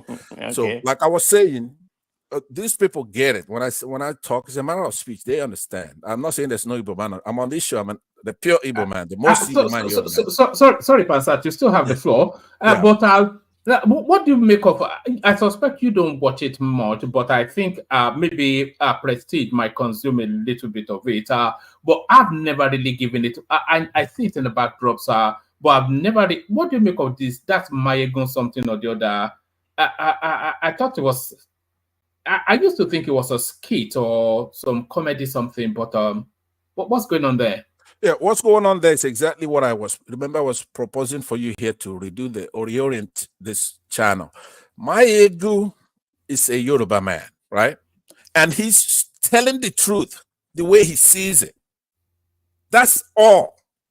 And coming from there, it's like you here, if you get Fulanis coming on this platform, you are going to be so happy, not because you really care, but the point is that you have people who are recalcitrant, obstinate group of people. Have you ever watched it? Have you ever watched? No, the guy? I've watched his show twice. I one time I was there pretty much the whole day, and I was pumping him up. I've been there twice, right? So I don't know what the show is all about, but I know that he tells the truth. He's not tribalistic, but he's a pure Yoruba guy. He would die for his because I've tried. It comes up with all this little peppy something, Tinubu and all this. Exactly. So I think that's what is feeding them, is it? Or yeah. Yeah. He is. He has his gimmicks. Obviously, has his gimmicks, but he's pure and simple at heart. He's a Nigerian who wants his own tribe to do very well, but he's fair. If there's an injustice in the north, he will condemn it. If there's an injustice in the southeast, he will condemn it. If there's an injustice in the Yoruba land, he'll come back. So basically, call it the way it is. Now, he will go out of business once you adopt that here. Because you have the other things. You have the youth come here. You have the basketballs that you guys go through here. But the only thing you're lacking, obviously, is the truth. Panta, can you give me a minute? As somebody who has been on that show maybe once or two. 30 seconds, please. Just a minute, please. Let me chime in. I mean, I listened to the show, I mean, I can't say I go there like I go here, but I listen to him every now and then. But let me tell you, he's feeding the people that come there the red meat that they want to hear. Yeah, he's not tribalistic, He's speaking on what's going on in Nigeria, but part of it is the red meat. The audience are disgruntled. Most of the audience, I can say about 99% of them, they are disgruntled Nigerians. It's not like this platform where you have people, who support the government, and we have different narratives. So everybody, 99% of the people, they are pretty much ready. I'm not saying what he's saying is lie or true, but that's the kind of, Is it mainly essentially anti-government, anti-Tinubu, and then always putting not just Tinubu. He's negative anti-government. Let's just put it that way. Anti-government. So because anything. Yeah. Buhari is known as Boko Haram. Yeah. So Boko Hari, Boko Hari or whatever. Boko Hari. Yeah, you're right. I'm sorry. Yeah. So I mean, it's just the red meat, okay? He's just anti-government and all those things. He has a lot of names for a lot of politicians from the southeast, a lot of politicians from the southwest. No matter how small you are, Wike, all of them. He have names for them, but he calls it the way it is. That is the secret, right? He has, right? You mean he calls it the way he sees it? No. There are fundamental truths. For example, the speed of light. You don't have your own speed of light, and I have mine. You understand? That's the way it is. It's not opinion. He has his own opinion as well, but he's responsible, and it's not stiff neck, shirt and tie. But No, Panstat, you will yeah. never see a single soul that come on that platform and push back. Not one. So that No, I'm his not saying what you format said is is true or different. not true. Yeah, his Nobody there. format. Yeah, he is pretty much like a monologue, and sometimes he has guests come in, but basically he like I said, he's a pure Yoruba guy. He doesn't disturb Igbos when he says, "Look, I'm a Yoruba man. This is what I want. This is what I want." No, like I was saying, which you picked up, I'm saying that some of the aspirations of the Yoruba, so one of them is to have Amatekan. We're not against it. We want you to have Amatekan. We never, but let the Igbos try to do Amatekan 2, all Yorubas are going to be against it. Or maybe Yeah, 3. but the Igbos have Amatekun. One man, may I Uh, just have uh, 15 seconds to say something? Because you yeah, are just go being ahead. reeled in 15 into a seconds. situation that entertains reverse psychology. Who comes here now to talk about your Igbos every day? Well, Pansat comes here every day. If he has not mounted Yoruba, then he's not had a good day. And he's turning the table and accusing the other party. I mean, all day people maintain their decorum to avoid this Obi thing or Igbo thing particularly. But he will not have a good day Okay, I without got you talking flavor of about what you're the saying. Yorubas disparately. Yeah, hold on. I mean, Hold on now. Look, Baba, I'll watch and see if that is true, because I hate to be doing that, right? But perhaps I'm doing it to respond to something that occurred maybe yesterday, maybe last week, right? Or maybe before. Because when I'm here, it's a little different. People try to behave themselves a little. Somebody like Man of Prestige is only here because I made it easy for him to come in here and run his mouth all the time. If I'm not here, he couldn't get a word in here. Now they know I'm around. People like A Man of Prestige is a good friend. There was a time he hated us for a brief moment, but I think he's back now. Man of Prestige is no, a good it's friend me of he the hates. platform. It's me he hates.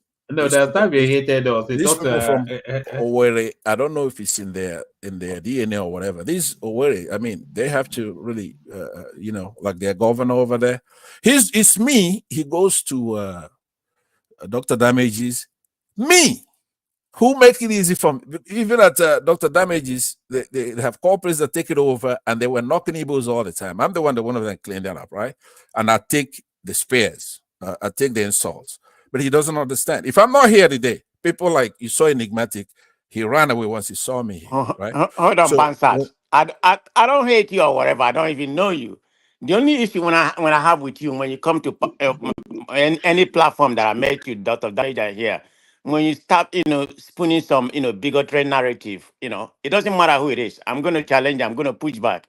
So that's the only, that's the only place I tend to challenge you. I don't know you, so why would I hate you? all right, thank you. So you, Baba, let me let me just add the thing with Prestige, at least this is my observation, is that Prestige just wants to come and hang out with guys, shoot right. the breeze, pass the time, talk a bit of politics, that's how I calculated. and be amongst He's friends. not a So Biafran. I'm a Biafran. he doesn't like those heavy things that Yeah, makes he him doesn't. take. But he doesn't stand. He doesn't want to take He tribal doesn't sides. stand He for doesn't like those wrong sort either, of. though. Yeah. You gotta give them that kudos. He doesn't support evil, right? He doesn't support injustice, for example. No, Right? he's a nice guy. Right. It's the antithesis of somebody like yourself, maybe. Exactly. But I won't go as He's a far. Lagosian. He's a civilized man. He's a Igbo Lagosian. Yeah, that's right. I won't go as far as saying he's a nice guy, but I would say he doesn't stand for evil. If you do something that is tribalistic, whether it's from the Yoruba and all that, he's still gonna condemn it. But what he doesn't understand is the genesis of it. If you start off, I'm gonna finish it for you, right? If you don't do things to talk tribal, I will never. I'm a Pan-Africanist. Tribal stuff. Is that because there's social media? I'm here in the United States, America. I'm not like Ajanle Kuku and the rest of them that don't count that. Actually, are you legal in the United States? Because you say it all the time. It's almost like a self-reassurance sort of. No. Can we have somebody go check his papers? Prestige, I'm on camera. I'm on camera every day. Can you go check this man's papers? I'm on camera every day, but what you don't like is because you're trying to make it like diaspora is diaspora, and I don't agree. I'm in the United States, and you in Britain over there, right? We have one state bigger than your entire country, right? Right. We have a 30 trillion economy. With democracy, you have a 3 trillion economy. You're a bloody monarchy, right? It's not the same thing. Normally, without all these man of prestige, Hold on, let me who's that? Man of prestige. Man of prestige. What part of California? What part of California you stay? Mute yourself, please. No, I just want to know what part of California you stay. One man, just wait. Hold on, Pansat. We have a young and thrusting prime minister. You have a vegetable as a president. Yeah, but you see, you misunderstand it. Our thing is in our constitution, not in our administration, not in our buildings, We are citizens. We created our constitution. Britain wrote that constitution for you, if memory serves. It was written by a Scotsman. No. It's an antithesis of Britain. That's why the constitution came about. You have kings coming over here menacing us, and then we had to create that constitution, and everything is anathema to what you believe. It's opposite. The only problem we have here is that it's white supremacy. Instead of going back and destroying that kingdom that caused all this pain to us here in the United States, up to 76, they let it fester. How come you're not speaking Spanish, Portuguese, or an indigenous language? Yeah, I'm speaking Igbo now. What do you want? No. As an American, how come you speak every language? You speak the Queen's language. No. You bow to the British sovereignty. You aspire to the English lifestyle. I mean, and you subordinate yourself to the English man. No. That is a misnomer. Listen, this misnomer that the Brits have is, they were dealing with 17 colonies, right? Mostly from the east, northeast of United States. Just 17 colonies, not the United States. They always say, "Oh, we're your masters," and all that. No, California was not a part of the Union at the time. Texas, it's a separate country. Afterwards, and they came afterwards. So you were dealing with colonies, just a few colonies. Now we have the United States, where just one state that wasn't part of that colony, like California, right? Just one city, San Francisco, has more money and more populism, technology, whatever you name it, more than the entire United Kingdom. That's how big the United States is. One man. Something like New York. Do you live in Southern or Northern California? What part? Somebody saying he lives in Beverly Hills, but I don't think they'll let somebody. What part of California you live? I said both. I'm both in the north. What do you mean both? I can proudly tell you where I live. I don't have any issue with that. As a matter of fact, I used to teach at San Diego State, where you are. I used to be a professor there. So I know. Okay, I'm familiar with San Diego. Where the Columbus. I live in La Jolla. Okay, at La Jolla is just maybe 30 minutes to the main San Diego. Do you know the hotel called Westgate Hotel? Why not? Yeah, we've been there forever. Okay. Have you ever been to the Fountain Blue? Oh, everything. I play golf at Torrent Pine. Okay, but you don't know the hotel, Westgate Hotel. You don't know it, do you? I said I've not been there. Okay, you cannot go there because it's a 5-star. Oh my God! It was okay, built for go ahead. I'm not. I'm trying to tell you that I not only go there. It's telling you to get your cash off. I'm trying to tell him, right? So, but La Jolla is a beautiful city, beautiful UCLA, beautiful college girls around there, nice beaches. You can beat it, right? Well, money is there. Have you been to the Black Beach? I've been everywhere. You know how long I've been here? I've been everywhere. Okay. I told you. Okay. Okay, but, I'm just like, taking, you know. You've been to University Ṣìnà of ló fi Avenue. gbogbo owó ẹ̀ ṣe Have you been láyé ẹ̀. to San Diego State? I Because know I San know you Diego have State. I know San Diego UC. City College in downtown. You know, close to Balboa Park. Everything. I used to play. I used to play Okay. soccer at Balboa Park. Okay, So very what are you good. talking about? San Diego So, is like my home. and I had I know it colleagues. from I used to come to A to Z. UCLA, which is close to you. UCLA UCSD. is in LA. UCSD. Sorry, University of UCLA is in LA. I said UCSD. Be quiet. Okay. UCSD. Okay. I'm not gonna go there because I have somebody that teach there. So let's just Okay. So here's somebody what who I'm has been saying. an agile professor there for for a long time. So I'm not gonna devote anything about my family. But anyway, You've already told us anyway, Prestige, but I'm not going to remind okay, you. let's stop If it. you Okay. don't want to, yeah, I'll let Pansa run him. Thank you. All right, thank you very much. You have to insult me. Tell me about Black Beach. Is it the sand that is black or the actual the beach water? No, when you go there, I have to be half naked. That's the purpose, and it's kind of like yeah, that's the purpose. You have to You pictures of it. You're not gonna get it. people, eh? Àní ṣìnà ló fi gbogbo owó ẹ̀ ṣe ilé ayé ẹ̀. You didn't see people. Is it a nudist beach? It's Torrey Pines. That anyway. So let me say what I was gonna say to Baba was that one thing. But let me just ask you, blunt, Baba, do you believe in science? Do you have a scientific culture in your mind? You know, in the way you look forward to our country. Do you believe? Are you about to science? ask him an arithmetic question? No. Your thing. I'm not a scientist. If you don't know 1 plus 1. No. What I mean is like believing in it. And I believe in science. You do Even believe in African black science, I believe too. How about that? All right, I have a call coming in, but let me tell him I'll call him back so I can round up here. All right. Hello, Kabinsi, let me call you back. All right, I'm on the live thing. Are you okay? Okay, I'll call you back. So this what your I'm saying to you about friend. It looks like some deal is going down. It's always Dabrinsky. Is it Dabrinsky? What did you call him? Yeah, these are some of my workers that get off about 7:30. But anyway, listen to this. Baba, why I was asking you that?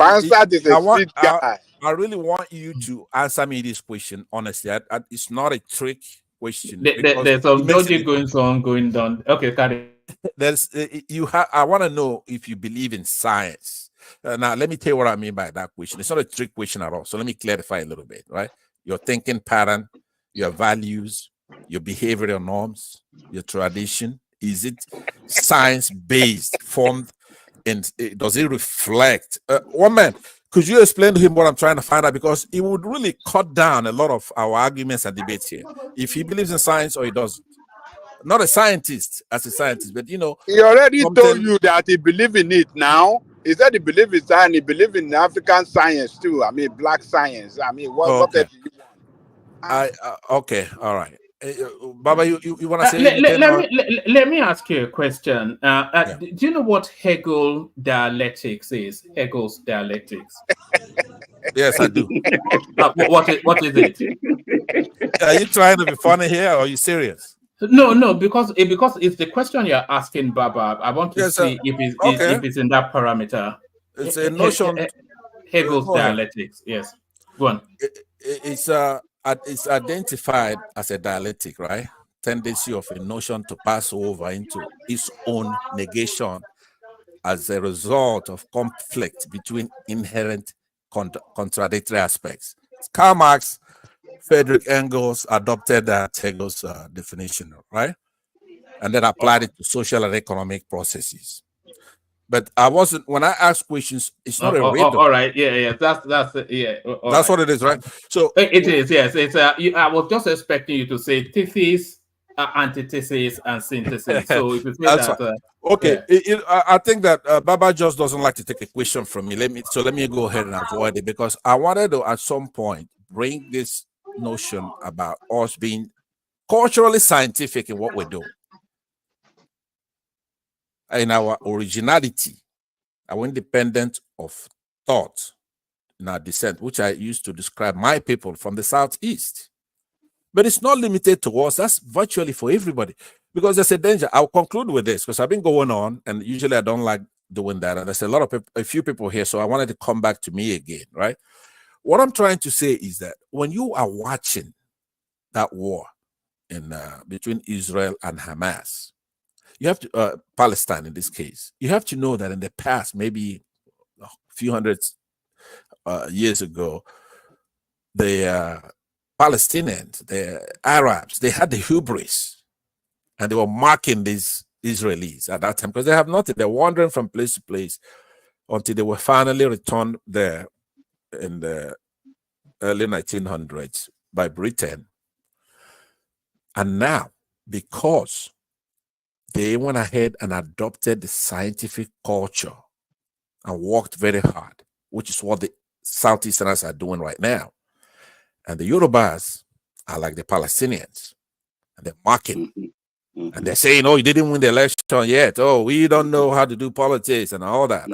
And meanwhile, the Igbos are going into science, studying, believing what is true or false, condemning evil, condemning turning off the beavers, applauding the Yorubas to get taken and defend themselves. They're supporting the Yorubas in whatever they're doing that is good, right? And then calling them out on what is wrong. They're doing it by true or false.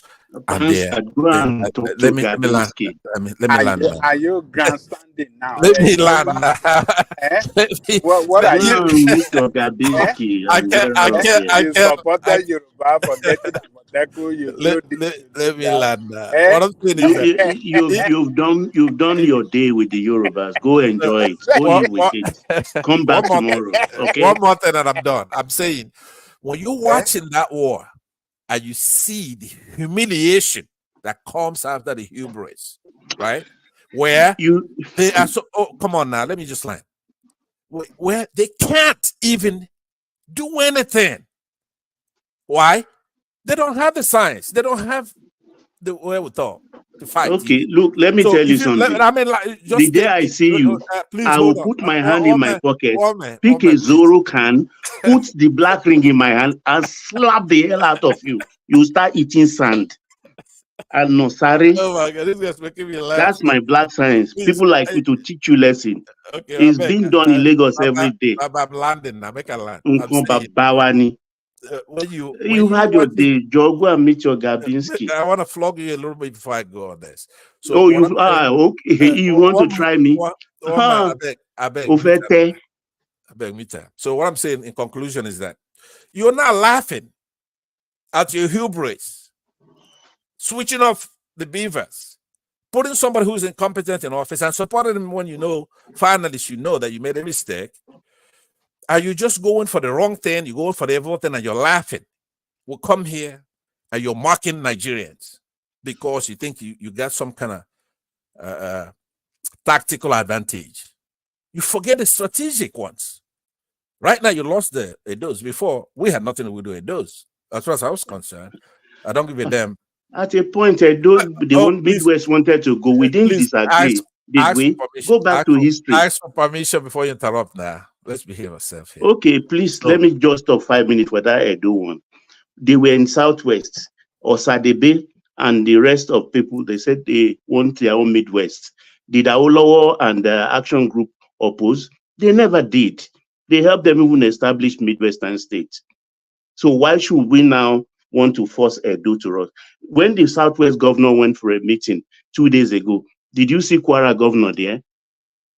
12 local government out of 16 in Kwara belongs to the Yorubas. I don't know how many in Kogi. The Yorubas don't force issues. If you know you are Yorubas, come on the wagon. It's as simple as that. It's in our DNA, but we don't talk about it here. But every day it's Yoruba for you. So I just want to plead with everybody to allow you do your Yoruba thing. It makes your day, and let the panel roll on. That's all. Okay. By the way, one man calls it yin and yang, right?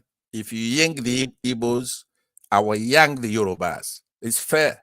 Nobody is yinging Hold on now. Hold on. No. One man is here to speak for himself. If it's not true, he can correct me. I'm You, saying you know, I've never believed that anything you say is with any real conviction. I see you very much as a troll, Pansat. Maybe I've misread you, but I don't think I have.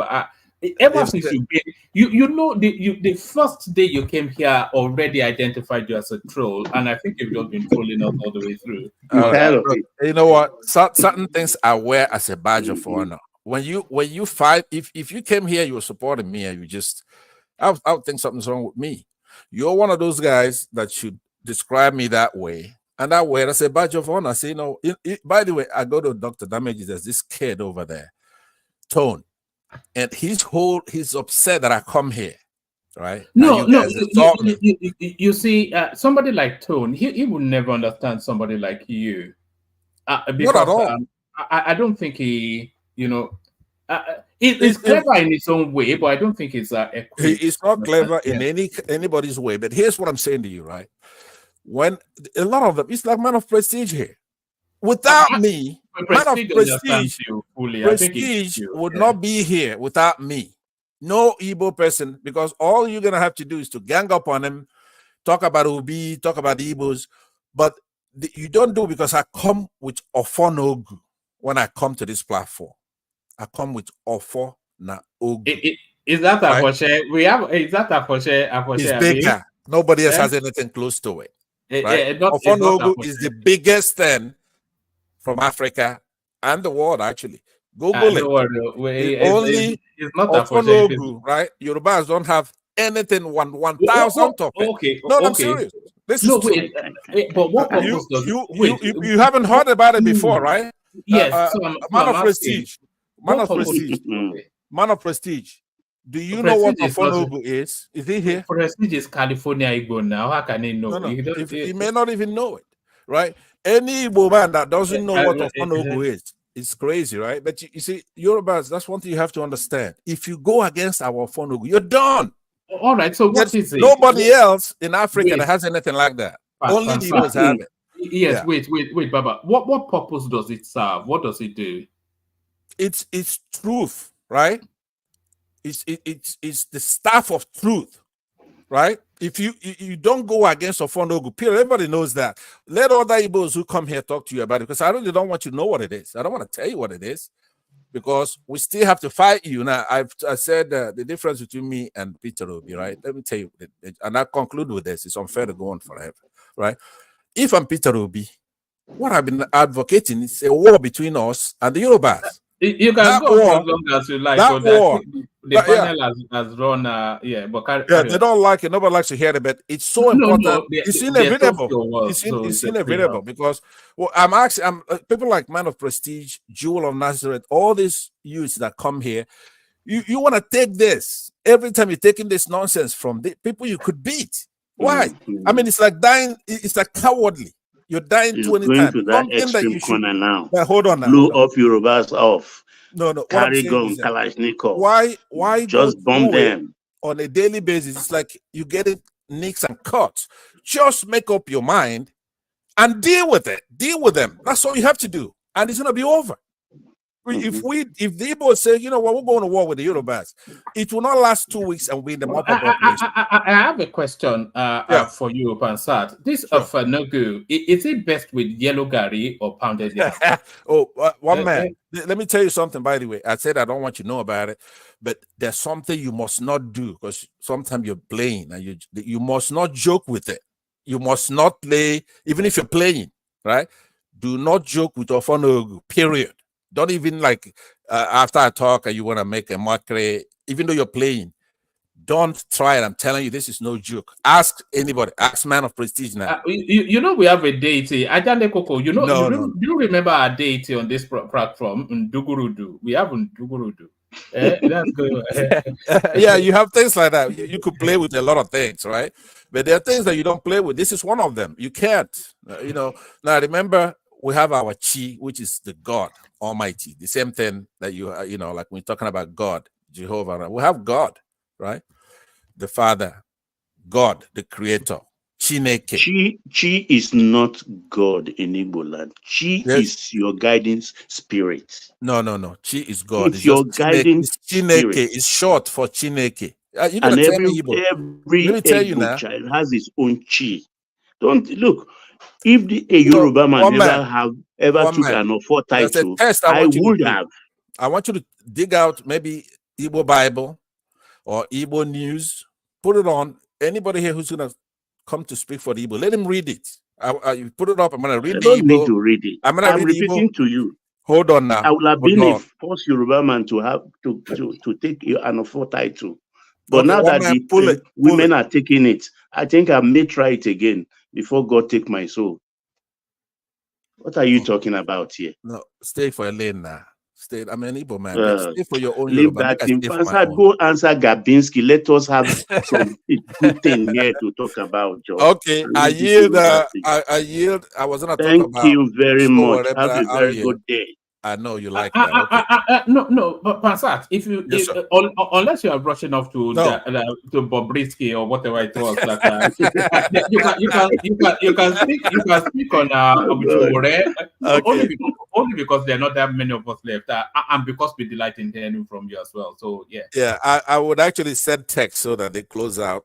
It's been 7:30 already. So these are some of our workers. But let me say to you that it's sad when we actually have to face reality, right? Before we didn't know Shore was some kind of enigma. He had a history in college, what they call university over there in Nigeria, of fighting the power, right? Our tormentors. So he has that legacy, that pedigree. And then he carried it on. Incidentally, he got into electronic journalism by working with one Igbo guy. I forgot his name now. And then he broke off on his own. He doesn't know how to work with others. He was working with an Igbo man as his mentor in this electronic thing. So he broke off and he established himself. He was there at the right time. When you could have what he himself termed citizen journalism. A bunch of Nigerians with their cameras went out there, brought information, he collated it, and put it together, which is good. I give him credit for that. He established it, and he had credibility, and it was widely read, and I used to go on that platform. But then he went overboard because, training is very good. No matter what you say, that's what I'm saying. You have to have a scientific culture. People don't go to school for nothing, like they have nothing to do. Be it journalism, be it music, no matter what you want to do. You want to go to school, you want to get trained because you're going to learn some morals and some ethics and some things that go with that. So he established journalism, but he's not a trained journalist. He's not trained in anything. He's a jack of all trades, a master of none. He's actually anti-intellectual. And it shows. Yeah, we want to fight our government, but we don't want to do it crudely. When we have ministers from Nigeria who work here in the embassies, for example, foreign minister. I forgot this particular one. It's an Igbo guy. He was a foreign minister, and Showore humiliated this guy beyond reproach. They overdid it. We want to fight the government. There's a strategy, and we have to have some style. We have to have some common sense. We have to have some wisdom, some judgment. You don't overdo it. Yeah, but at that point, Nigerian officials deserved everything, obviously. You cannot go criticizing somebody who gave him hell. So he benefited a lot from that. But then it raised the eye of any trained person, if anybody who went to school for anything. His sources, questionable. He referred at suspects as convicts, basically, like they've already done it. He determined who is guilty and who's not guilty just by himself. But more concerning thing And this allegation, I don't make it lightly. I like Showore, don't get me wrong, but I have to tell you the truth. I then detected some misogyny in his activities, the way he was criticizing women in office. Now, no matter what you say, by observation, we know that it's a male-dominated society, and the people who actually dipping their hands in that tail are mostly men, maybe 90-something%. Women never held office in executive position in any, like a president or vice president or that type of thing. Or governors, maybe one or two here and there by accident. But anyway, he went after women such as Ngozi Okonjo-Iweala, an impeccable, brilliant Nigerian woman, patriot, served her country in 2 or 3 administrations, went to MIT. She's a G-Con. She's an honest woman, as was testified yesterday here by, what's his name now? The other Yoruba guy that comes here, what's his name? Not Patoski, but the other one. Adewale. Adewale, of all people, recognized that here, and he made me proud yesterday. Gave me hope that even he is redeemable. He's not irredeemable. So this woman received Showere's animals for years. Now, as we're talking, you could check on this. You just Google it. Showore, with his Sahara reporters, wrote 151 articles against Ngozi Okonjo-Iweala. One of those articles is neutral, which means it wasn't negative, it wasn't positive. 150 were negative. Now, we all know Madame Gore. No matter what you say about her, she's definitely not the worst human being to receive such a thing. But he did it. But to top it off, I could name you a lot of women. It goes all the way from Dora Kunyili of NAFDAC to Desiani, to so many people. But it didn't stop there. There was chauvinist tendencies and also tribal, unfortunately. Now, I hate to leave that on him because with today's aperture, he may not fit that bill, but then he was. And so were so many people. It's a different time. We're talking almost a generation now. He was tribal. He picked on Southeasterners and Southerners like no man's business. At no time have Southerners, Christians, committed more crimes. Are you still talking about Showore? Yes, I am. The one that goes to court to fight for Nnamdi Kanu, he picks on Southeast. That's what I'm saying. If you use that diversion, then it's not like it's him. You're right. You're perceptive, but I'm speaking about him when he had that power. He enjoyed our support, the youth. It's intoxicating. He had the power at that point with that publication, right?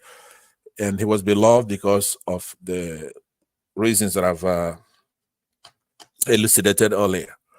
But now he went after Igbos like no man's business.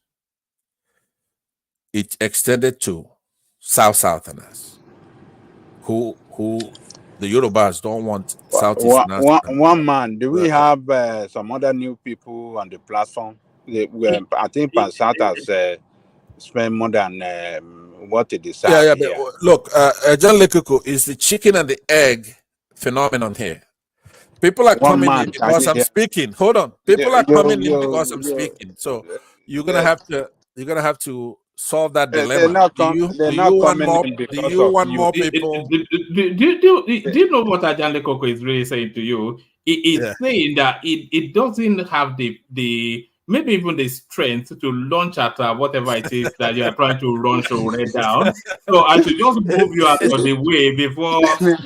Let's hear from other people, man, that are here. Is it Adewale or who is here? Wait, I think it's enough. Let's get away from this. Okay, let me take 4 minutes. Let me take 4 minutes to round it up. Okay, I'll round it up. All right. Do you want to round it off on a silliness? Shall I play you something a bit silly and then maybe you speak on it? Should I? Yeah, go ahead. All right. Like I said, it's a bit of a silliness, but this is what goes on in society now. I'm not the last wife. I'm the second wife. I'm not the last wife. I'm the third wife. I'm the last wife. And this is our husband.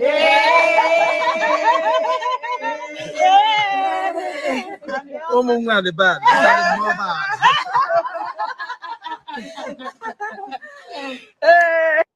I'm not the last wife. I'm the first wife. It's a spin on some sort of silliness that is going on social media at the moment. You know, What a lucky guy. Who is the lucky guy? He sounds like an Igbo man, which surprises me. I thought Igbo people only married. I thought they only married one wife. I didn't know they. It's dying off. It's a dying practice in the Igbo land. It's not like it's absent, but only the pariahs, are still practicing it. But that's looks like a happy family now. It's not all bad if you can afford it. As it's dying away, you could still do the right thing. It looks like there are happy wives there with a happy husband. I condemn the practice. You should only practice polygamy if you are wealthy. It's not a poor man's sport, is it? Yeah, no, it's not. It's not a poor man's sport, because in those days when our forebears did it, it was for a totally different reason. It's communal in nature. You're raising a lot of kids, and they use it to count wealth, how many you have, and it's an extra hand at the farm. Those people that are polygamy, that have so many wives, they live longer than those people that have one single wife. I wouldn't doubt it. This guy looks like he's gonna live forever. The ones he's got are pretty good, and they look to be very happy. If you can handle it, but it usually was done for extra hand in the farm, and there were practical reasons for it, and the world was set up that way. But right now, you gotta be a fool to go. I think when you have money, you should have many wives. No, you should not do it. You should not do it. See. Look at although this one may look like a joke, but just look at it this way. Look at those people in the Bible that have many wives. They live longer than even some of those people that have only one wife. So what are you talking about? So because when you have so many wives, you don't become father of all. You understand? Nobody cares about you. But one wife will be monitoring you, will be do everything. We want to break your heart. We want to drag you to all these what do we call it? All this this thing that women are doing now, this feminism and all those stuff. So marry many wives so that everybody, the one that is misbehaving, another one will just step in. So you don't have to give yourself headaches. Are you a Christian? Life expectancy is now short. Life expectancy is now lower in Nigeria today just because people are getting married to only one wife. So Ola, are you a Christian? I'm a Christian, so. Okay, very good. All right, one man, I yield back, and yeah, that was fun. There's a lot to be picked out of that video right there. You know, the way when I used to teach, a lot of things could be said of that particular video right there. That's the way to study a video. It's not just a simple thing. Human beings are very, very, very funny people. You know what I'm saying? But we'll do that one day. I yield back because there's so many people who want to speak. But I'm still around. When it goes around, I want you to come back to me. All right, brilliant. I really enjoy your entertainment, though. I was listening to you while away. All right, thank you very much. All right, brilliant. Don't keep Bobrisky waiting for too much longer. So that's going to keep an appointment with Bobrisky or whoever here. But I think Patoski rejoins us. Ola rejoins us as well. So. Let's hear from Ola, then we hear from Patoski. I was trying to get to either of you, but I think your system dropped. So who wants to go first? Anyway, anybody can go first. So All right. Since you are already unmuted, let's hear from you. Actually, let me use a video clip to bring you in. Let me play you this clip, and then Thomas, acknowledge if you're there, Thomas. But as we watch this, President, there are some people who are still in detention as a result of the NSAS protest. They were young people who were protesting for justice, for freedom, and for democracy. Any young protester in Nigeria today learn from you because you were the father of protest in Nigeria. Do something about it. Give them the freedom. You taught us, you funded us to stand up and fight. So they are your children and your grandchildren. Give them the pardon. Thank you and God bless.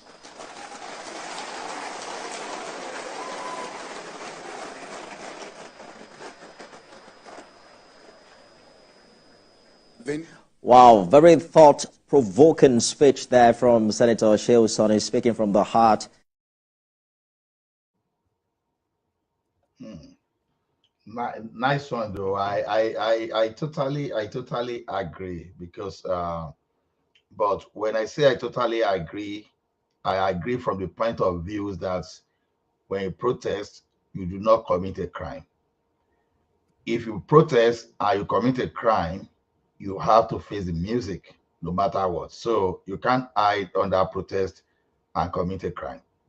So, but if your offense is just because you are demonstrating based on your fundamental human rights, and some people are now trying to stop you and to criminalize it, yeah, I will suppose that totally anybody that protests, leave them.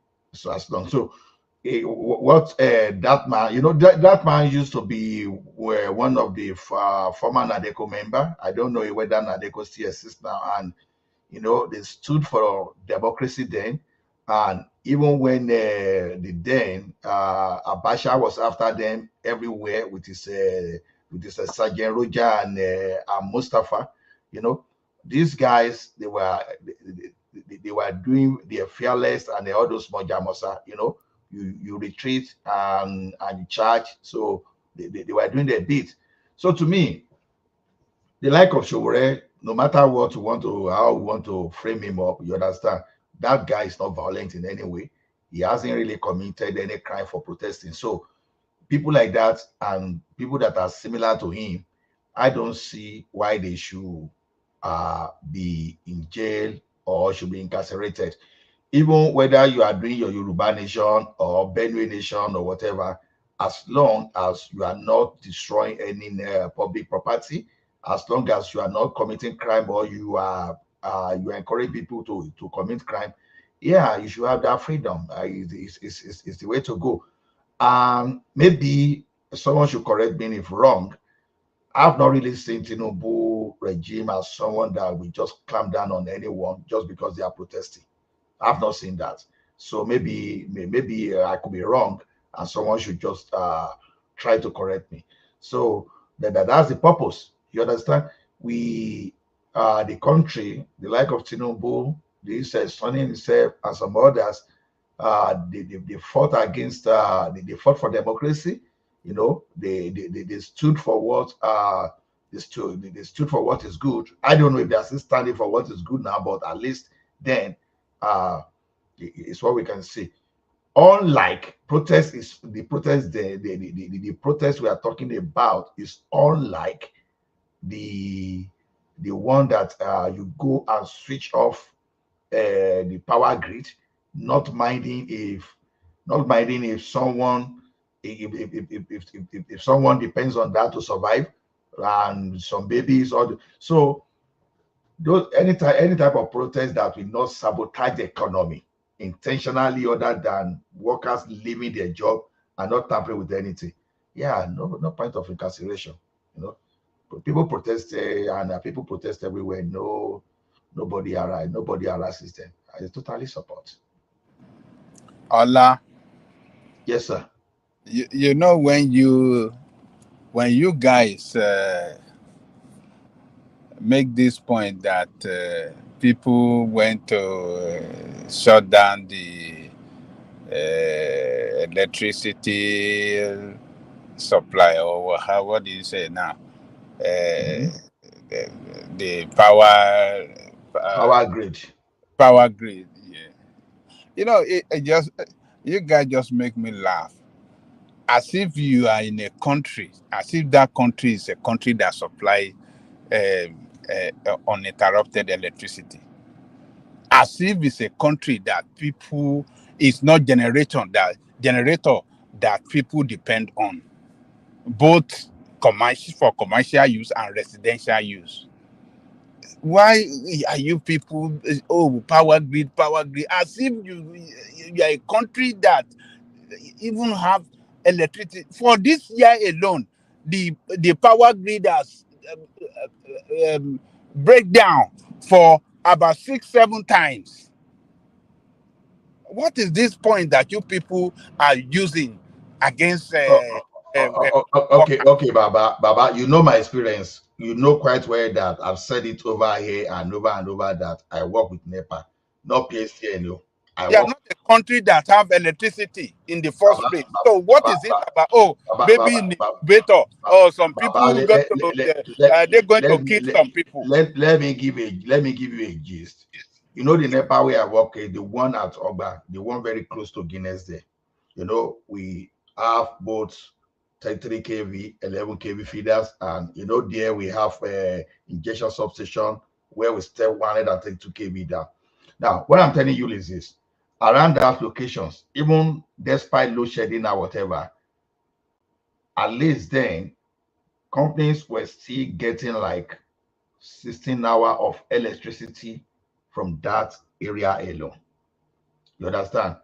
Because I can still remember the name of the feeder offhand when you talk of Papaland to NTM, Isokoko, you know, ABC and all those stuff. So it's a Guinness. So they still have electricity to some extent. They may not have it up to 24 hours, but within the little one they had then, the industry there were still using those electricity.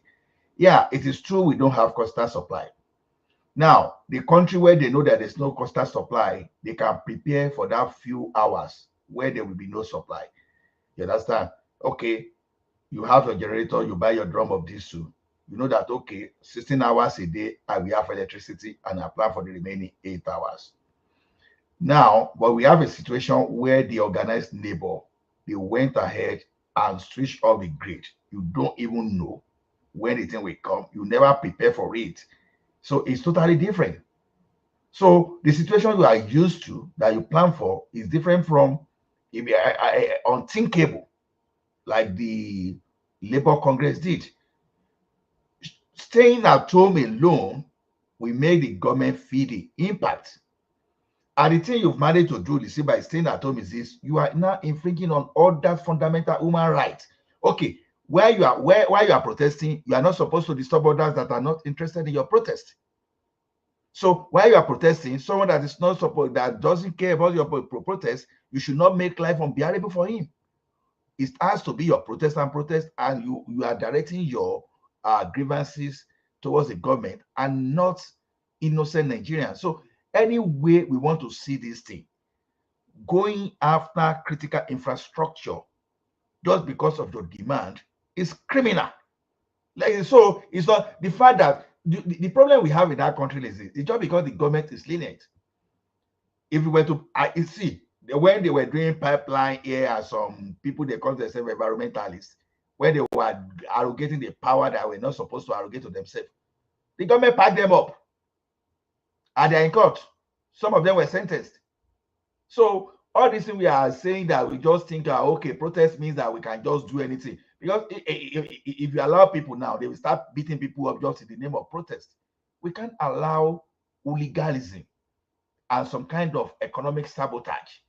And if I was, or the, what we call it, the felony and some kind of, I'm not a lawyer, but permitting, just let me just use the jargon. You understand? Just in the name of protest. The protest you want increment. You have different ways of achieving that. Staying at home, okay.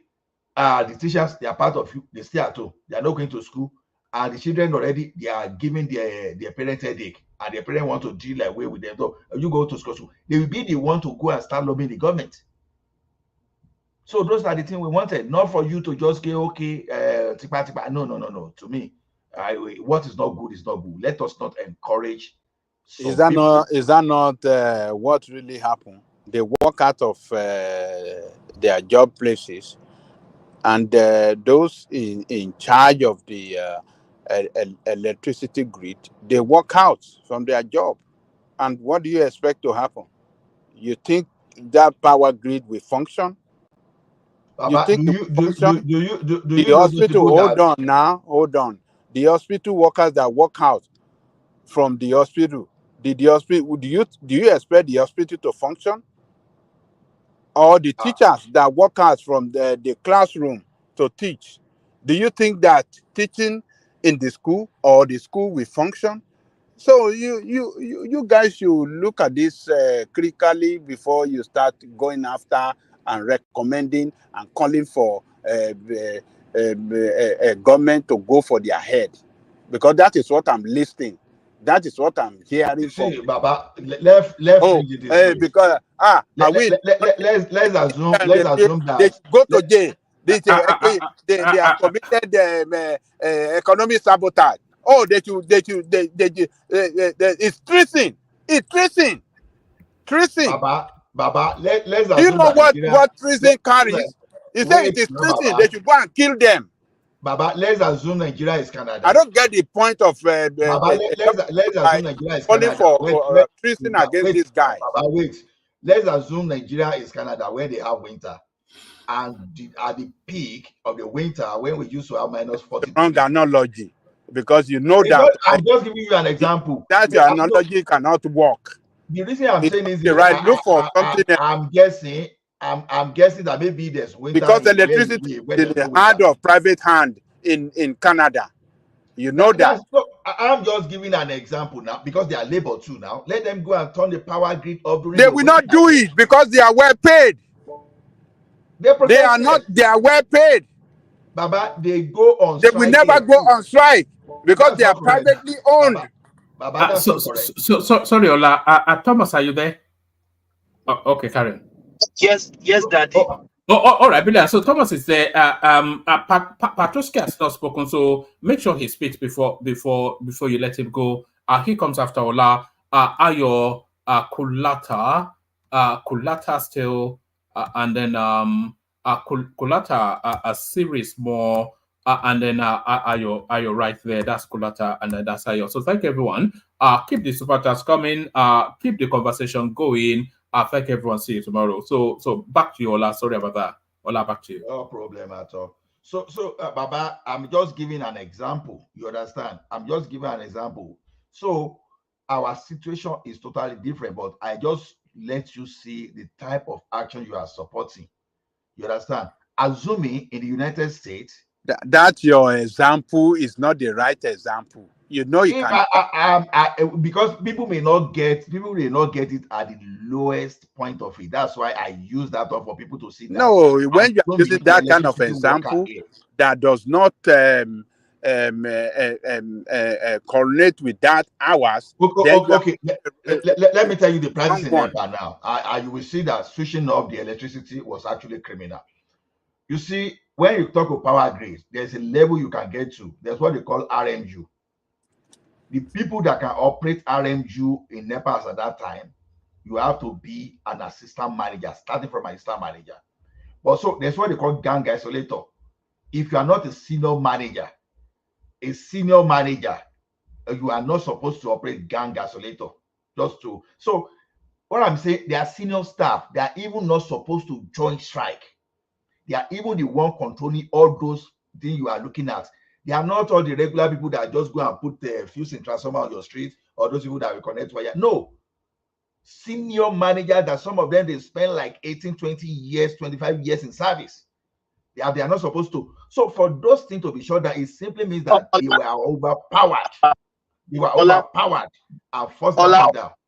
My own sister work in governor's office is in level 80 or so. I don't know that level, like a senior. They tell them to be coming to work. Even that time there was a strike. They don't strike. The manager tell them they have to come to work because their own pay is different from other. Yes, I just want to clarify what you say. Yeah, in hospital, there was a time I was in hospital.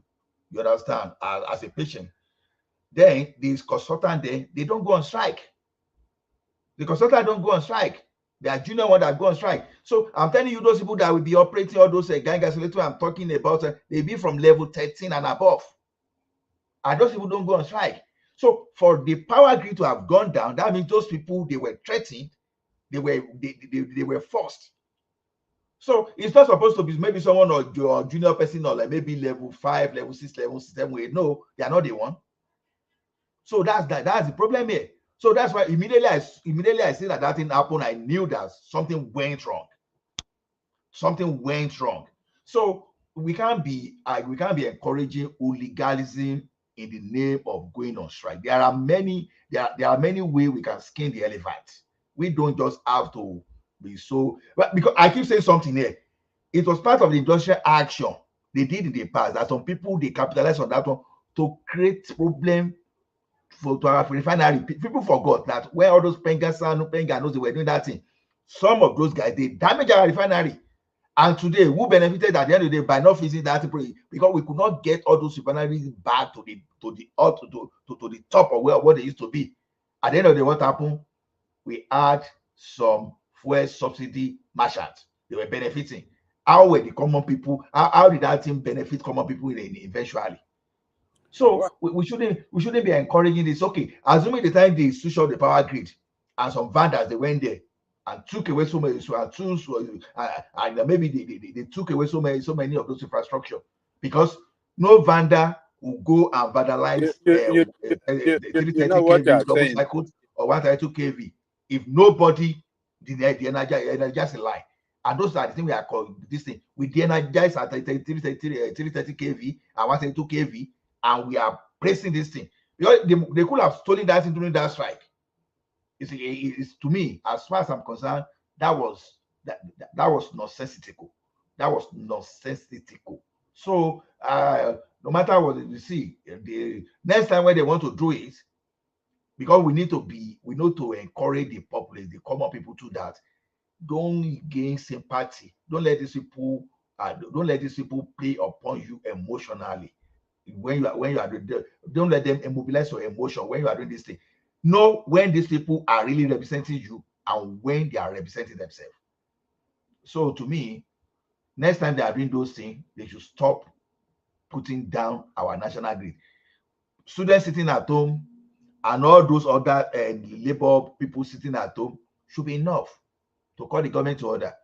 When we reversed fuel subsidy in 2012, it was just protest at Ojota and nothing too much. Before they reversed it, they didn't switch off the power supply.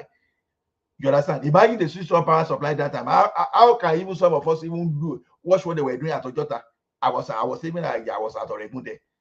How would people even look at what they were doing? How would they even understand what they are doing? So to me, the criminality is not protest. So what Labour Union did, they did criminality and they managed to escape it because it was just a mass action.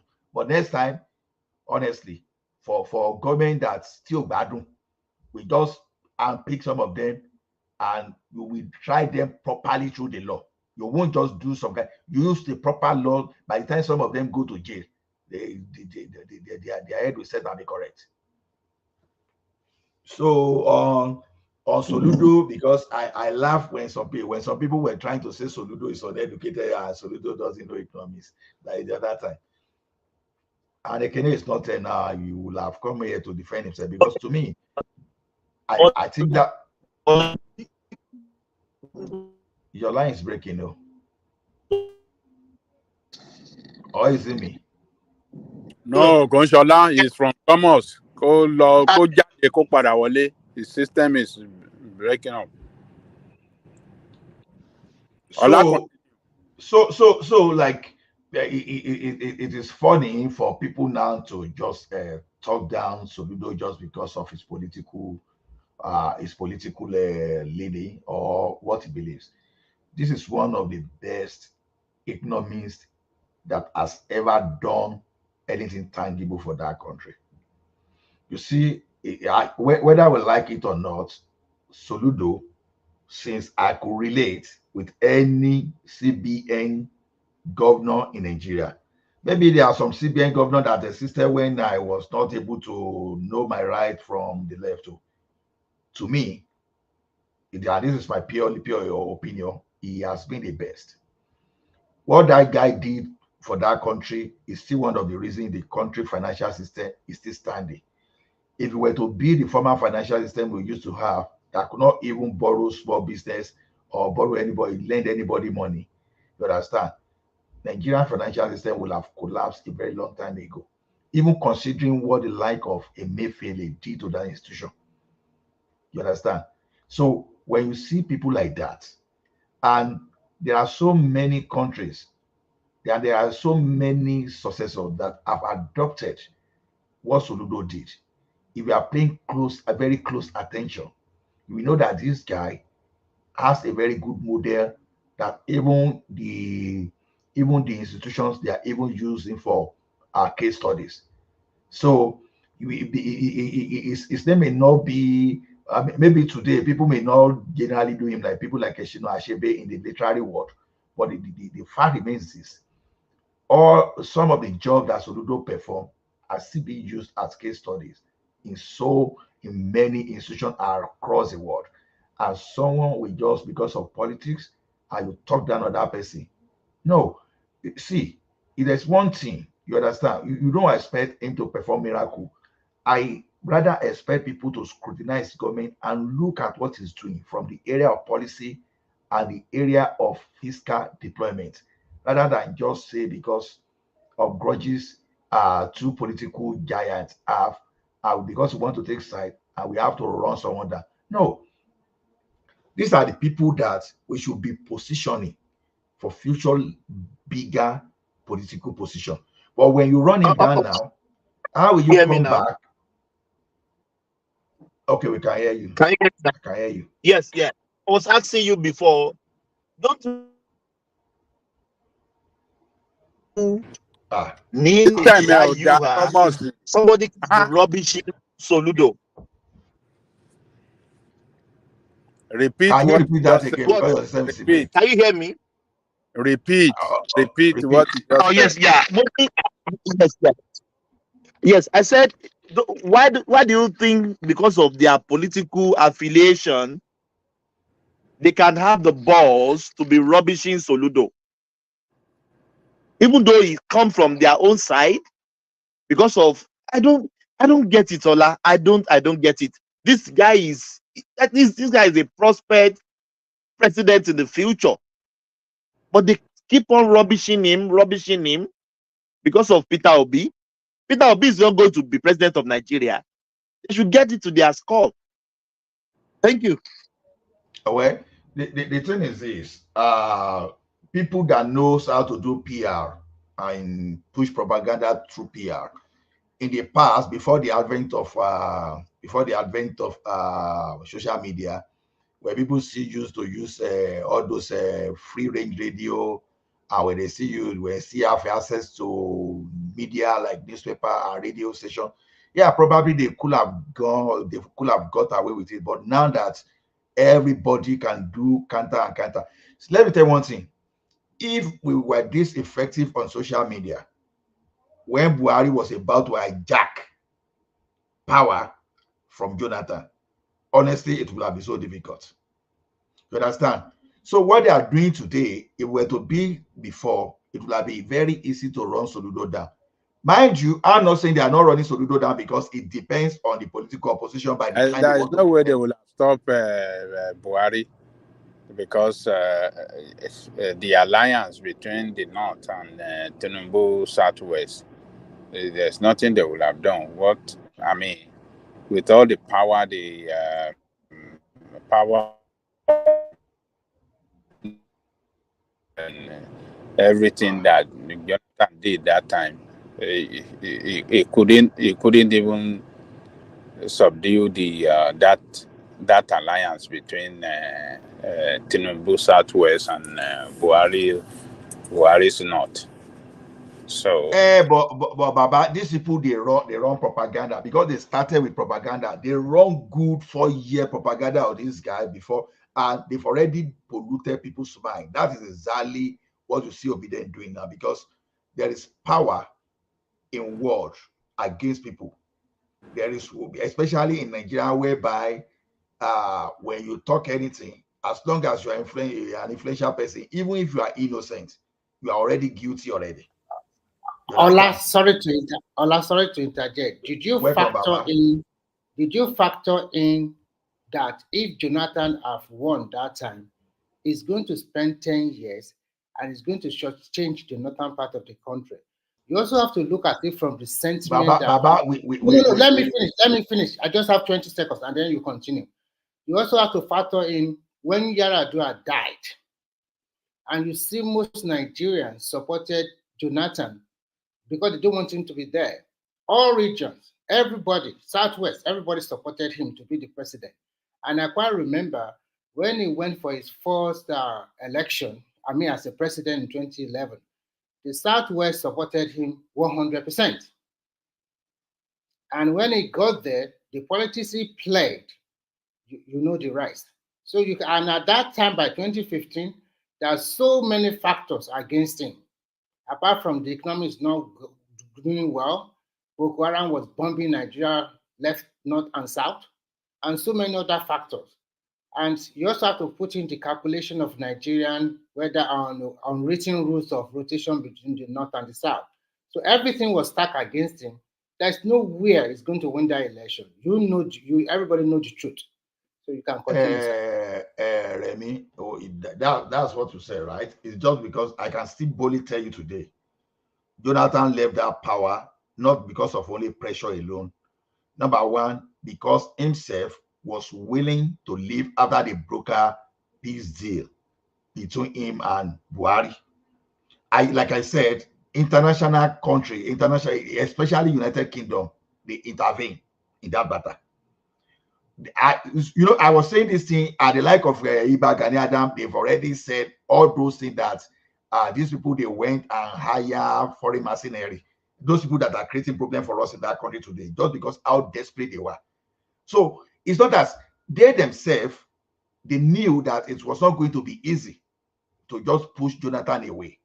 You understand? But if they've not struck that deal with him, and Jonathan, if he was afraid that, okay, someone was going to probe him or put him in jail, honestly, he wouldn't have left that power. And we will have allowed judiciary to even interpret this story of 10 years that we are talking about. Because no matter how you want to see it, we are talking it politically, but we are not looking at it from the legal angle. Yeah, we will have spent 10 years, but that's the duty of Supreme Court to not interpret later. And never doubt the power of the incumbency. The Supreme Court too could have looked at, okay, for peace to reign. So anyway, I don't know what the Supreme Court would have said, but at least I would have left that one to the Supreme Court to determine. That's what I can just say. So, but these people, the agenda they ran against Jonathan is unparalleled. In fact, it's unprecedented in that country. You understand? So, and the election was massively rigged too. Was massively rigged. So it was just a case of who outrigged the other. That's just the point. So, coming back to this Soludo matter, you understand? Soludo is a kind of person they should be positioning. You understand? It's never too late. It's never too late. Truly, Obi appeals to people. Give it to him, because many of us say, we doubted that Obi was even going to pull this thing. I keep saying it. People, although I know that it's unpopular argument, an article not contested against Obi and put his support behind Obi, I still strongly believe that it could have won, because there will be sentiment of Christian, Muslim things, and there will be sentiment of Igbo people. They have never done that. And trust me, our Igbo brethren, they will support their people, which is normal. As a Yoruba man, we support the Yoruba people too. So, to me, maybe there's something that Tinubu did that just created confusion between the two for them to go against themselves. If either of them has been the one to face Tinubu, and with Tinubu Muslim ticket, trust me, it's just my conviction that Tinubu will not have won that election. So that's why I keep saying that even moving toward 2027, what I want to speak for Tinubu is what he has achieved, because all this idea why he can't do this thing before 2027, it be consolidating. Look, life of individual is in the hand of God. Many of us that speak today, we don't know what is going to happen tomorrow. So why thinking of something 10 years? Why can't you live today like there's not going to be tomorrow? Make your name now. You can make. I don't think. Why would Tinubu be looking for even that you want to even go beyond 2027, where you can do whatever you want to do now? If you be waiting to become president for how many decades, and you are there now, next thing for you should not be second term. Next thing should be your promise. What you promise, do it now. Like, okay, what's bad there if at the by 2026 we have 20,000 megawatt, very stable, and people can testify? What's wrong in that? What's wrong in it that, okay, by that 2026, you now have your 2 million soldiers, you look at your bush, that you can even walk in your bush by 1 a.m. without fear of any foreigner kidnapping you in the forest? What's wrong there? So why must you wait post 2027 before you do that? So what is wrong is you implementing that industrial cluster you want to implement, and let factories start coming up from all those areas, and you get all those things. What's stopping you from that? So all these excuses that he has to do before, no, I don't buy that. Anybody that has something to do for that country, it is now. Then that is what should be for him in 2027. I tell you, we may be looking at it that, oh, is there a coincidence? Okay. See, if things continues this way, even though I love his policy in the area of long term or whatever, all those long term things, you understand? Even I love that one. But as long as people are hungry people, whatever economic jargon you are telling them, you are wasting your time. Oh, we are opening the road. As long as that road is not giving them food, that's not putting money on their pocket, you are wasting your time. So I don't want this excuse of he has to slow down. No, it's rubbish. Maybe see. And one of those things you can achieve is this: all those people in the IDP. What are your plans to bring them back? What are your plans to secure them? Those are the things. If someone that you send to the Republic of Benin, all those, if they come back to their land and they are securing their land, do you need to tell them in 2027 that, okay, their allegiance, they have their allegiance, they have allegiance toward the person that brought them back and secure their life? Probably we have about 4 million in IDP. You bring them.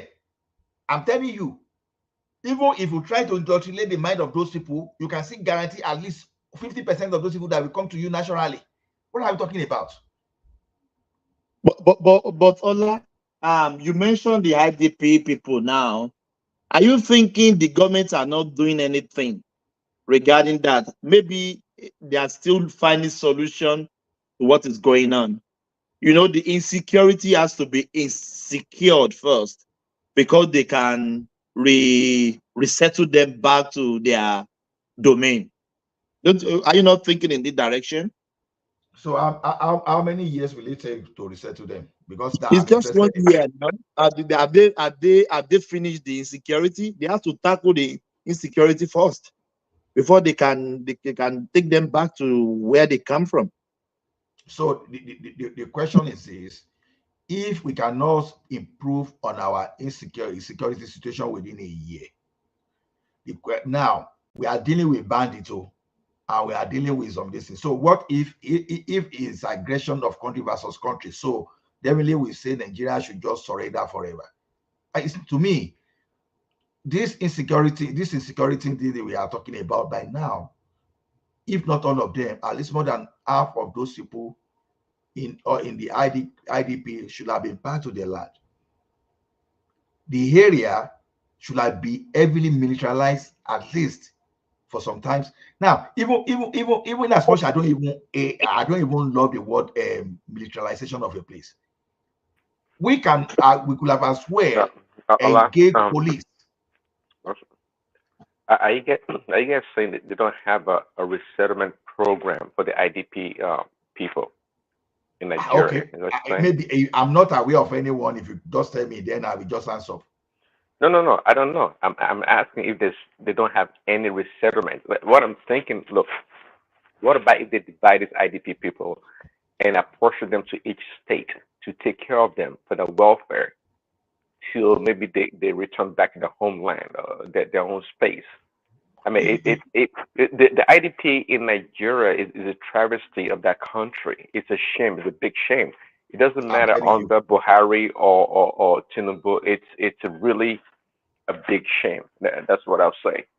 You see, Prince Daddy, you know, I've always made my solution. I have a good information for you.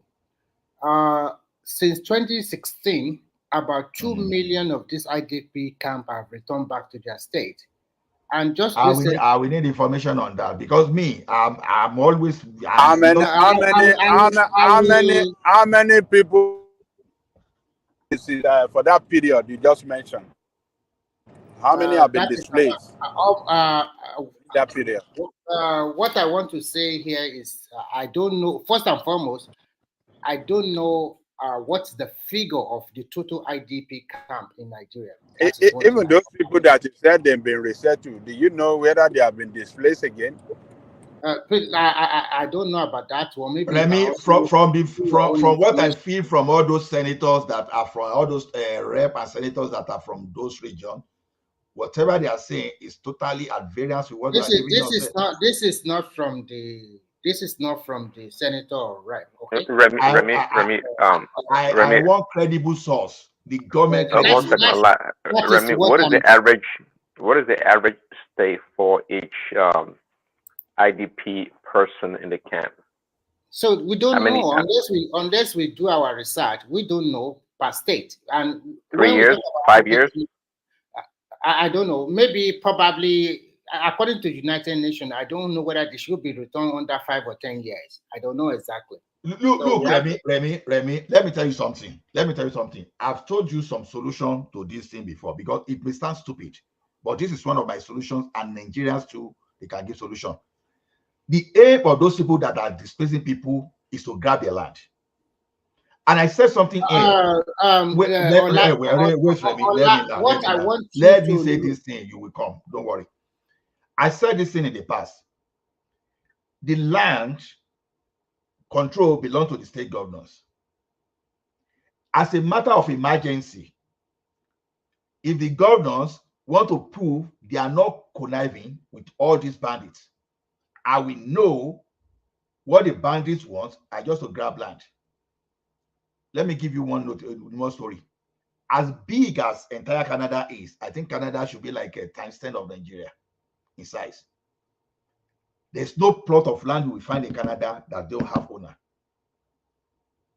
What I expect the government to do in those places, I say, if I happen to be the governor of a state, it's going to be a massive project for me.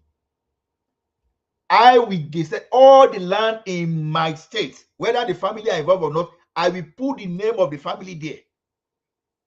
The essential land, every family we have to be registered. I will put a digital thing. It will be there in archive. In fact, if it's possible to find some with the United Nations, I will keep some of them somewhere. So that if they see any strange face, maybe 20 years down the line, you will explain how you got to that land. All this idea of stateless people, that all this, I don't care. Stateless people, you imported some people and they call themselves stateless, and they now rejected state people. Those people that are stateful from their land and they occupy that place. I want them to occupy them, to accept them. I will not, because I make sure I make it difficult for them, to anybody to grab land and go scot-free.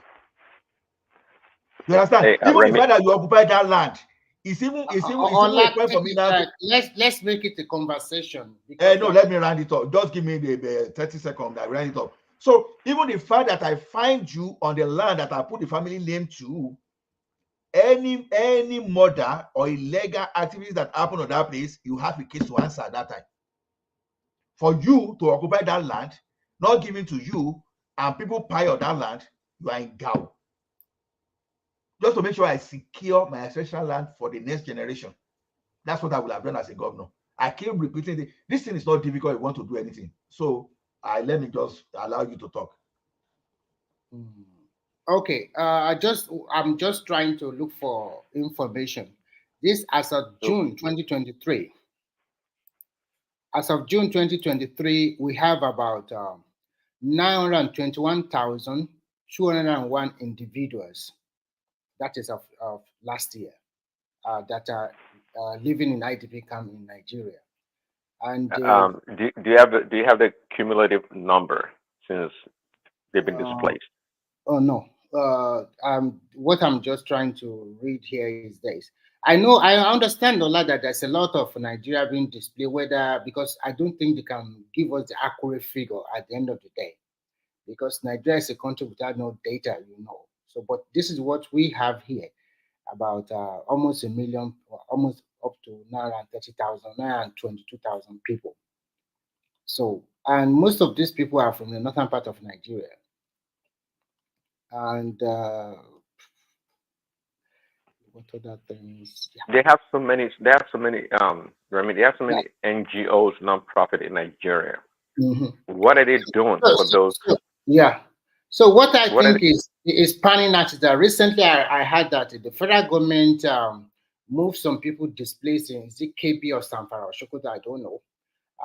It's about 761 housing units that they took a lot of people from IDP camp to resettle them. And one thing I want us to think about is this. Like somebody said before, Nigeria is a poor country, and it has been bastardized for a long time. All your points are well taken, and I think you've spoken very well. You are right. But in terms of taking all of them back, I'm sorry, I don't want to digress or go on a tangent, but go ahead. I've always said this: Nigeria is a poor country. I don't buy it. I'm not sure how you guys are defining a poor country. I don't know what that means. I'm talking about present day. Look at the budget. And if we can, the budget of almost 100 million is about 20 trillion naira. And when you now compare a smaller population of less than 30 million people, and their budget surpasses of that of 200 million, and some of the money of our budget are borrowed funds. We borrowed money from everywhere for most of our capital expenditure. And what are we generating as revenue in Nigeria? In the first time in the history of that country, we generate more money from non-tax revenue for the last 2 quarters in Nigeria. That was the first time. So we are not generating enough revenue. Well, I see. Okay, I see what you see. I don't measure the wealth of a people or a country by their budgets. That's just, to me, that's just ridiculous. But really. how can you now measure them? Because you cannot measure individual wealth or something But because like that. it's not a true measurement of the wealth of a nation. It's not, because some lazy people depend on allocations. The governors don't do nothing. Of course, I mean, you're gonna have a poor budget, and you have to borrow to finance your expenditure. That's not a picture of Nigeria's wealth at all. It's not even close. Talking of potential. You are talking of potential. In kinetic part, we are not ready. It's not only about revenue alone. In almost look our healthcare. Hold on. Even before you go to before you go potential. See, the potential you're talking about is really it's untapped. So actually, it is tapped. It's just laziness. Actually, the potential you're talking about is not like far off, like in the 5-10 years, how much you're worth. No. If these governors or the people in charge start like today, in the next year or two, things will be drastically different. We're not talking like futuristic, imagination here. That's what I'm talking about here. I'm not talking about that. I'm talking about what they can be doing right now to fix the problem. No, Prince Daddy, that's why we keep shouting restructuring. You understand? That's why we keep shouting restructuring. And Ola, when you look at the minimum wage, I happen to see a paper recently, but I forgot to save it. And most of the governors, what some of them are willing to pay as minimum wage. Like Osun State governor is willing to pay 57,000. Abia is willing to pay 62,000. Ogun is willing to pay 65,000. Rivers 80,000. Lagos 75,000. Edo 70,000. Majority of the northern states, some are just willing to pay 50,000 or 55. I think it's only Kaduna that I saw that want to pay 70,000 as minimum wage.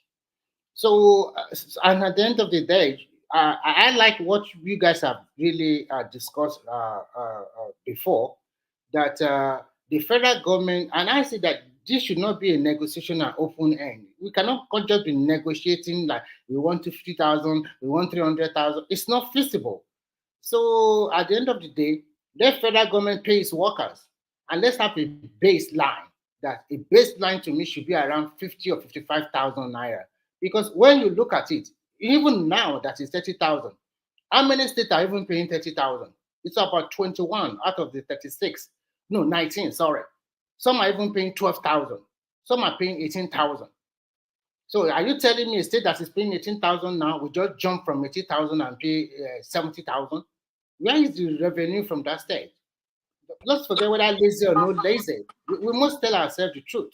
Okay, Some okay. states don't have the power to pay like Lagos With all or this Rivers. grammar you are speaking now, let's ask a simple question here. Okay. If they are currently paying, let's say they pay 50,000, right? Which state? Let's say all of them pay 50,000. Let's assume. Yes. Mm-hmm. How much do you think it costs to make a pot of soup for a family of maybe 3 children, Okay. father and mother in Nigeria? I cannot give you a general answer for that one because cost of living are different from state to state. On the average, on the average, I will tell you that those states that they are producing tomatoes, red pepper. Let's say Lagos. Okay, if it's Lagos, it's quite expensive. I think to put with it the beef or fish or whatever. Let's say they even put fish. Let's just say 10,000 naira to cook a pot of soup. So yes. how much? In Lagos. How long do you think that pot of soup will last them? No matter what, it's supposed to last them for 2 or 3 days. Okay, that means they will cook 10 of that in a month. Is it only that soup they will be eating? No, I'm not even saying. Let's assume that is soup that they are eating now. Yes. 10,000 times 10. That means 10,000 will cook 10 of that in a month. Okay, continue. Wait now. If they cook 10 of that in a month, and there's no transportation, there's no other thing yet. If they cook 10 of that in a month, that's 10 times 10,000. That's already 100,000. That means they didn't brush their mouth. They didn't even buy soap. They didn't buy soap to clean their body. They don't drink water. Sorry, what you are trying to do here is you are generalizing the whole situation. Okay, let's even now. Hold on. Let's even say the state that is. Let's even say that is Lagos. Let's say the poorest state where they produce pepper, everything to cook a pot of soup in that state will be maybe 20% of the cost of cooking a pot of soup in Lagos. I think what you are trying to listen. No, I'm trying to just. No. I also try to tell you. I'm also trying to tell you that first and foremost, not all family will be family of 4. Some will Wait be more, now. I'm just some will more. That's why I say average. You understand? Some family will be more. The smallest family will be maybe 1 or 2 people. I'll be just husband and wife, no children. And then some will have 6. So that's 2 plus 6. That's 8. Let's even 10,000 cannot cook a pot of soup in Lagos. It is that. Let's even say okay. So I think first and foremost, let me ask you one question, Patuski. Are you basing your assumption on one of these couple being a civil servant, or both of them are civil servants? No. Listen. Both are civil servants and they are working, right? Let's forget about civil servants now. No. Let's say Nigeria. The minimum wage they are fixing is Nigerian How minimum wage. How many Nigerians are civil servants? Hold on now. We are going to start from some. If we keep going back and forth, we'll not be able to make. I'm not supporting or making argument against. We are just making a joint inquiry now. We want to find out this negotiation that they are finding problem arriving. I want to help them to do it. So we look at it from the government perspective. We look at it from labor perspective. Look at it from everybody's perspective, and I'll say, okay, all of us, this is the way it should be. Now I'm looking at it from everybody has been looking at it from government perspective. Oh, the government does not have the money. There's no money. We don't say, okay, let's look at it from labor perspective. Let's even assume that they are from a state where the cost of living is very low, like maybe Kwara State, where there's food or something. So that means that family will cook a pot of soup for maybe 2,000 naira. And you agree with me that 2,000 naira is not possible to cook pot of soup now. Even when I was in Nigeria, it wasn't like that safe. So let's say 2,000. And you have just told me that they will make that it will last 3 days. That means they will make 10 of that. That's 20,000 Can I naira. quickly interject something? Can I quickly say something? Okay, interject. All these things you are trying to say, first and foremost, as a civil servant, we have to consider not everybody will be on level 1 or 50,000 minimum wage. Some of them will be in higher position and different steps. That means that at the end of the day, they are not collecting 60,000 alone. They can collect more than that. I understand, but let's use. But you are just average, like everybody collects 60,000. The government is using minimum as a benchmark. So why should I consider when they are not using this consideration that you are making now? Both the government and labor, we are using minimum as a benchmark. So let's not consider that edge. But when you now consider, can we just say we are talking about? They are not considering that. Government is not considering that in its negotiation. No. Labor is not consider it. Listen to my question. I want you to factor into what you are trying to say. Now, the question is this: how many percentage are those ones that are under the further civil servant or under the unionized workers? How many percentage in total? I want lot for you. Okay, among the workforce, a larger percentage. I'm assuming. I think I understand what you are trying to make me see. So let me take it. Now let's assume the poorest Nigerian, who is the class 1, level 1 civil servant, and the wife is maybe a pepper seller in the market that has just one small shop selling a tray of pepper. That's the minimum Nigeria, poorest. So it's any minimum wage. And the wife is supporting. Maybe the revenue from the wife is that of a level 2. So if we want to see in science, in research, you have to make assumptions. So let's assume that the minimum Nigerian, the minimum wage. So if that minimum Nigerian can survive, that means everybody can survive. That's why they have the argument for minimum wage. If we can secure the poorest Nigeria, the lowest level Nigerian, at a wage, at a living wage. A living wage is a wage you can live on. If the lowest Nigerian can have a living wage, that means we have already covered those who are above. You understand? That's the basis for saying let's have a minimum wage. And when you go to outside Nigeria, you can say yes, the poorest Nigerian is earning this much and he can feed his family. So I want to assume everybody can feed their family. That's why. So let's say 2,000 times 10. That's 20. That couple, they have not bought soap to bath. They have not bought water to drink. They have not bought clothes to put on. They have not paid for transport. In short, they are trekking to work and trekking back. And God has strengthened them so much that they can never back.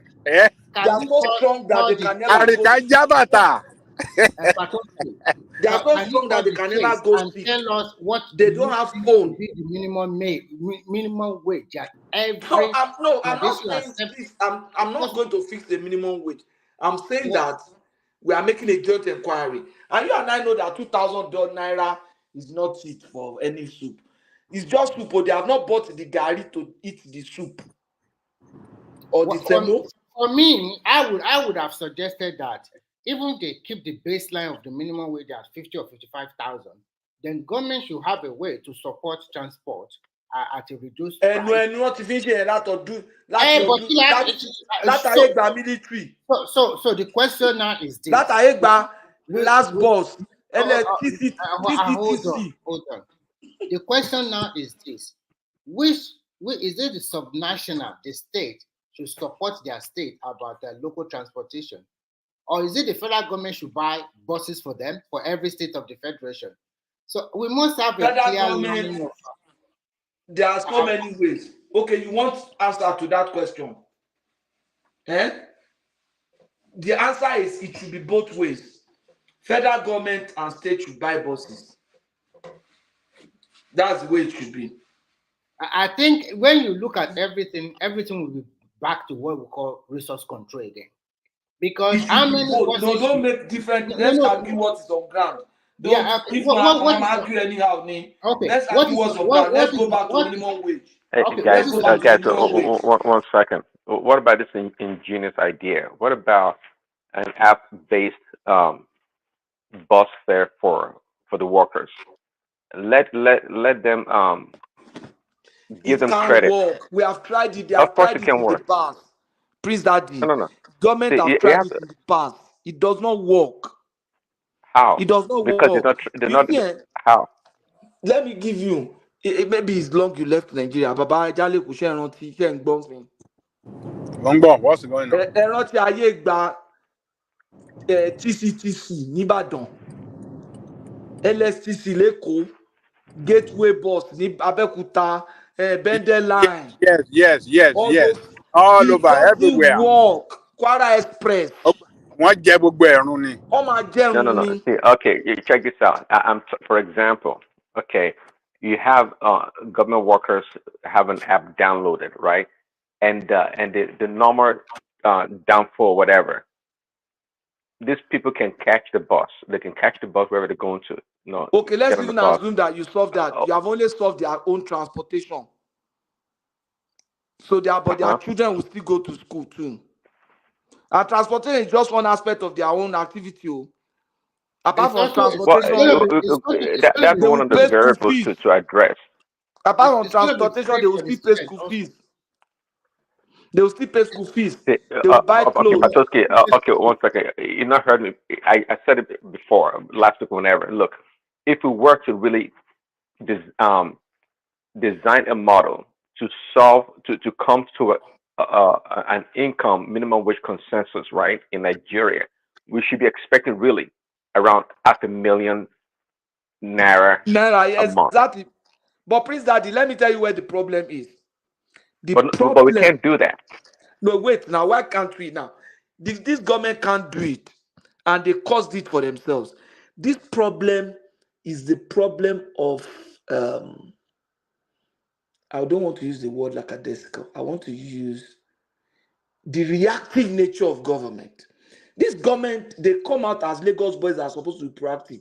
They are not. The food crisis had been on since. We say they should address it. They have already spent 1 year. The moment they came in, and I kept saying, and I've said it several times here, if they had worked on the food, there are crises in some part of the country.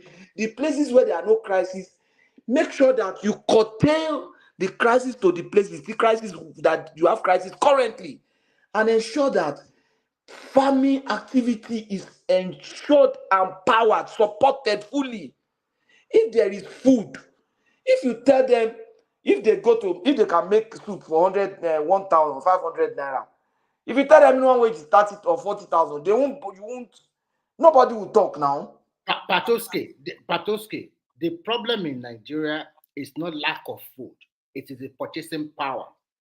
Lack of food. Well, if there's surplus supply of food, the purchasing power. There's no supply of food. How can Exactly. Supply and demand will if result there's in supply of profit. food now, the prices We will all go have down. people at home. I also ask them questions, not only from where I build my house. I also ask people questions all over the country that I know people.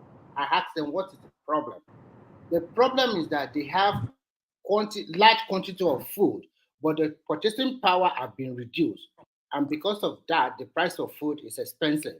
But what you are trying now, the purchasing what you power. are trying to say, what you are trying to say. I think these are your argument is faulty. Let me No, finish. I won't let you make a scarcity mistake. of food. Let me correct your mistake. Maybe the way you frame it. You see, it's not as if the purchasing power was reduced. No, the cost of producing those food is high. So the purchasing power of the people is low compared to the cost. Yeah, so they the can't cost. buy it. Now The the cost point of is, production, if the government, cost of production, cost of transportation, transportation, if the government, everything. If the government has ensured that there is supply, if there's so much, if no matter how much they even use to produce it, if the supply is higher than demand, the farmers will be forced to bring down the price. Look, I agree with you that they are So not. currently, and most of the food are perishable, so they want to sell it so off they'll and be forced quick. to sell it. Yes, but there is no enough production. So the few in the market, the price is so high.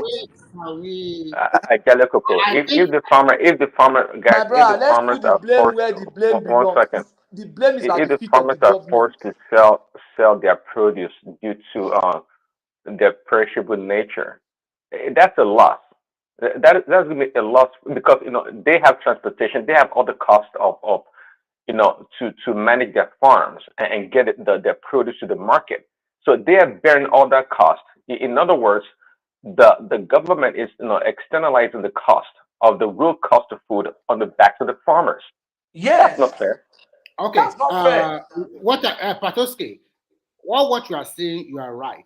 But at the same time, I also blame the government because they are not proactive enough in that angle. Yes. I think they should have built more silos and probably buy all those things from all What will these. you put in the silo? What will you put there? The food No, where they don't listen, produce, let me finish. Hold on. Okay.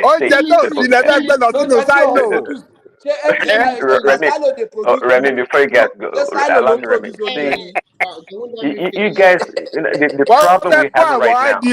Does it silo? One second, Patoski, hold on. See, the problem we have right now, you don't want to complicate farming.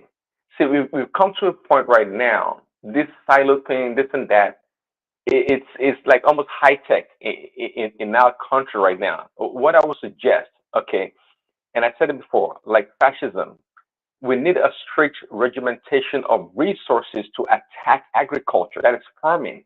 By now, the government should have acquired some lands that they are parceling out to individuals in a decent size. God bless Yes. you. Can I come in now? And aggressive on the seedling and agriculture tools in the hands of the people. Strict regimentation. That's what we need right now. In the next 6 months to a year, with shortage. In support of government to come I'm not. No. I think because you are getting it wrong. We are analyzing things. It's not about Rẹ̀mí ò ní gbà Rẹ̀mí máa support government. It's not about supporting government. I'm not, at least I did not vote in Nigeria. So it's not about supporting government. And I think I've aligned with you that they are not proactive enough. I totally agree with you on that. But look at the example of what I'm just trying to say is that since these things are perishable and people are hungry and those people, they want to sell their product at the price because of the cost. So at the end of the day, instead of being going bad, the government can come in, buy it, just like example what Lagos State is doing now in all the local government in Lagos State. People go to their Sunday market, and a 5 kilogram of rice is being sold at maybe, I don't know, half the price, maybe 1,500 or something like that. And they give them. Tó máa ń jà, tó máa ń fẹ́ para wọn síbẹ̀. Very relaxed, you know. Very, I can't. Remy, you're asking the government to be an intermediary, right? No, calm down, please. This is video I watched just that last Sunday. I watched the video in all local government. Apart from that, they are also doing health checkup for all citizens in different local government in Lagos State. I think Lagos State have been doing a wonderful job, but I don't know about other states in Nigeria whether they are doing something like that. What I'm just trying to say here is that if we cannot control the price of the food, and we cannot just open the border to let all the food in this world come into Nigeria at this situation, and because we don't have enough, there's so many issues you have to put into consideration. Like we open the border, at least those people that will bring the food from outside, if they are Nigerian, they have to change the currency to dollars. Do we have enough dollars to give to them to import this food? Because I even asked my people, do you go to like all these big hyper supermarkets? Do they have food on their shelf? They have everything. So the problem now is you are right, because the cost of bringing the food in or other associated costs will make the price of the product increase. So what is the government? So I think Tinubu, to be frank, they are not proactive enough in that essence. And I think they should do something about it as soon as possible. So I like the way they now said that you can bring in food now, import duty will be waived. And I think some smart Nigerians will use the opportunity to make a lot of money in the next few months, to bring in a lot of food from maybe neighboring countries or something like that. But don't let us forget that's one thing. We have federal government and we also have state government. And federal government cannot tell exactly what the state government should do with their resources. So that is the problem we have in that country. Because, as you said, we are parting. When they said you can bring in food, what are the specific food that people can bring in? The food you can bring in are those ones that are like grains, like beans, like rice, like wheat, like corn. Hold on. Guys, if I were to ask you guys right now, what is the food basket of Nigeria? What are the 5 items that we can grow locally that can fit in the food basket? Cassava in Nigeria. Cassava, yam, plantain, like that one. Cassava, plantain, yam. What other thing? Well, corn and tomato. I like to put rice, but we don't produce in large quantity as I would have expected. But cassava, guarantee, we produce in large quantity. And yam, we produce in large quantity. Plantain is also in large quantity. And what other things do we eat in Nigeria? So if you can add tomato and pepper there, and some onions, what's the problem? The problem with the tomatoes that we had is that there is a bad disease that affects all the farmland, tomato farmland in the northern part of the country, apart from the insecurity problem. So, and that disease has affects the quantity of tomato they sell in our Nigerian local market. So the price of tomato in Nigeria now is a little bit high. That's what we have now. You see another problem that this government, this administration have not tackled is Benue State, insecurity in Benue State. Benue State is the food basket of Nigeria. And that state is has been under siege by the terrorists and what do you call those people? Insurgent. So 2/3 of the entire local government are under the control of these people. So you can't allow that to happen.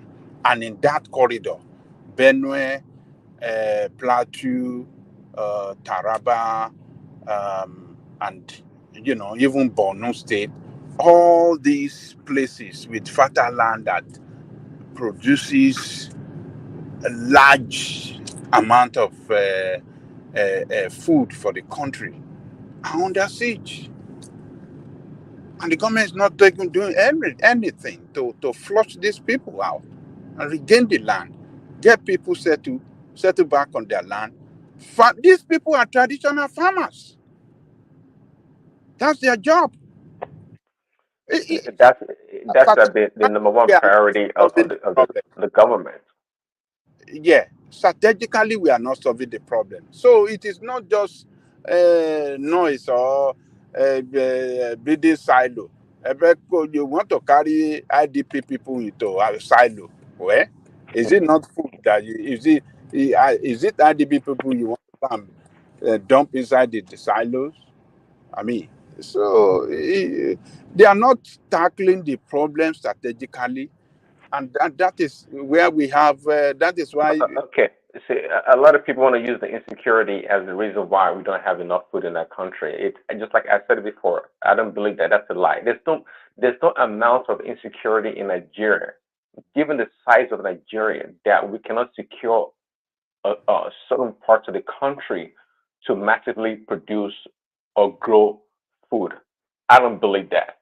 No, It's just, hold on. You might not believe, but that's the truth.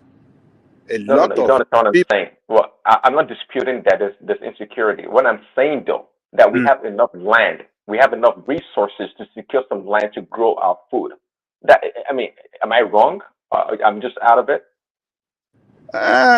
Yeah, but there are some places that are traditionally farmland. You know, not all land that you can just start to. Yeah, but Jaleko is right. We have about 1.7. I don't agree with you. We have about Benue State cannot be the 1.7 only million. land that grows food because of our lack of creativity and ideas. Okay, I don't believe that. I'm saying again, And not I'm only not a Benue farmer. State, we have the food basket around the food basket of Nigeria. Exactly, there's more than Benue State. We can Niger relocate. is also included, Nasarawa, Plateau, and the rest. But unfortunately, in Benue alone, we have about 1.7 million people in 15 IDP camps.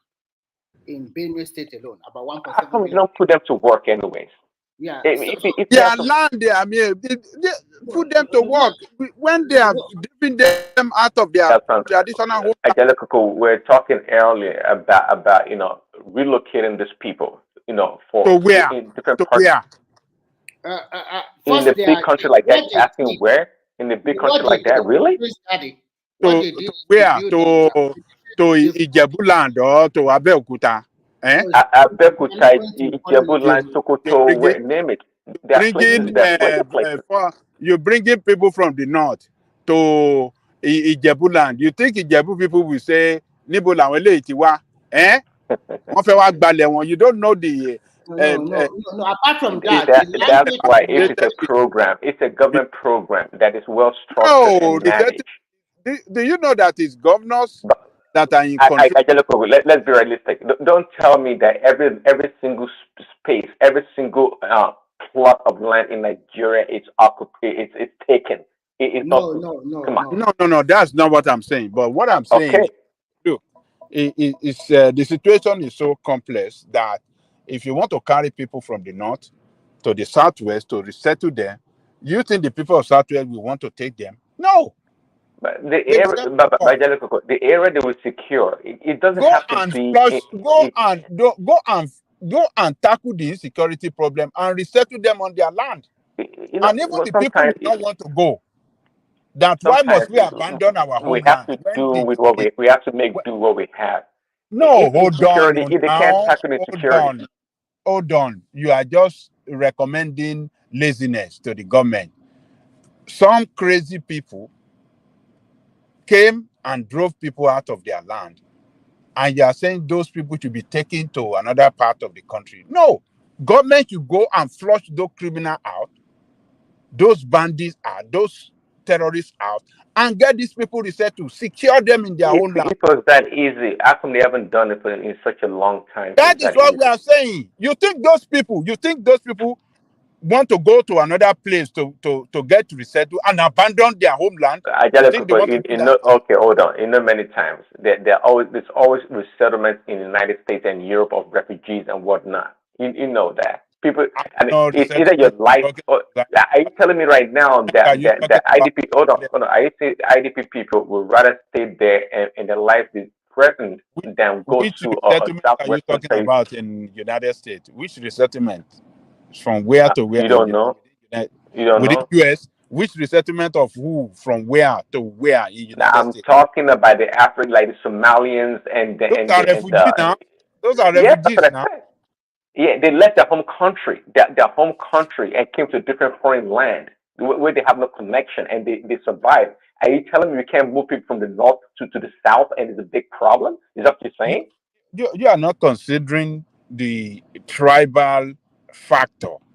That's what That I'm saying. The government can secure. hold on They now. can secure. Hold on now. We have to consider so many factors. The tribal factors that is associated with us as people. Do you think it's easy like that to carry people from the north? You're Come and making it settle sound like, them? for example, you make it sound like 100% of Ogun State land is occupied or is in use right now, and that's a lie. I don't believe that. Forget Ogun State. What about Ondo State? Or there are many states that the So the lands are people of fallow. Ondo State want to give up their land to They don't resettlement have. people from the It's north. temporarily. It's a program that the What are government you can talking about? What are you? What? I'm trying to get a solution. I'm trying to get a solution. Ajale Koko, I think Prince Daddy does not really understand the. Now. See, Can we come to Somalia and all those people they think- took to United States I of think America. the problem here. Ẹni jọ̀jẹ́ ń sọ̀rọ̀ náà mo ṣe ń bọ̀ láti ìgbà wo ni. Why does she? So, only 30 seconds. no, let me just speak. I will still stand and move away. So the thing now is this: you are carrying people that are not armed militias. You took them to United States of America, where you have security. When they don't have anything, but they are to the mercy of the United States of America, you resettle them because willingly America is ready to absorb them. But we have some militia that some politicians went and brought, the stateless people that maybe they brought them to our forest to come across criminal activities. These people are militia, they are not regular immigrants. And these are the people that they want to expel you from your land. And you are now saying, okay, you want to bring them even to where they can even perpetrate their evil further. So it's a different thing entirely. Maybe I'm making an excuse for the government. We talk about the IDP people. We talk about IDP. Are you saying the IDP people are malicious? Is that what you're saying? No, Prince Daddy. No. Okay. Let me tell you what IDP people that we are talking about. Now the question is this: are we saying that our government lack capacity to deal with those people that displace them from their land? So to the point that obviously, because if it was that easy, they would have taken care of those people and given the land back to the. Prince Daddy, see, it's not because our politician Remigen Soro now. I've moved away from what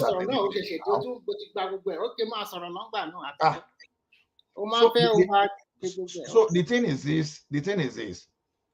There's politics here. Okay, look at the bill they raised in the House. They are thinking of creating ranching. Look at what Buhari used the entire 8 years to try to achieve, just to grab land for people in the name of ranching. You want to push your people, you want to bring people from nowhere to come and settle on our land. So it's telling you that it is not as if it is not easy. The government himself, the people in government themselves, they are aiding those foreigners that are occupying our land. That's the truth. That's the different things. One thing is for you that, okay, you want to chase these people away from the forest. Another thing is that you want to accept them because you want to use them for political expenditure tomorrow. That is exactly what is happening. So those people that we are saying we should not settle. Okay, look at it this way. Ganduje said all the Fulanis in Nigeria, all the herdsmen in Nigeria, that's herdsmen in Nigeria, that I have more than enough space for them to stay in Kano. They refuse. They took this thing to the assembly. They say, okay, where they are, that okay, we want to limit ranching to where that thing is. They say no. To some people, to the extent that one of them was even saying that we should see cow as citizen of Nigeria. So, does that look like the government lack capacity, or they don't want to do it? Some people don't want to do it. That's the problem. So that's what I want to ship into that. So the question is this: instead of saying they should resettle those people, why not this way? So when you say we should resettle those people to the southwest, right? Okay, the people that are chasing them away from the land they've won, they will go to another place again. You take them to Ekiti. To the extent that, okay, maybe Fulani are coming from Futa, Eggbens are coming from Futa Jalon, they are coming from Mali, to the extent that they now settle themselves in Plateau State. And suddenly, Plateau State that used to have different people now, they now have foreigners on the land. Is that what we are saying? So instead of that resettlement effort, it should have been that the government should have faced this and make sure that they repair them. Because if you cannot save your citizen against external aggression, then what are we talking about? So that's just the point. Okay, Remy, I'm done. Nígbà tó ti ń pè ẹ́ tó ti gbọ́ wọn ti ń pè orí Ọláyé gan náà wá fọ ẹ̀ òun búlì o. Òun búlì gan seriously. Okay, I think you guys should also understand Prince Daddy. He is trying to say just for the immediate time, but I won't suggest that they should take them to the core north of the country where it's still not totally secure. The problem I think Nigeria is having that we don't have enough manpower to man in terms of military-wise also. Even the police, the population keep on exploding and we don't have enough manpower. But what he is trying to say is that if there is a government program that can take them somewhere so that they can be useful, instead of just staying in the IDP camp and the government feeding them 3 times in a day and they are living in a place that is not a conducive environment. That's what he's trying to say. But taking them to the core north, maybe not really feasible. But you can take them to states like Kwara that have relative peace, and at least it's still the north central, maybe part of Kwara or part of maybe Niger is also not totally safe. Nasarawa, I'm not so sure, or even part of Nasarawa. So that would have been a very good thing. But as we are today, when you look at that country, what we have done for ourselves, it cannot be overtaken. Everything cannot change under 1 year, Baba Jale Koko. It's a big mess. Everywhere you turn around, to be frank. Remy, 1 minute. You see what Prince Daddy is suggesting is we will not solve the problem, but rather we enable those people. It's going to be an enabler. I mean, an enabling effort to them to continue. Not difficult. So are you saying right now they're not empowered for over 10 years or how long it's been? You tell me they're not empowered, they don't feel emboldened that they control the land for so many years and the government can't do nothing. You said enabling them. Hold on. Yes, but I'm trying to use. You just mentioned the right word. It's going to embolden those people, and we're emboldening them the more. That look, the government is even taking these people away from this land to another land, to another side of the country. So what you are going to see is they're going to double their effort because their mission in the first place is to grab land. So they displaced these people, government carried them to another side of the country. So that will double the effort. They are achieving results. But if the government carry out a strong fight against them, defeat them, that will be a permanent end. So they are barbaric. How come they've not done it? And how come they've not done it? No, they don't. I mean, it's lack of political will. It's your weak, incompetent people. Okay, so I just go. So what about if they relocate those people, at least temporarily, and fight against the insurgents or fight against these terrorist people? What about that? That don't work. Look, those people are still in their state. They are in a safe part of their state. So it is left for nothing. Hold on now. It is left for the federal government and their state to collaborate and find a way of waging war against those criminal terrorists or insurgents, you want to call them, wage war against them, flush them, and let these people go back to their homeland so that they can go back to production of food for the country. That is the only way out. But politicians, Wow. instead of doing that, they were busy. They were busy sharing See, money. if they design, listen, I think you beat a dead horse. If they design, if they secure certain parts of this of a different state, another state, right, and they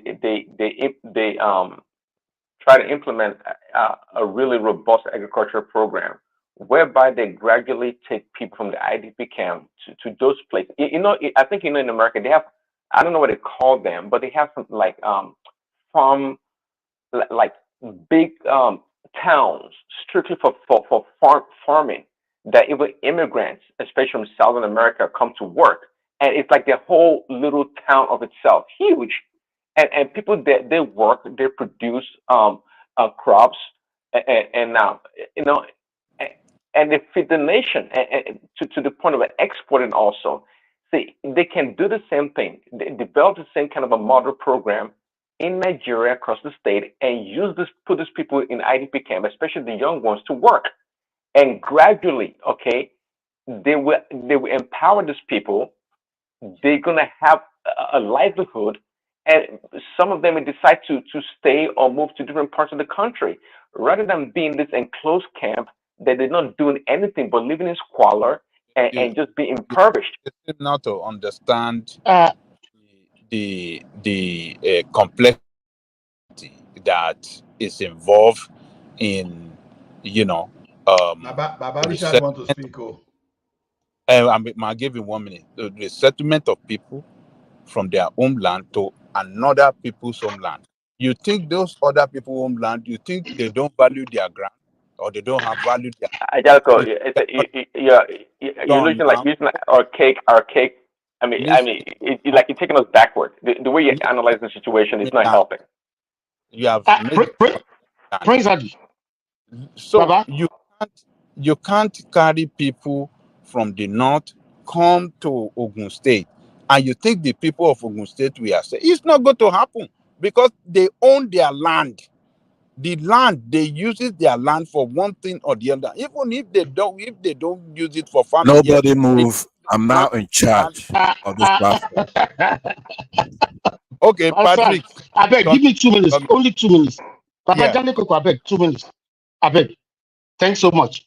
Thank you, everybody, for allowing me to come in. I'm at work, actually, but I was listening to you, and I feel I have to come in. Prince Daddy, what you are saying is not an option. It cannot work. Don't forget, Nigerians are indigenous people. We believe the Creator gave us those lands or gave it to our ancestors. So our ancestors died, we buried them on that land. All right. We believe we are spiritually and emotionally attached to our home country, to our localities. We believe the Creator gave us those lands. He gave us the food that we take our food from those lands. And when we are ill, we take our herbs and roots and everything to make us whole. We take it from those lands. So you cannot relocate anybody in Nigeria, either temporarily or permanently, because we are attached to our home lands. And we believe when we die, we are going back to that land. We'll be buried on that land. And we'll give account how we spent our lives, how we defend what the Creator has given us to our ancestors. If you lose your homeland, what are you going to tell your Creator? That, hey, we just surrendered to them. They just took our home. It's easy for government in America to relocate people from New Jersey to New York because Americans are not indigenous people. All right? If you test the DNA of any white person in America or black person, you will say, oh, he has DNA close to the English people, close to the German. There's nothing like DNA, American DNA, except the Aborigines. So every other person came from somewhere in America. You can't do that in Nigeria because people are emotionally and spiritually, the gods we worship are also on that land. You can't give your homeland to anybody. You cannot be relocated out of your homeland in Nigeria. Thank you for the opportunity.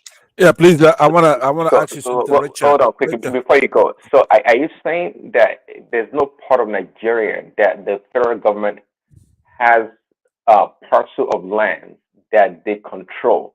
I know the state governors or the state own the land, but at the same time, I don't believe that 100% of every state land is occupied, meaning that is in use. I don't believe that.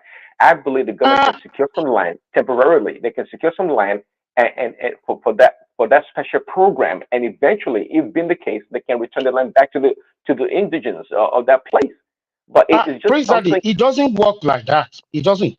Number one, the federal government cannot just bundle onto a land. These lands are owned by indigenous and by the state governors. Federal government, if the state says no, we are not giving land to federal, federal cannot do anything. That's number one. Number two, those people in ID camps, millions of them, if you tell them that, hey, we are taking you out of your homeland to another place, they will not agree. They believe even if they spend 100 years in the ID camp, one day, they will go back to their homeland. Listen, I lived like 1 year in Georgia, and I met so many Ogoni people, Ogoni from Rivers. So America brought them here during Abacha time when he killed Ken Sariwa. So majority of them applied for asylum. And I asked them, they said one day they are coming back to Nigeria. They will never forget what Abacha did to them. I mean, some of their children were even born in Georgia, in Atlanta area. They said they are coming back. All right? They are indigenous people. They are not. I mean, if you say ask Trump, ask Biden, they came from somewhere. They are not indigenous. So, for instance, Exactly. I've lived in many states in America. So it's easy for a New Jersey born person to say, hey, I'm relocating to California. And he might not look back again. He might not, his children and children's children might not look back to New Jersey again. Yeah, Richard. They are different. Yes, sir. Let me agree with you 100% as well. But something that you have to understand from the statement you just made, there has to be a vanguard. There has to be somebody who would make sure what you said carries on. So when you're supporting government, you have to make sure you're not deputizing somebody who will give that away, because we have a representative government. That is why when we are doing elections, you have to bear that in mind, because if you have a surrogate, if you have somebody standing in for you, a go-between, an envoy, an emissary, some kind of ambassador, or even somebody just give you a power of attorney, and they go out and sell that right that we have as indigents of the country. That's why no matter what kind of division we have as Igbo men, I don't know where you're from. I don't know if you're from Europe, Southwest, or from Edo or that kind of thing. Are you I'm a an Southwest? Ijebu man. Yeah, Okay, I'm an Ijebu man. Ijebu man. Okay, very good. So that's why we agree on that 100%. That then makes anybody who doesn't believe in that an order. The order is not somebody who believes what you just said. That is sacrosanct. That's our land. And that we have our people in IDP camps. They may be in Benue Plateau. It doesn't matter. They're indigenous Nigerians. They have no business. Nobody who is an indigent can be without where they come from.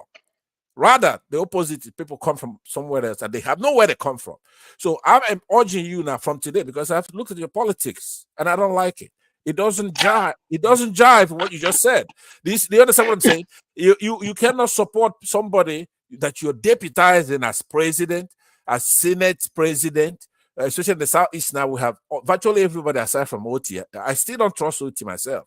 He's doing a lot of good work, but almost everybody else in government, I cannot trust them when I could throw them, right? And that's why somebody would even have the impetus to suggest it. Because if you suggest something like that, we're supposed to go after you for even suggesting it. You're going to come take people's lands for what? You're right, it's in the state level, according to the Constitution, but that's still lower. It's inferior to where we got the right itself. We got the right from God.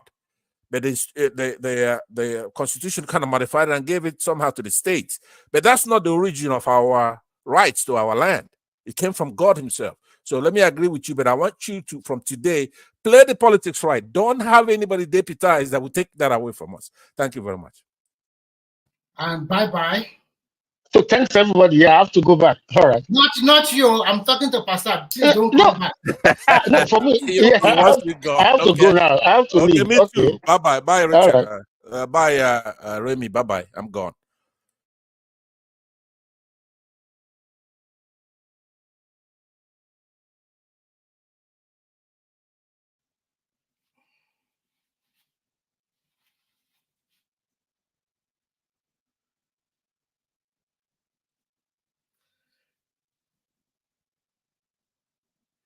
Ola, go ahead now. Or Ola is no more there. Prince Daddy, can you say something?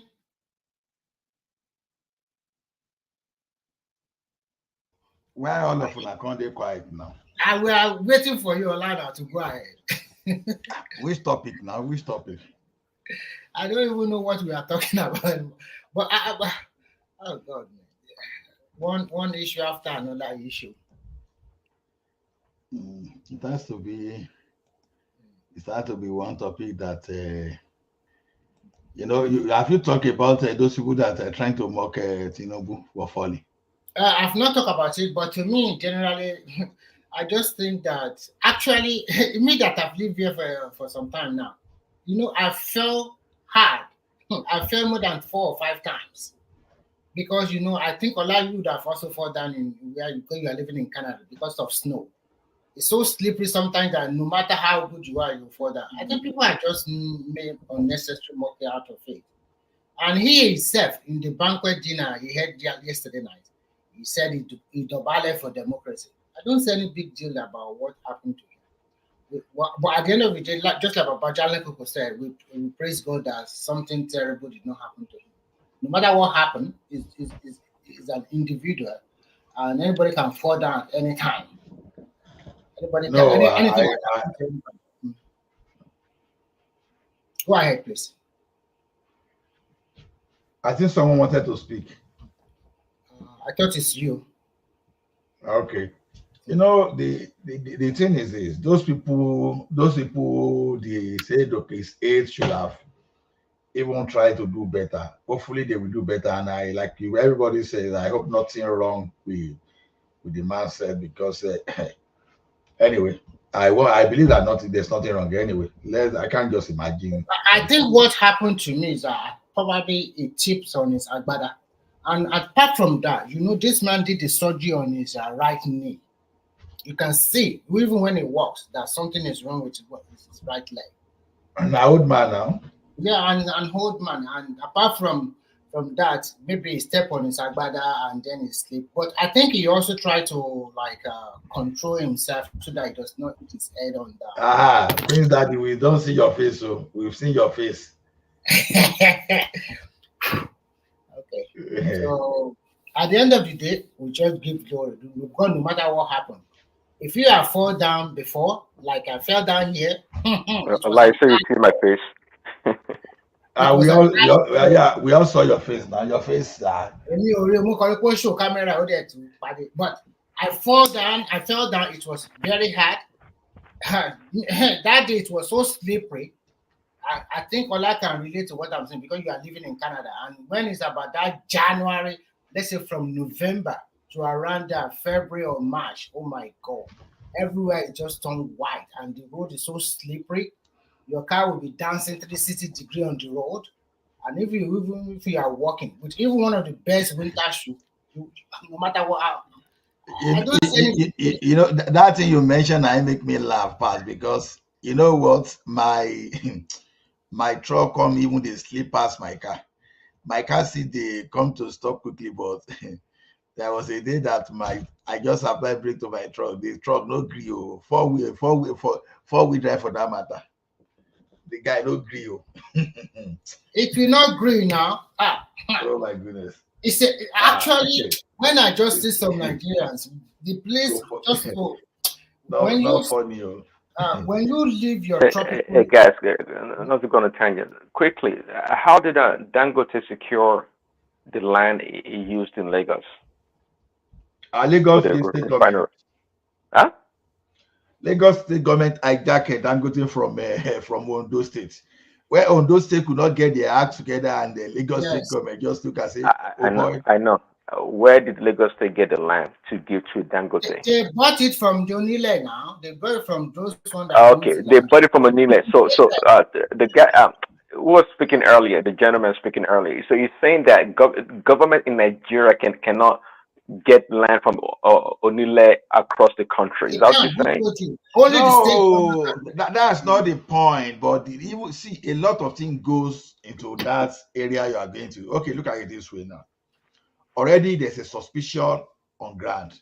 Even before this one that happened under Buhari, as far back as it is, some people are saying they want to Islamize Nigeria. Some people want to expel people from their land. The conspiracy has been there as far back as 80s. I'm saying 80s because that's the one I can relate with. Maybe people in the early 70s can talk that were mature enough that time, like people like Barry. I know what you're Guys, but hold on. I don't want to go into this deep historical context. I don't want to do that. What I'm saying is not too far-fetched. I understand. What's the guy's name? Is it George? I didn't remember his name. That spoke earlier from work. He talked about the land being, how did he put it? The land belonged to the local people, no doubt. But at the same time, again, I don't believe the entire land in each state is being used or is being put to use by these owners, these so-called owners. I don't think so. And very much so, the federal government can purchase land. I know they can. I don't buy that story. They can. I don't know Please, which Daddy, state. no, I understand. The politics of this thing is what we want you to get. Look at it this way. The senator, one senator from that Kaduna axis, on his own went and discovered all the ranches in Kaduna area once upon a time. He looked at those land. He went to the land registry to recover everything, for example, and said all the elders should move to that ranch now. Some people say no. Why? Look at that point. They say why? They say no. Okay, can't you just say all you Fulani that you are sorry, all elders should relocate to Kano? They say no. But they are more interested in getting land for Ruga across the country. But those areas where they are Hold on. That's a good point. So the government thinks they can get land for Ruga across the country, but to get land for farming, for IDP, or just farming in general, they can't do that. It's impossible, right? Oh, there are government land for farming. Of course, I have a former colleague. I have a former colleague that there are some areas designated by the government and marked. Okay, so what is the argument against what I was saying then? If those land already The exist, argument against what you are saying is the people coming over.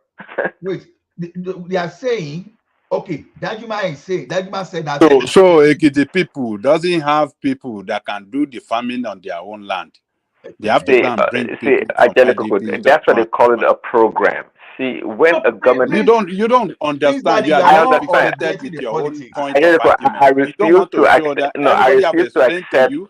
I refuse to accept that linear way of thinking. That's the problem. I refuse to accept it. What you're saying, I don't buy. The fact that IDP people from I mean, how many people have told you this? Ola, I've explained to you. I have explained to you. Because you all are all socialists. You're all Patrick just socialists. came That's in the and problem. explained to you. You don't buy it. You don't buy it because you don't know the way things are operated in Nigeria. You don't know. Your old way of doing things don't work. No, get this. You say old way. Okay, go and do it in new way now. Go and do it American way. America versus indigenous people. Go and do it. Theophilus Danjuma, the former chief of army staff, said, what these people are doing is ethnic cleansing. Get that point too. Then Obasanjo aligned with him that this thing is ethnic cleansing. Point two, right? And many prominent Nigerians, they came out to say this is ethnic cleansing. Okay? Now, they now displace these people from their land. Instead for government to go and face them and expel those foreigners that invaded them away, we are now saying, okay, what we should do now is to carry those people, carry them to Ekiti. Now tell me what will break down Nigeria faster than that, because already they are already suspecting the president that, okay, this is what he's doing. And I say, okay, let us take these people to Ekiti. I think people will take it lightly. They won't. Because already that they are suspecting you that you want to vacate, you want to chase people away from their land. At this time around, there are 36 states in Nigeria, a lot in Angelico. There are 36 states. The argument that you keep saying Ekiti, maybe Abeokuta or whatever, the argument that we can't secure land across the state. Land. It's about moving people away from their essential land instead of there's a new bill before the Senate now. What they did in the new bill, they are going to appeal to the state to create land for ranching.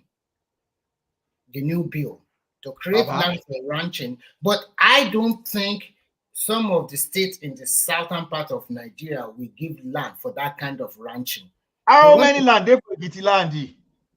Okay, let me wait. Let me finish. What they are trying to do, create appeal to the state government, and federal government will now fund that ranching. Okay, they will build the ranching for them. Don't let federal government see. That's where you are making the mistake. Let me tell you one thing. Yeah, federal government don't need any. Before the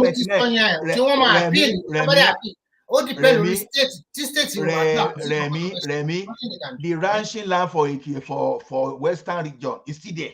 Part of it is where they revive a Kuderi farm, and there are so many other ranches locations in Ekiti, and there are some in Oyo State. The question is this: if states are the one running their things, it's okay. But once the federal government start putting hand and you start relocating those people you don't want to see in your environment, and you are creating Southern Kaduna situation, is what the people will never accept. You understand? There are ranch land in Kaduna. In that Kaduna, why didn't El Rufai revive the ranches in Kaduna? I thought there's a law for free movement of people in that country. I don't know what the outcome of the bill is, but one thing that all of them agree is that moving cow north to south, east or west should stop. No more open grazing, because that open grazing, I totally condemn it. Some people still don't want to agree. I thought Nigerians are allowed to move across the country freely. Well, you are not allowed to move your cow around to go and eat somebody's. But I'm not talking about cow. We're talking about people. I'm not talking about ranching now. I'm talking about people. They can move to anywhere they like, but they cannot move their cow all around anywhere like that. That is not possible anymore.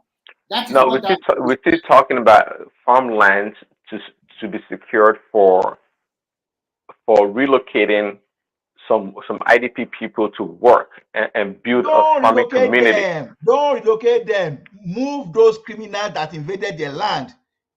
Eliminate if it was that easy, they would have done it. If it was that easy, they would have done it like 10, 20 years ago, or however long they've been displaced. This your suggestion is exactly what those people that are not allowed this thing to be done. This is exactly what they want.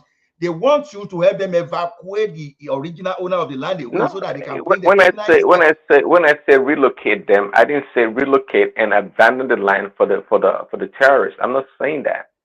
I'm saying relocate them and make them useful for the meantime, and let them build their lives and have a livelihood. You want Buhari that says you should learn how to live with your neighbor when they are complaining that foreigners are this thing. So you want that person to do that, and you want the state to accept. You're not going to move the country forward, though. See, this line of my land, Ekiti, people will not allow these people to come. You guys are not going to move the country forward. See, with all the damn land that you have anyways, why are you complaining about food shortage and all these other problems? See, You know, So, I just look we have to retire your ideas. We need fresh ideas on how to move the country forward. Prince Daddy, it's like Your in idea America. is a It's like in terrorist America. idea. Eh? Ó fẹ́ kó àwọn terrorist wá sílẹ̀ Yorùbá kó wá dà wá rú. Babajale Koko, the other time you are talking about workers in Nigeria. Sorry. Babajale Koko, you are talking about they have the highest population in it. It's a lie. Now, I will not give you the figure. This is the figure. The total workers for federal government of Nigeria is about 1.5 million. That is federal workers. For state workers, in total, all the 36 states, 1.3 million people. Local government workers, 700,000 people. And the private, in the former organized private sector, former private workers, 1.8 million people. Now, total workers in population in Nigeria, total is about 76 million people. So you can see the total of people working for state, local government in total in Nigeria is about 5.3 million people.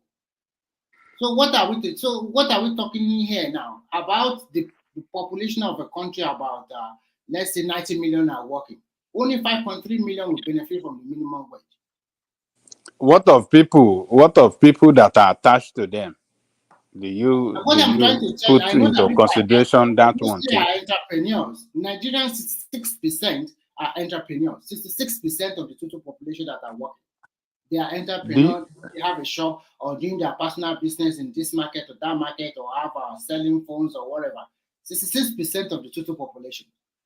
So 5.3 million people cannot just hold the country to ransom like that. You see, when you are looking at it like that, I think when you are coming out with this, 5.3 million people cannot hold the country to ransom, I think you are making a wrong argument. And why is this? Is that they are the driver. Hold on now. Those 5.3, they are the driver of economic activities in that country. If those people, I think in productivity level, I don't think they're up there at all. Hold on now. Out of that 5.3, the people that are really productive, I don't think they are half. They are half to 2.2. That is your own, how do I say it? So let me tell you, they are the driver of economic activities in that country. If those 5-point-something million said, you know what, we are not working for 3 days or 1 week, economic activity of that country will collapse. I understand you, Baba Jale. Okay, that is number one. Then number two is this. Those people are the most reliable taxpayer in your economy. You are right. In that country. So what they're giving back to that country in terms of taxation is huge. Are we talking about civil servants? Yeah. No, the workers in entire you put everybody they are the most. We can always hire new people now.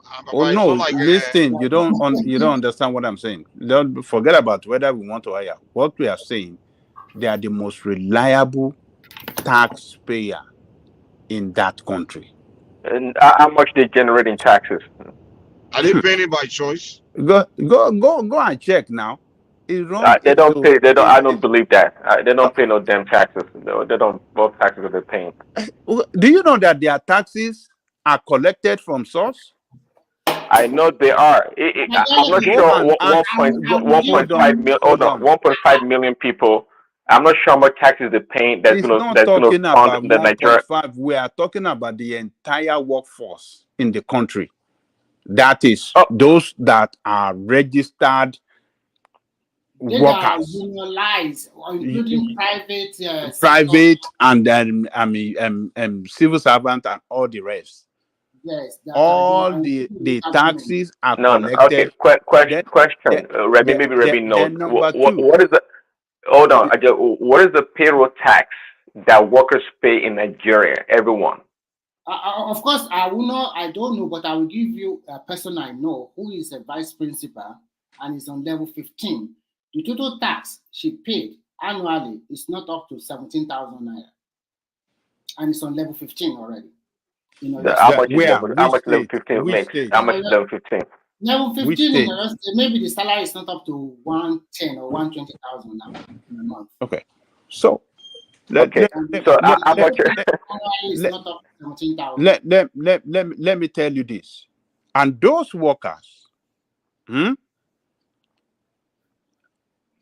possibly all of them, if not all of them, at least 90% of them own bank account in that country. So what does that mean? Hold on. The banks make a lot of fees and other. Forget about that. What about the 76 million people? Now, What about the listen now. Don't let us do this. I know where you're going. If look, I'm telling you, those workers, they are the driver of your economic activity. It's a lie. It's a lie. See, listen. You don't get it. You don't get it. I get it. Your problem, Let me tell you. There's a way you look at it. Unless you give me real numbers. Hold on. Unless you give me real numbers, I'm going to go by my own deduction. Don't shut me down along the way. Let me Okay, sorry, go ahead. The driver of your economic activity, and I want to expatiate on that. Look, the purchases of goods and services in that country, they are the backbone of that activities. In what sense?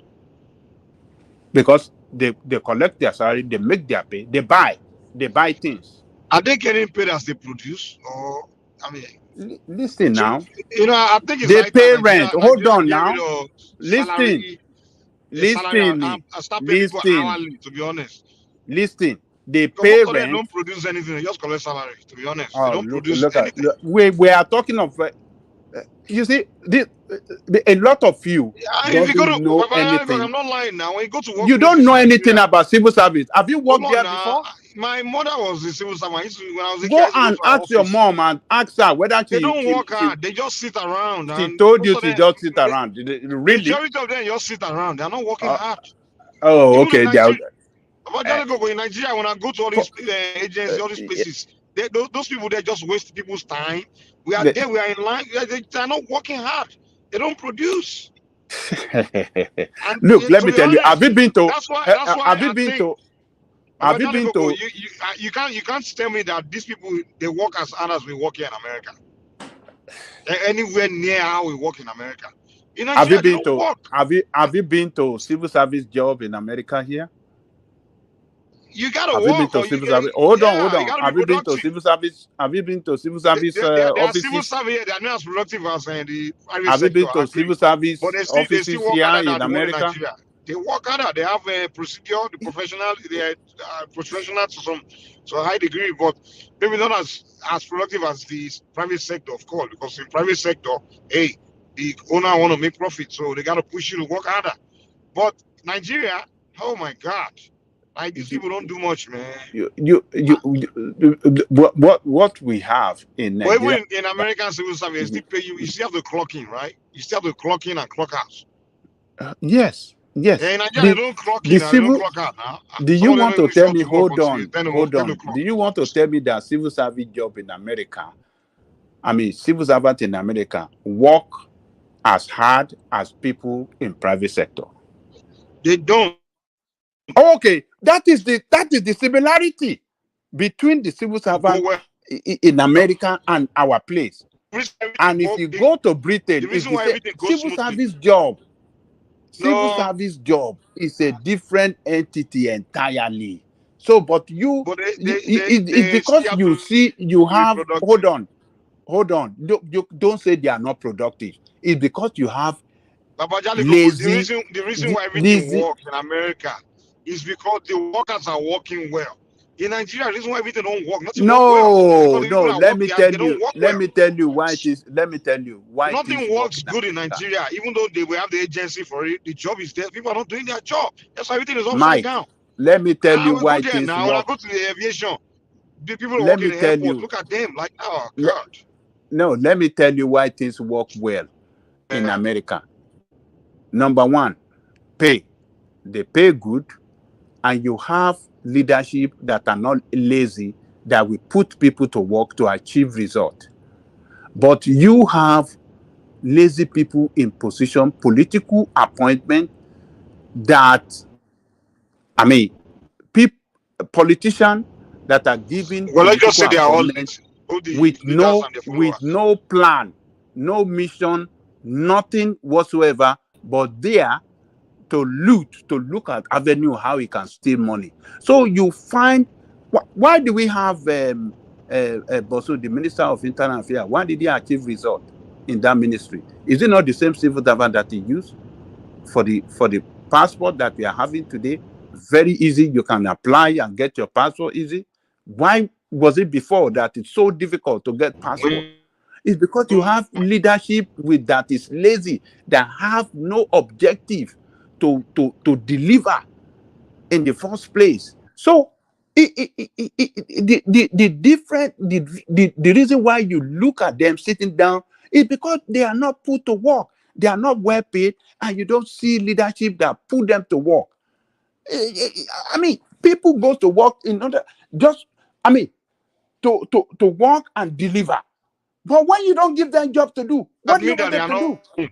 So if they are not working, why are they asking for money for what they didn't produce? I mean, you have to produce for you to get paid. I mean, where is, you know what I'm saying? Like civil service job is not like that. Once you are, it's the most secured. No, they have to produce. Hold on, now listen. It is a job that it has to do with a service to the people. Yeah, so to earn revenue, right? Service to the so people. The more product. So but people pay, right? It's not like you serve and people. You serve to earn money, to earn revenue, right? So the more productive you are, the more money, the more revenue you will earn, right? The more you will earn, right? It is so not. You don't listen. What I'm saying, the leadership have to drive. The leadership have to drive them to work. That is the way it works in the civil service. That's a separate argument. Well, it's a separate argument. But what we are saying is, as of now, their level of productivity is not yielding the amount of revenue for them to be paid for what they are demanding for. That it's like is not. Hold on. It's like if I employ you now to come and work, after you work, you only have $100 at the end of the day, and then you are telling me to pay you $200. Civil service is not like that. There is always budget for civil service. That's what it. There is budget for their pay. There is budget for their pay. It is not what you make that pay them.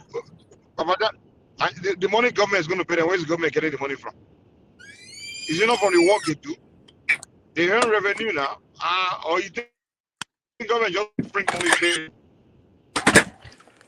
What I'm telling you is that civil servant job is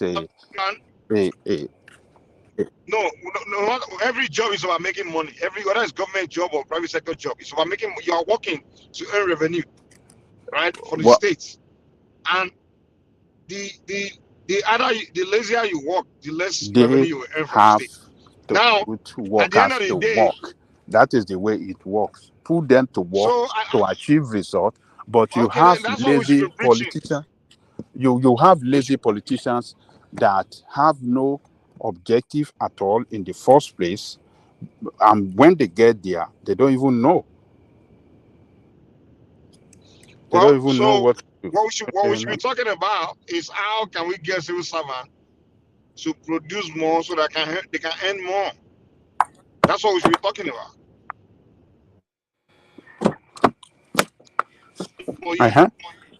That's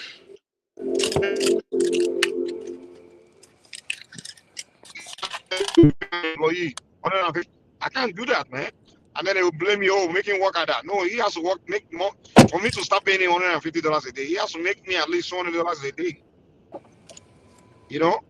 So the civil servant, most of them, they are not making money. They are not making money for the government. So why should the government be paying them I think they just hire people in Nigeria just for hiring sake. They're not really. It's not really like, they hire them for them to come produce. But we have to understand one thing. Another thing is that a civil service job.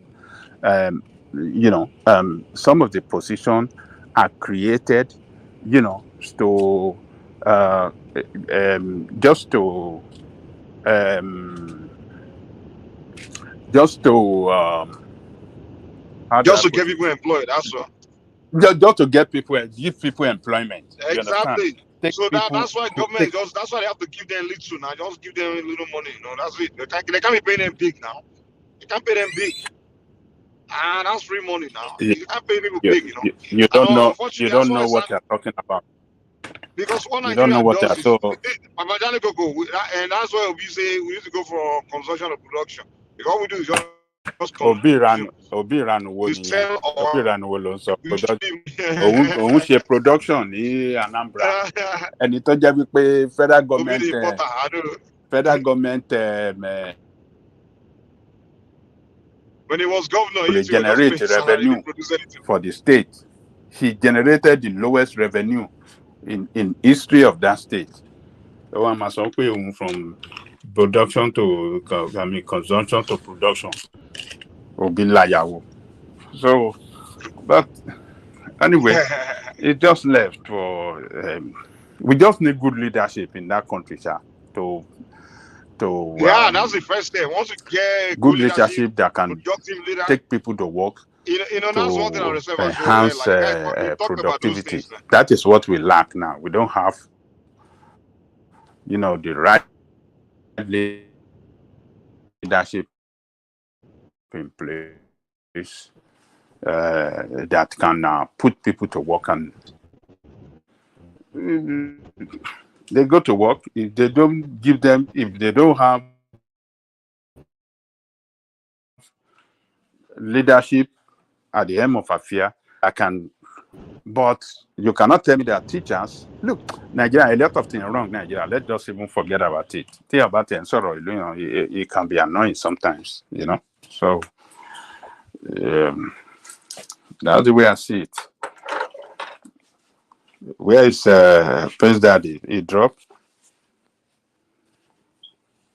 Mike, do we still have people there? Can't hear anything again. And you guys hear me?